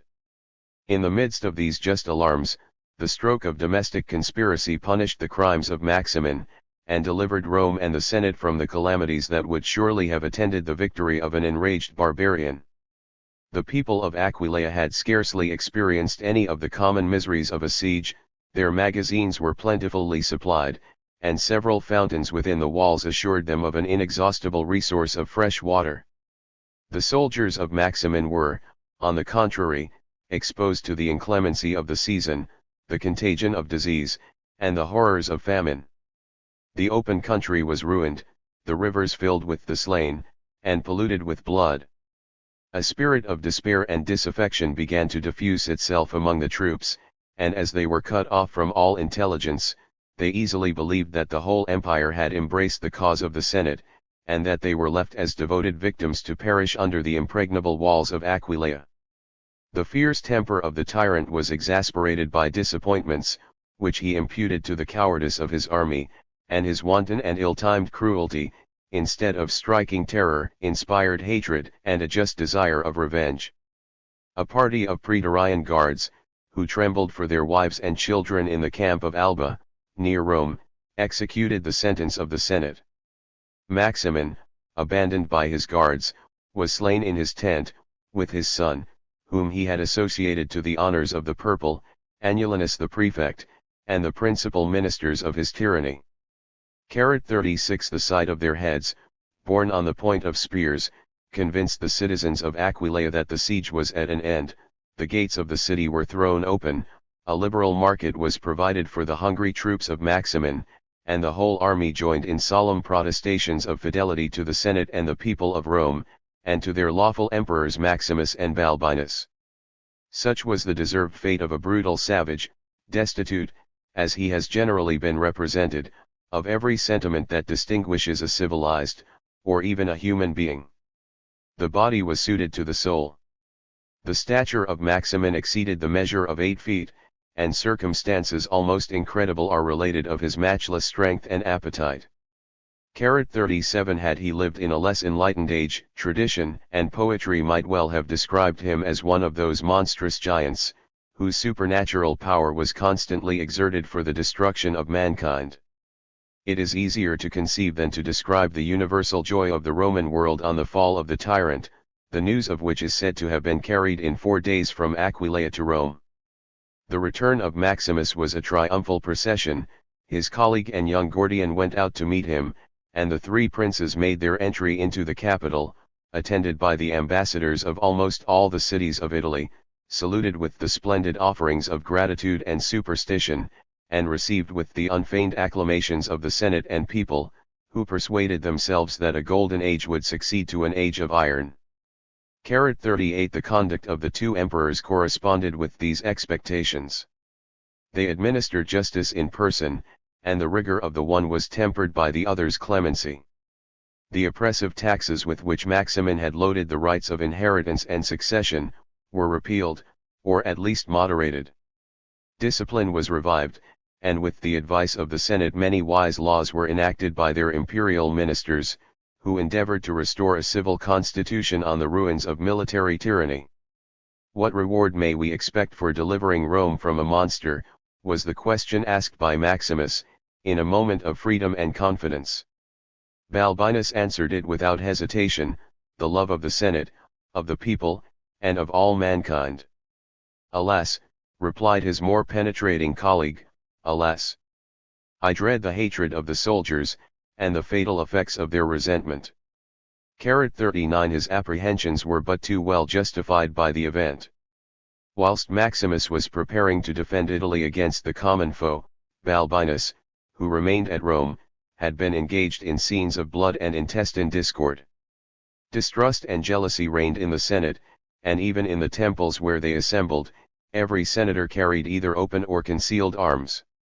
In the midst of their deliberations, two veterans of the guards, actuated either by curiosity or a sinister motive, audaciously thrust themselves into the house, and advanced by degrees beyond the altar of victory. Gallicanus, a consular, and Maecenas, a praetorian senator, viewed with indignation their insolent intrusion. Drawing their daggers, they laid the spies, for such they deemed them, dead at the foot of the altar, and then, advancing to the door of the Senate, imprudently exhorted the multitude to massacre the praetorians, as the secret adherents of the tyrant. Those who escaped the first fury of the tumult took refuge in the camp, which they defended with superior advantage against the reiterated attacks of the people, assisted by the numerous bands of gladiators, the property of opulent nobles. The civil war lasted many days, with infinite loss and confusion on both sides. When the pipes were broken that supplied the camp with water, the praetorians were reduced to intolerable distress, but in their turn they made desperate sallies into the city, set fire to a great number of houses, and filled the streets with the blood of the inhabitants. The Emperor Balbinus attempted, by ineffectual edicts and precarious truces, to reconcile the factions at Rome. But their animosity, though smothered for a while, burnt with redoubled violence. The soldiers, detesting the Senate and the people, despised the weakness of a prince, who wanted either the spirit or the power to command the obedience of his subjects. 40. After the tyrant's death, his formidable army had acknowledged, from necessity rather than from choice, the authority of Maximus, who transported himself without delay to the camp before Aquileia. As soon as he had received their oath of fidelity, he addressed them in terms full of mildness and moderation, lamented, rather than arraign the wild disorders of the times, and assured the soldiers, that of all their past conduct the Senate would remember only their generous desertion of the tyrant, and their voluntary return to their duty. Maximus enforced his exhortations by a liberal donative, purified the camp by a solemn sacrifice of expiation, and then dismissed the legions to their several provinces, impressed, as he hoped, with a lively sense of gratitude and obedience. 41. But nothing could reconcile the haughty spirit of the praetorians. They attended the emperors on the memorable day of their public entry into Rome, but amidst the general acclamations, the sullen, dejected countenance of the guards sufficiently declared that they considered themselves as the object, rather than the partners, of the triumph. When the whole body was united in their camp, those who had served under Maximin, and those who had remained at Rome, insensibly communicated to each other their complaints and apprehensions. The emperors chosen by the army had perished with ignominy, those elected by the Senate were seated on the throne. 42. The long discord between the civil and military powers was decided by a war, in which the former had obtained a complete victory. The soldiers must now learn a new doctrine of submission to the Senate, and whatever clemency was affected by that politic assembly, they dreaded a slow revenge, colored by the name of discipline, and justified by fair pretenses of the public good. But their fate was still in their own hands, and if they had courage to despise the vain terrors of an impotent republic, it was easy to convince the world, that those who were masters of the arms, were masters of the authority, of the state. When the Senate elected two princes, it is probable that, besides the declared reason of providing for the various emergencies of peace and war, they were actuated by the secret desire of weakening by division the despotism of the supreme magistrate. Their policy was effectual, but it proved fatal both to their emperors and to themselves. The jealousy of power was soon exasperated by the difference of character. Maximus despised Balbinus as a luxurious noble, and was in his turn disdained by his colleague as an obscure soldier. Their silent discord was understood rather than seen, 43. But the mutual consciousness prevented them from uniting in any vigorous measures of defense against their common enemies of the praetorian camp. The whole city was employed in the Capitoline games, and the emperors were left almost alone in the palace. On a sudden, they were alarmed by the approach of a troop of desperate assassins.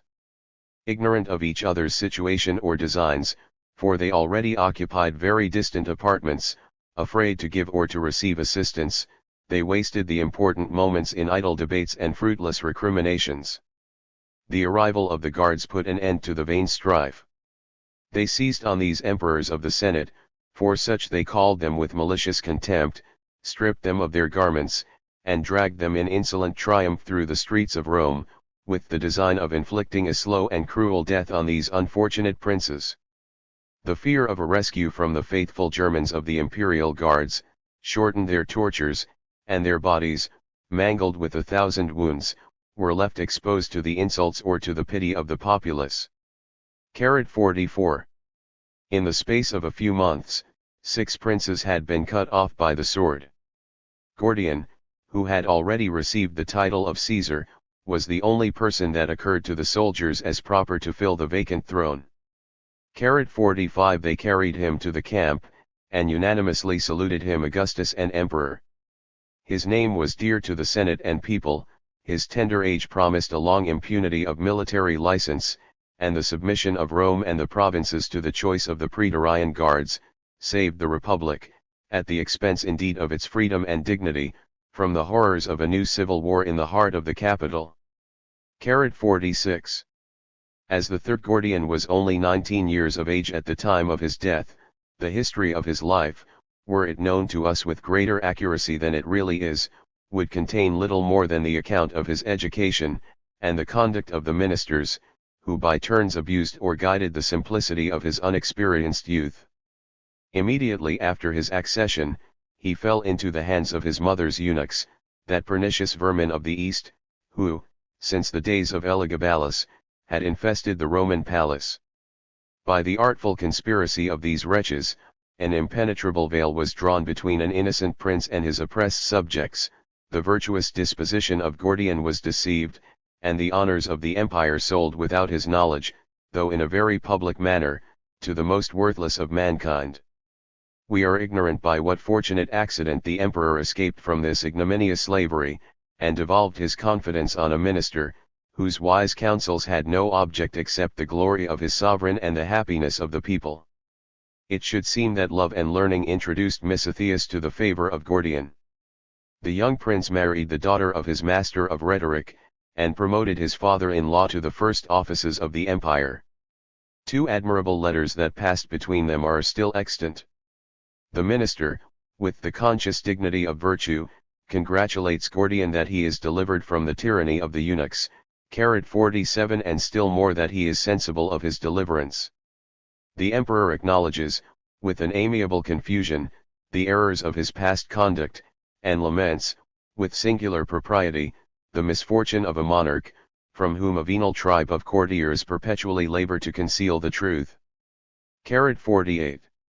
The life of Misitheus had been spent in the profession of letters, not of arms, yet such was the versatile genius of that great man, that, when he was appointed Praetorian prefect, he discharged the military duties of his place with vigor and ability. The Persians had invaded Mesopotamia, and threatened Antioch. By the persuasion of his father-in-law, the young emperor quitted the luxury of Rome, opened, for the last time recorded in history, the temple of Janus, and marched in person into the east. On his approach, with a great army, the Persians withdrew their garrisons from the cities which they had already taken, and retired from the Euphrates to the Tigris. Gordian enjoyed the pleasure of announcing to the Senate the first success of his arms, which he ascribed, with a becoming modesty and gratitude, to the wisdom of his father and prefect. During the whole expedition, Misitheus watched over the safety and discipline of the army, whilst he prevented their dangerous murmurs by maintaining a regular plenty in the camp, and by establishing ample magazines of vinegar, bacon, straw, barley, and wheat in all the cities of the frontier. 49. But the prosperity of Gordian expired with Misitheus, who died of a flux, not without very strong suspicions of poison. Philip, his successor in the prefecture, was an Arab by birth, and consequently, in the earlier part of his life, a robber by profession. His rise from so obscure a station to the first dignities of the empire, seems to prove that he was a bold and able leader. But his boldness prompted him to aspire to the throne, and his abilities were employed to supplant, not to serve, his indulgent master. The minds of the soldiers were irritated by an artificial scarcity, created by his contrivance in the camp, and the distress of the army was attributed to the youth and incapacity of the prince. It is not in our power to trace the successive steps of the secret conspiracy and open sedition, which were at length fatal to Gordian. A sepulchral monument was erected to his memory on the spot 50 where he was killed, near the conflux of the Euphrates with the little river Aboras. 51 The fortunate Philip, raised to the empire by the votes of the soldiers, found a ready obedience from the Senate and the provinces. 52 We cannot forbear transcribing the ingenious, though somewhat fanciful description, which a celebrated writer of our own times has traced of the military government of the Roman Empire. What in that age was called the Roman Empire, was only an irregular republic, not unlike the aristocracy 53 of Algiers, 54 where the militia, possessed of the sovereignty, creates and deposes a magistrate, who is styled a dey. Perhaps, indeed, it may be laid down as a general rule, that a military government is, in some respects, more republican than monarchical. Nor can it be said that the soldiers only partook of the government by their disobedience and rebellions. The speeches made to them by the emperors, were they not at length of the same nature as those formerly pronounced to the people by the consuls and the tribunes? And although the armies had no regular place or forms of assembly, though their debates were short, their action sudden, and their resolves seldom the result of cool reflection, did they not dispose, with absolute sway, of the public fortune? What was the emperor, except the minister of a violent government, elected for the private benefit of the soldiers? When the army had elected Philip, who was praetorian prefect to the third Gordian, the latter demanded that he might remain sole emperor. He was unable to obtain it. He requested that the power might be equally divided between them. The army would not listen to his speech. He consented to be degraded to the rank of Caesar. The favor was refused him. He desired, at least, he might be appointed praetorian prefect. His prayer was rejected. Finally, he pleaded for his life. The army, in these several judgments, exercised the supreme magistracy. According to the historian, whose doubtful narrative the President de Montesquieu has adopted, Philip, who, during the whole transaction, had preserved a sullen silence, was inclined to spare the innocent life of his benefactor, till, recollecting that his innocence might excite a dangerous compassion in the Roman world, he commanded, without regard to his suppliant cries, that he should be seized, stripped, and led away to instant death. After a moment's pause, the inhuman sentence was executed. 55. Chapter 7, Tyranny of Maximin, Rebellion, Civil Wars, Death of Maximin. Part 3. On his return from the east to Rome, Philip, desirous of obliterating the memory of his crimes, and of captivating the affections of the people, solemnized the secular games with infinite pomp and magnificence. Since their institution or revival by Augustus, 56 they had been celebrated by Claudius, by Domitian, and by Severus, and were now renewed the fifth time, on the accomplishment of the full period of 1,000 years from the foundation of Rome. Every circumstance of the secular games was skillfully adapted to inspire the superstitious mind with deep and solemn reverence. The long interval between them 57 exceeded the term of human life, and as none of the spectators had already seen them, none could flatter themselves with the expectation of beholding them a second time. The mystic sacrifices were performed, during 3 nights, on the banks of the Tiber, and the Campus Martius resounded with music and dances, and was illuminated with innumerable lamps and torches. Slaves and strangers were excluded from any participation in these national ceremonies. A chorus of 27 youths, and as many virgins, of noble families, and whose parents were both alive, implored the propitious gods in favor of the present, and for the hope of the rising generation, requesting, in religious hymns, that according to the faith of their ancient oracles, they would still maintain the virtue, the felicity, and the empire of the Roman people. 58 The magnificence of Philip's shows and entertainments dazzled the eyes of the multitude. The devout were employed in the rites of superstition, whilst the reflecting few revolved in their anxious minds the past history and the future fate of the empire. Since Romulus, with a small band of shepherds and outlaws, fortified himself on the hills near the Tiber, 10 centuries had already elapsed. 59 During the 4 first ages, the Romans, in the laborious school of poverty, had acquired the virtues of war and government, by the vigorous exertion of those virtues, and by the assistance of fortune, they had obtained, in the course of the 3 succeeding centuries, an absolute empire over many countries of Europe, Asia, and Africa. The last 300 years had been consumed in apparent prosperity and internal decline. The nation of soldiers, magistrates, and legislators, who composed the 35 tribes of the Roman people, were dissolved into the common mass of mankind, and confounded with the millions of servile provincials, who had received the name, without adopting the spirit, of Romans. A mercenary army, levied among the subjects and barbarians of the frontier, was the only order of men who preserved and abused their independence. By their tumultuary election, a Syrian, a Goth, or an Arab, was exalted to the throne of Rome, and invested with despotic power over the conquests and over the country of the Scipios. The limits of the Roman Empire still extended from the Western Ocean to the Tigris, and from Mount Atlas to the Rhine and the Danube.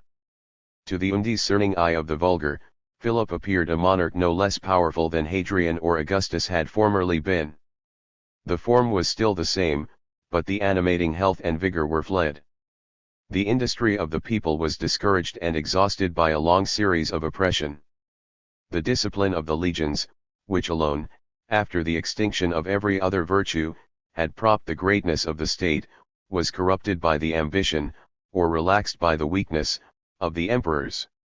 The strength of the frontiers, which had always consisted in arms rather than in fortifications, was insensibly undermined, and the fairest provinces were left exposed to the rapaciousness or ambition of the barbarians, who soon discovered the decline of the Roman Empire. Chapter 8, State of Persia and Restoration of the Monarchy. Part I. Of the state of Persia after the restoration of the monarchy by Artaxerxes. Whenever Tacitus indulges himself in those beautiful episodes, in which he relates some domestic transaction of the Germans or of the Parthians, his principal object is to relieve the attention of the reader from a uniform scene of vice and misery. From the reign of Augustus to the time of Alexander Severus, the enemies of Rome were in her bosom, the tyrants and the soldiers, and her prosperity had a very distant and feeble interest in the revolutions that might happen beyond the Rhine and the Euphrates. But when the military order had levelled, in wild anarchy, the power of the prince, the laws of the Senate, and even the discipline of the camp, the barbarians of the north and of the east, who had long hovered on the frontier, boldly attacked the provinces of a declining monarchy. Their vexatious inroads were changed into formidable eruptions, and, after a long vicissitude of mutual calamities, many tribes of the victorious invaders established themselves in the provinces of the Roman Empire. To obtain a clearer knowledge of these great events, we shall endeavor to form a previous idea of the character, forces, and designs of those nations who avenged the cause of Hannibal and Mithridates.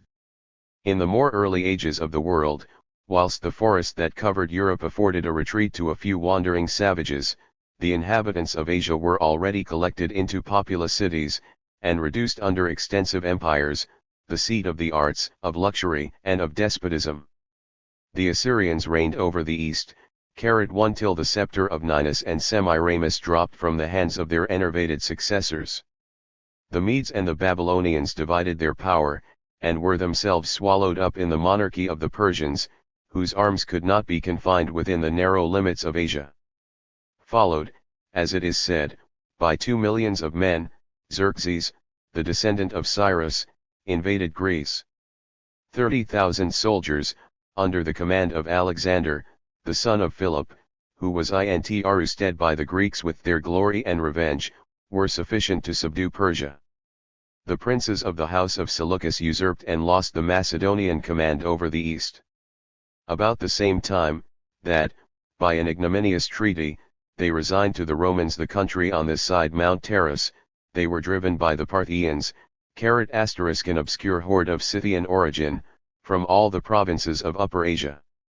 The formidable power of the Parthians, which spread from India to the frontiers of Syria, was in its turn subverted by Artaxerxes, or Artaxerxes, the founder of a new dynasty, which, under the name of Sassanides, governed Persia till the invasion of the Arabs.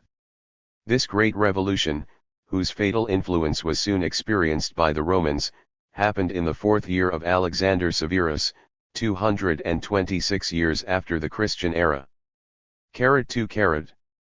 Artaxerxes had served with great reputation in the armies of Artaban, the last king of the Parthians, and it appears that he was driven into exile and rebellion by royal ingratitude, the customary reward for superior merit. His birth was obscure, and the obscurity equally gave room to the aspersions of his enemies, and the flattery of his adherents. If we credit the scandal of the former, Artaxerxes sprang from the illegitimate commerce of a tanner's wife with a common soldier. 3. The latter represent him as descended from a branch of the ancient kings of Persia, though time and misfortune had gradually reduced his ancestors to the humble station of private citizens. 4. As the lineal heir of the monarchy, he asserted his right to the throne, and challenged the noble task of delivering the Persians from the oppression under which they groaned above 5 centuries since the death of Darius. The Parthians were defeated in 3 great battles. In the last of these their king Artaban was slain, and the spirit of the nation was forever broken. 5. The authority of Artaxerxes was solemnly acknowledged in a great assembly held at Balch in Chorazin. 2 younger branches of the royal house of Arsaces were confounded among the prostrate satraps. A third, more mindful of ancient grandeur than of present necessity, attempted to retire, with a numerous train of vessels, towards their kinsman, the king of Armenia, but this little army of deserters was intercepted, and cut off, by the vigilance of the conqueror, 6. Who boldly assumed the double diadem, and the title of King of Kings, which had been enjoyed by his predecessor. But these pompous titles, instead of gratifying the vanity of the Persian, served only to admonish him of his duty, and to inflame in his soul and should the ambition of restoring in their full splendor the religion and empire of Cyrus. During the long servitude of Persia under the Macedonian and the Parthian yoke, the nations of Europe and Asia had mutually adopted and corrupted each other's superstitions. The Arsacides, indeed, practiced the worship of the Magi, but they disgraced and polluted it with a various mixture of foreign idolatry. The memory of Zoroaster, the ancient prophet and philosopher of the Persians, 7 was still revered in the East, but the obsolete and mysterious language, in which the Zendavesta was composed, 8 opened a field of dispute to 70 sects, who variously explained the fundamental doctrines of their religion, and were all indifferently divided by a crowd of infidels, who rejected the divine mission and miracles of the prophet. To suppress the idolaters, reunite the schismatics, and confute the unbelievers, by the infallible decision of a general council, the pious Artaxerxes summoned the Magi from all parts of his dominions.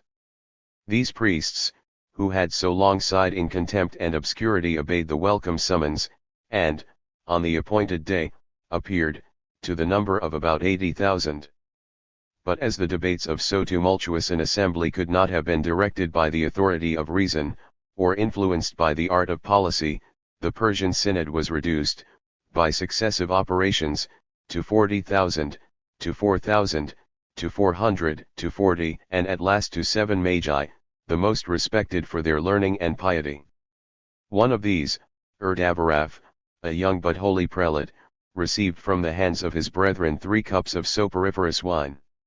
He drank them off, and instantly fell into a long and profound sleep. As soon as he waked, he related to the king and to the believing multitude, his journey to heaven, and his intimate conferences with the deity. Every doubt was silenced by this supernatural evidence, and the articles of the faith of Zoroaster were fixed with equal authority and precision. 9. A short delineation of that celebrated system will be found useful, not only to display the character of the Persian nation, but to illustrate many of their most important transactions, both in peace and war, with the Roman Empire. 10. The great and fundamental article of the system, was the celebrated doctrine of the two principles, a bold and injudicious attempt of Eastern philosophy to reconcile the existence of moral and physical evil with the attributes of a beneficent creator and governor of the world. The first and original being, in whom, or by whom, the universe exists, is denominated in the writings of Zoroaster, time without bounds, Kharid. But it must be confessed, that this infinite substance seems rather a metaphysical abstraction of the mind, than a real object endowed with self-consciousness, or possessed of moral perfections. From either the blind or the intelligent operation of this infinite time, which bears but too near an affinity with the chaos of the Greeks, the two secondary but active principles of the universe, were from all eternity produced, Ormuzd and Ahriman, each of them possessed of the powers of creation, but each disposed, by his invariable nature, to exercise them with different designs. **** The principle of good is eternally absorbed in light, the principle of evil eternally buried in darkness. The wise benevolence of Ormuzd formed man capable of virtue, and abundantly provided his fair habitation with the materials of happiness. By his vigilant providence, the motion of the planets, the order of the seasons, and the temperate mixture of the elements, are preserved.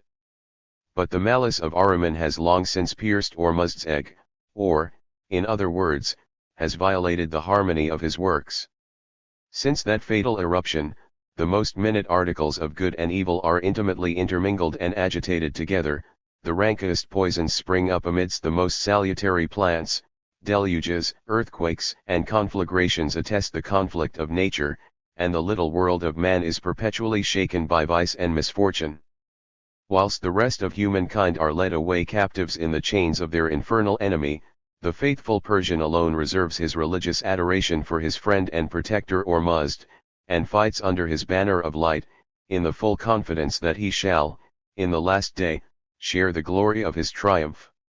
At that decisive period, the enlightened wisdom of goodness will render the power of Ormuzd superior to the furious malice of his rival. Ahriman and his followers, disarmed and subdued, will sink into their native darkness, and virtue will maintain the eternal peace and harmony of the universe. *11 Kharid. Chapter 8, State of Persian and Restoration of the Monarchy. Part 2. The theology of Zoroaster was darkly comprehended by foreigners, and even by the far greater number of his disciples, but the most careless observers were struck with the philosophic simplicity of the Persian worship. That people, said Herodotus, Kharid 12 rejects the use of temples, of altars, and of statues, and smiles at the folly of those nations who imagine that the gods are sprung from, or bear any affinity with, the human nature.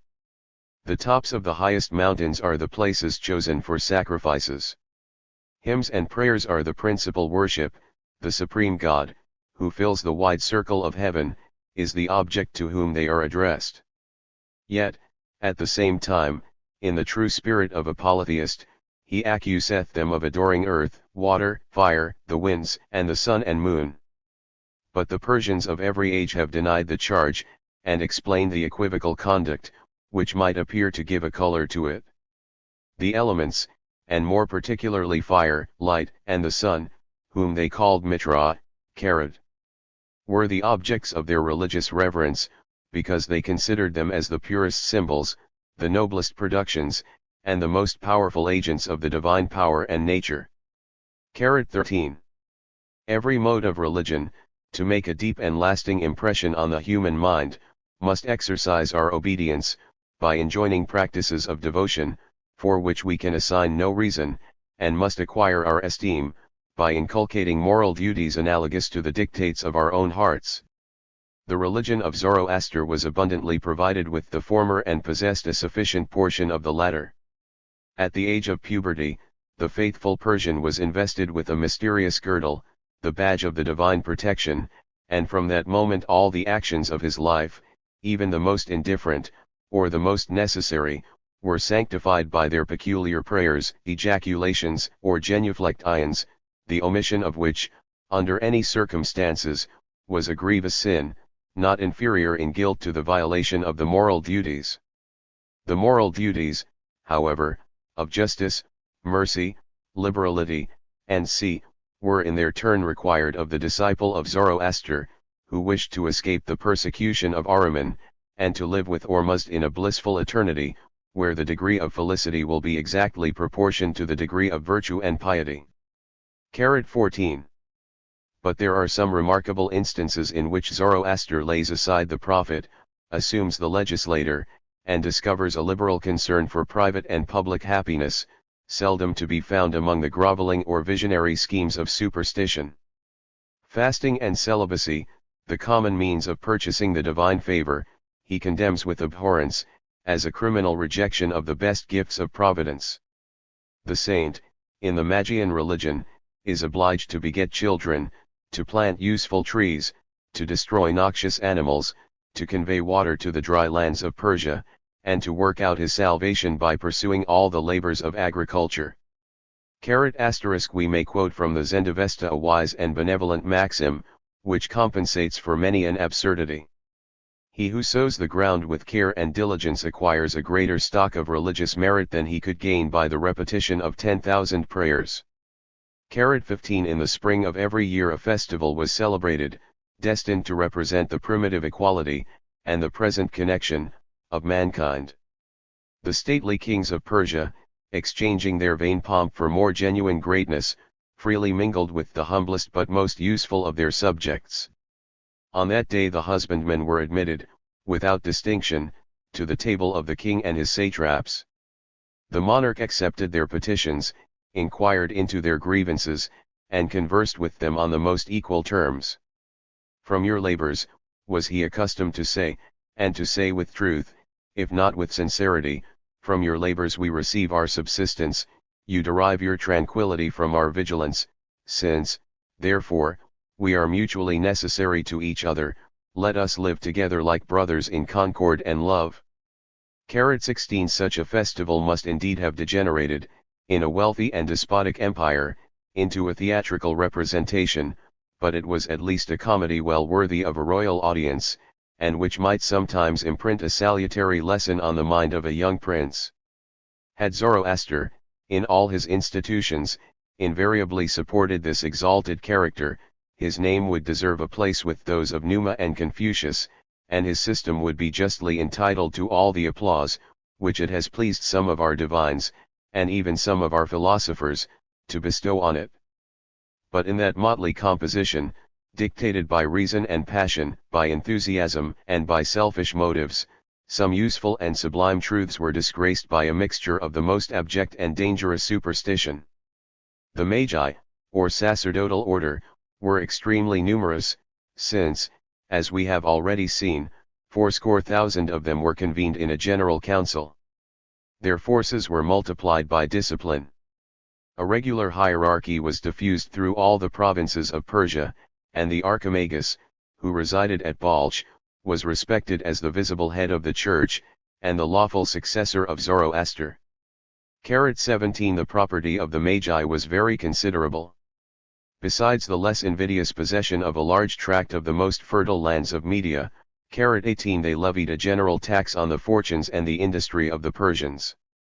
19. Though your good works, says the interested prophet, exceed in number the leaves of the trees, the drops of rain, the stars in the heaven, or the sands on the seashore, they will all be unprofitable to you, unless they are accepted by the distur, or priest.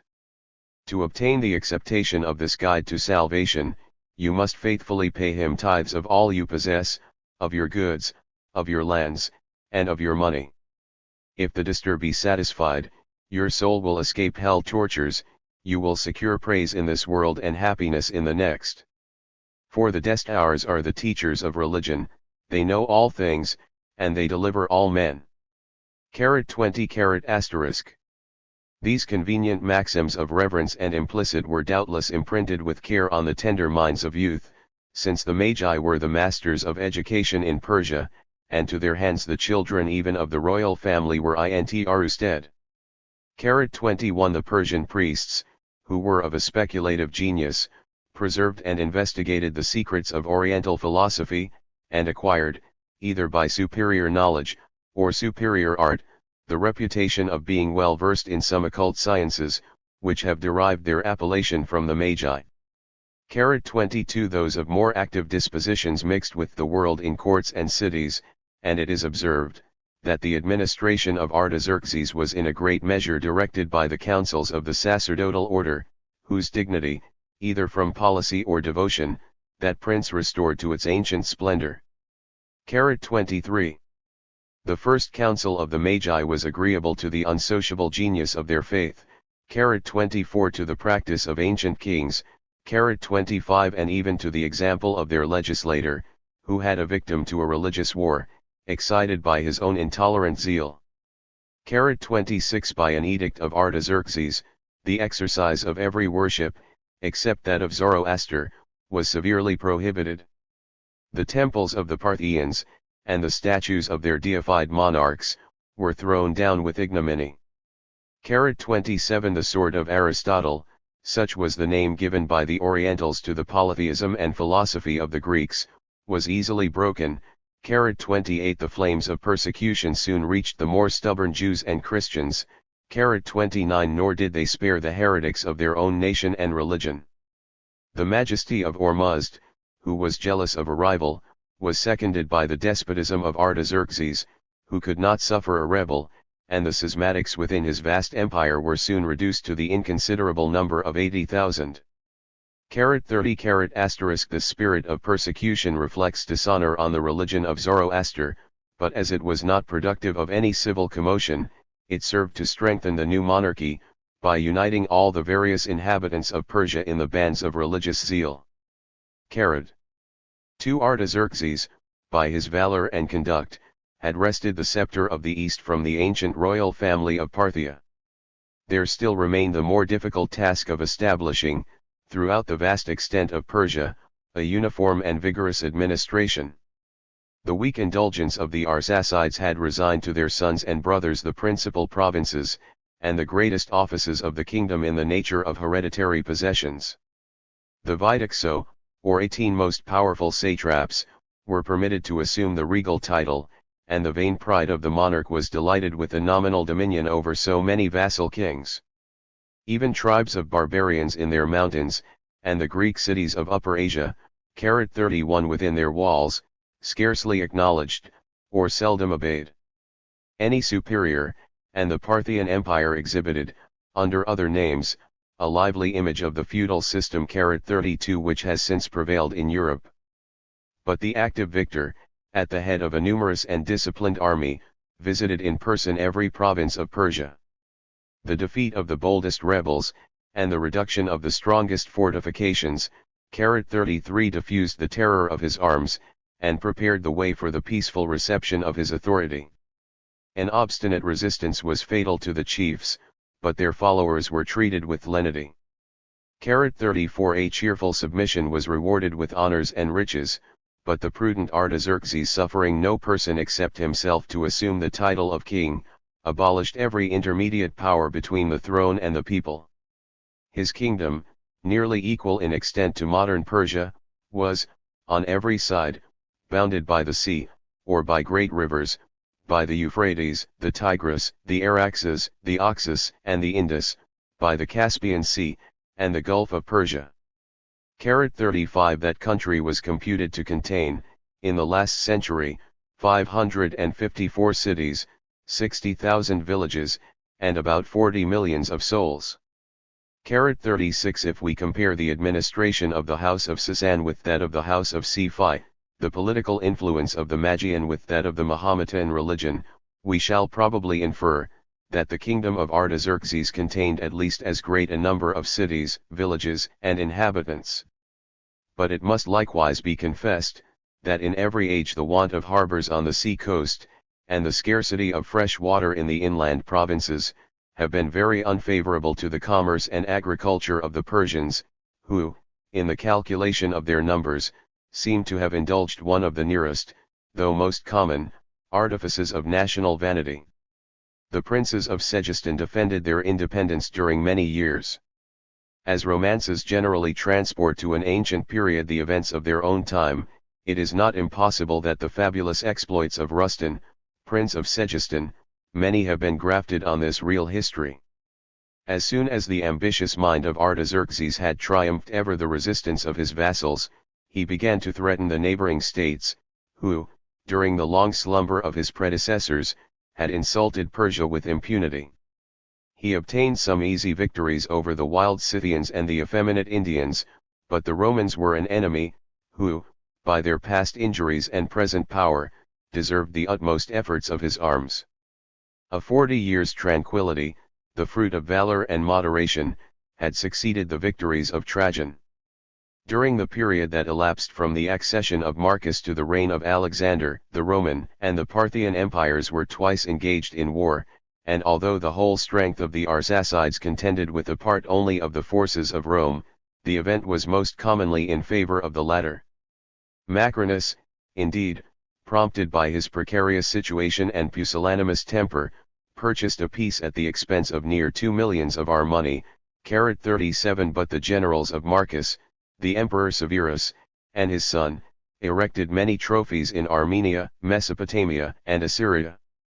Among their exploits, the imperfect relation of which would have unseasonably interrupted the more important series of domestic revolutions, we shall only mention the repeated calamities of the two great cities of Seleucia and Ctesiphon. Seleucia, on the western bank of the Tigris, about 45 miles to the north of ancient Babylon, was the capital of the Macedonian conquests in Upper Asia. 38 Many ages after the fall of their empire, Seleucia retained the genuine characters of a Grecian colony, arts, military virtue, and the love of freedom. The independent republic was governed by a senate of 300 nobles, the people consisted of 600,000 citizens, the walls were strong, and as long as concord prevailed among the several orders of the state, they viewed with contempt the power of the Parthian, but the madness of faction was sometimes provoked to implore the dangerous aid of the common enemy, who was posted almost at the gates of the colony. 39 The Parthian monarchs, like the Mughal sovereigns of Hindustan, delighted in the pastoral life of their Scythian ancestors, and the imperial camp was frequently pitched in the plain of Ctesiphon, on the eastern bank of the Tigris, at the distance of only 3 miles from Seleucia. 40 The innumerable attendants on luxury and despotism resorted to the court, and the little village of Ctesiphon insensibly swelled into a great city. 41 Under the reign of Marcus, the Roman generals penetrated as far as Ctesiphon and Seleucia. They were received as friends by the Greek colony, they attacked as enemies the seat of the Parthian kings, yet both cities experienced the same treatment. The sack and conflagration of Seleucia, with the massacre of 300,000 of the inhabitants, tarnished the glory of the Roman triumph.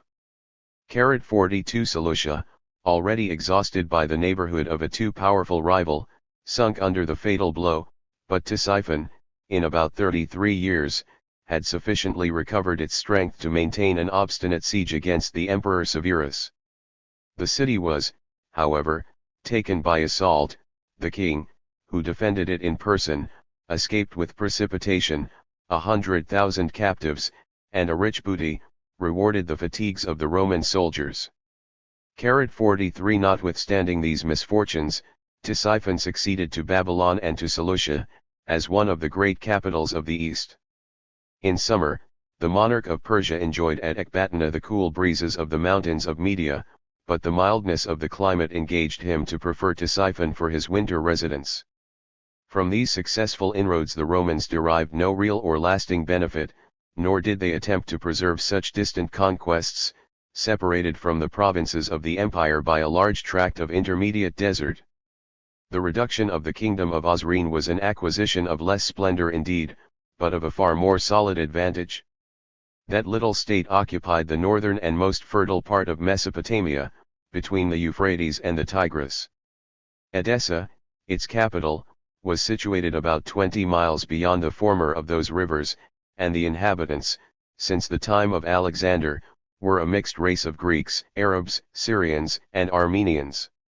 44 The feeble sovereigns of Osrhoene, placed on the dangerous verge of two contending empires, were attached from inclination to the Parthian cause, but the superior power of Rome exacted from them a reluctant homage, which is still attested by their medals. After the conclusion of the Parthian War under Marcus, it was judged prudent to secure some substantia, pledges of their doubtful fidelity. Forts were constructed in several parts of the country, and a Roman garrison was fixed in the strong town of Nisibis. During the troubles that followed the death of Commodus, the princes of Osrhoene attempted to shake off the yoke, but the stern policy of Severus confirmed their dependence. 45 and the perfidy of Caracalla completed the easy conquest. Abgarus, the last king of Edessa, was sent in chains to Rome, his dominions reduced into a province, and his capital dignified with the rank of colony, and thus the Romans, about 10 years before the fall of the Parthian monarchy, obtained a firm and permanent establishment beyond the Euphrates. 46. Prudence as well as glory might have justified a war on the side of Artaxerxes, had his views been confined to the defense or acquisition of a useful frontier. But the ambitious Persian openly avowed a far more extensive design of conquest, and he thought himself able to support his lofty pretensions by the arms of reason as well as by those of power.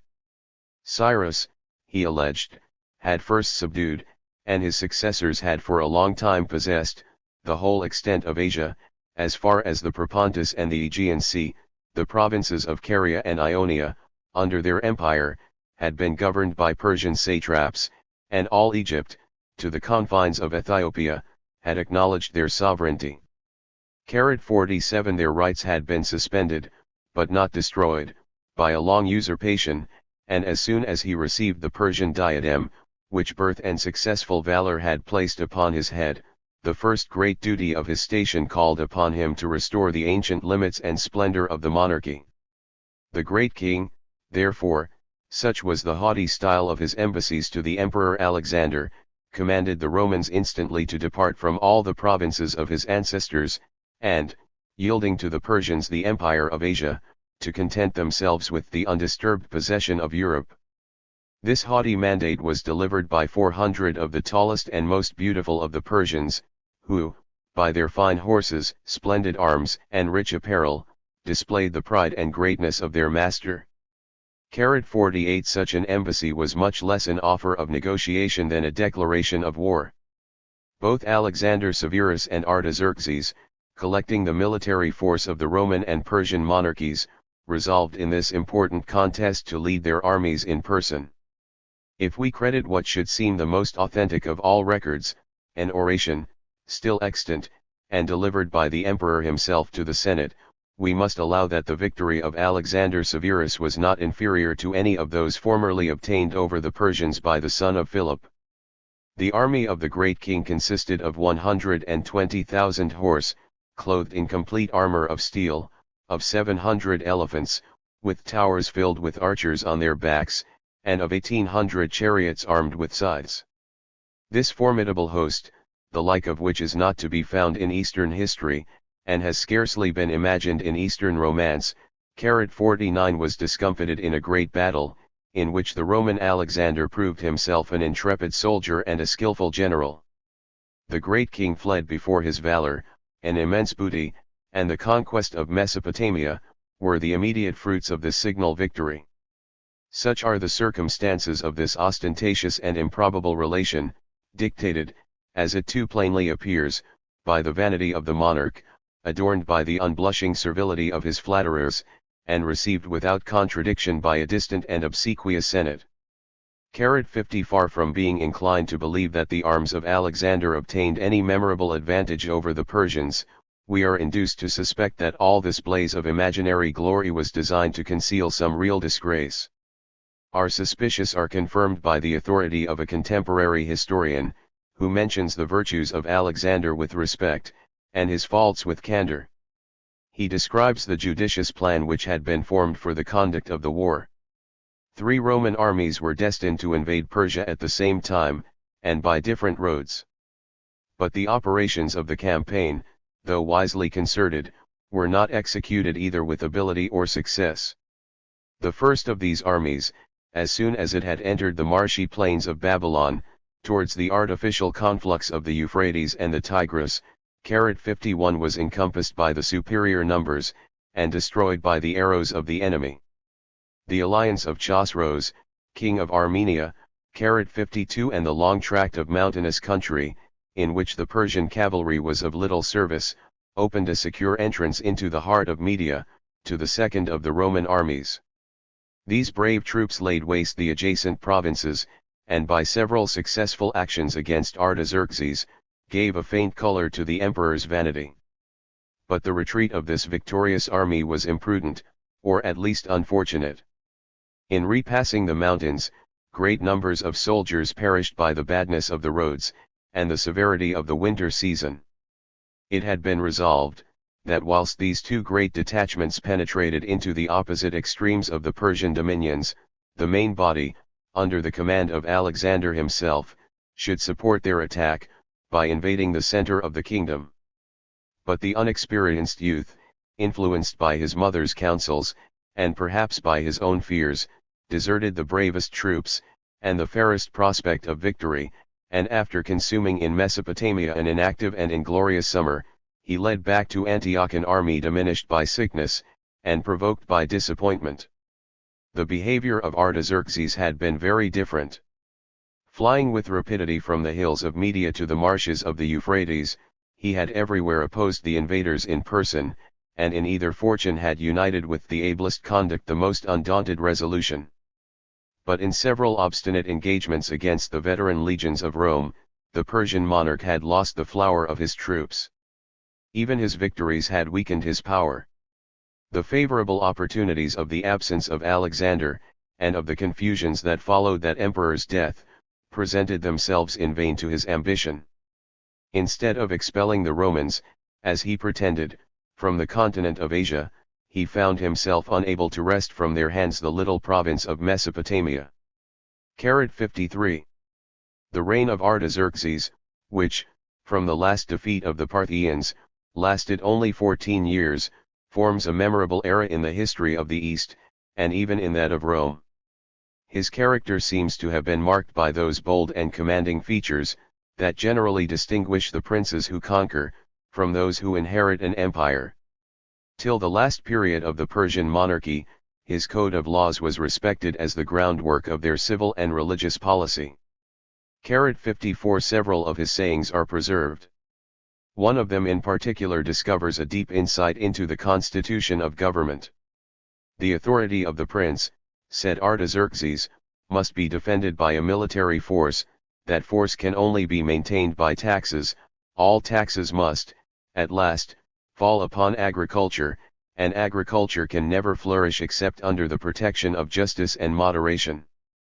55 Artaxerxes bequeathed his new empire, and his ambitious designs against the Romans, to Sapor, a son not unworthy of his great father, but those designs were too extensive for the power of Persia, and served only to involve both nations in a long series of destructive wars and reciprocal calamities. The Persians, long since civilized and corrupted, were very far from possessing the martial independence, and the intrepid hardiness, both of mind and body, which have rendered the northern barbarians masters of the world. The science of war, that constituted the more rational force of Greece and Rome, as it now does of Europe, never made any considerable progress in the East. Those disciplined evolutions which harmonize and animate a confused multitude, were unknown to the Persians. They were equally unskilled in the arts of constructing, besieging, or defending regular fortifications. They trusted more to their numbers than to their courage, more to their courage than to their discipline. The infantry was a half-armed, spiritless crowd of peasants, levied in haste by the allurements of plunder, and as easily dispersed by a victory as by a defeat. The monarch and his nobles transported into the camp the pride and luxury of the seraglio. Their military operations were impeded by a useless train of women, eunuchs, horses, and camels, and in the midst of a successful campaign, the Persian host was often separated or destroyed by an unexpected famine. 56. But the nobles of Persia, in the bosom of luxury and despotism, preserved a strong sense of personal gallantry and national honor. From the age of 7 years they were taught to speak truth, to shoot with the bow, and to ride, and it was universally confessed, that in the two last of these arts, they had made a more than common proficiency. 57 The most distinguished youth were educated under the monarch's eye, practiced their exercises in the gate of his palace, and were severely trained up to the habits of temperance and obedience, in their long and laborious parties of hunting. In every province, the satrap maintained a like school of military virtue. The Persian nobles, so natural is the idea of feudal tenures, received from the king's bounty lands and houses, on the condition of their service in war. They were ready on the first summons to mount on horseback, with a martial and splendid train of followers, and to join the numerous bodies of guards, who were carefully selected from among the most robust slaves, and the bravest adventurers of Asia. These armies, both of light and of heavy cavalry, equally formidable by the impetuosity of their charge and the rapidity of their motions, threatened, as an impending cloud, the eastern provinces of the declining empire of Rome. 58.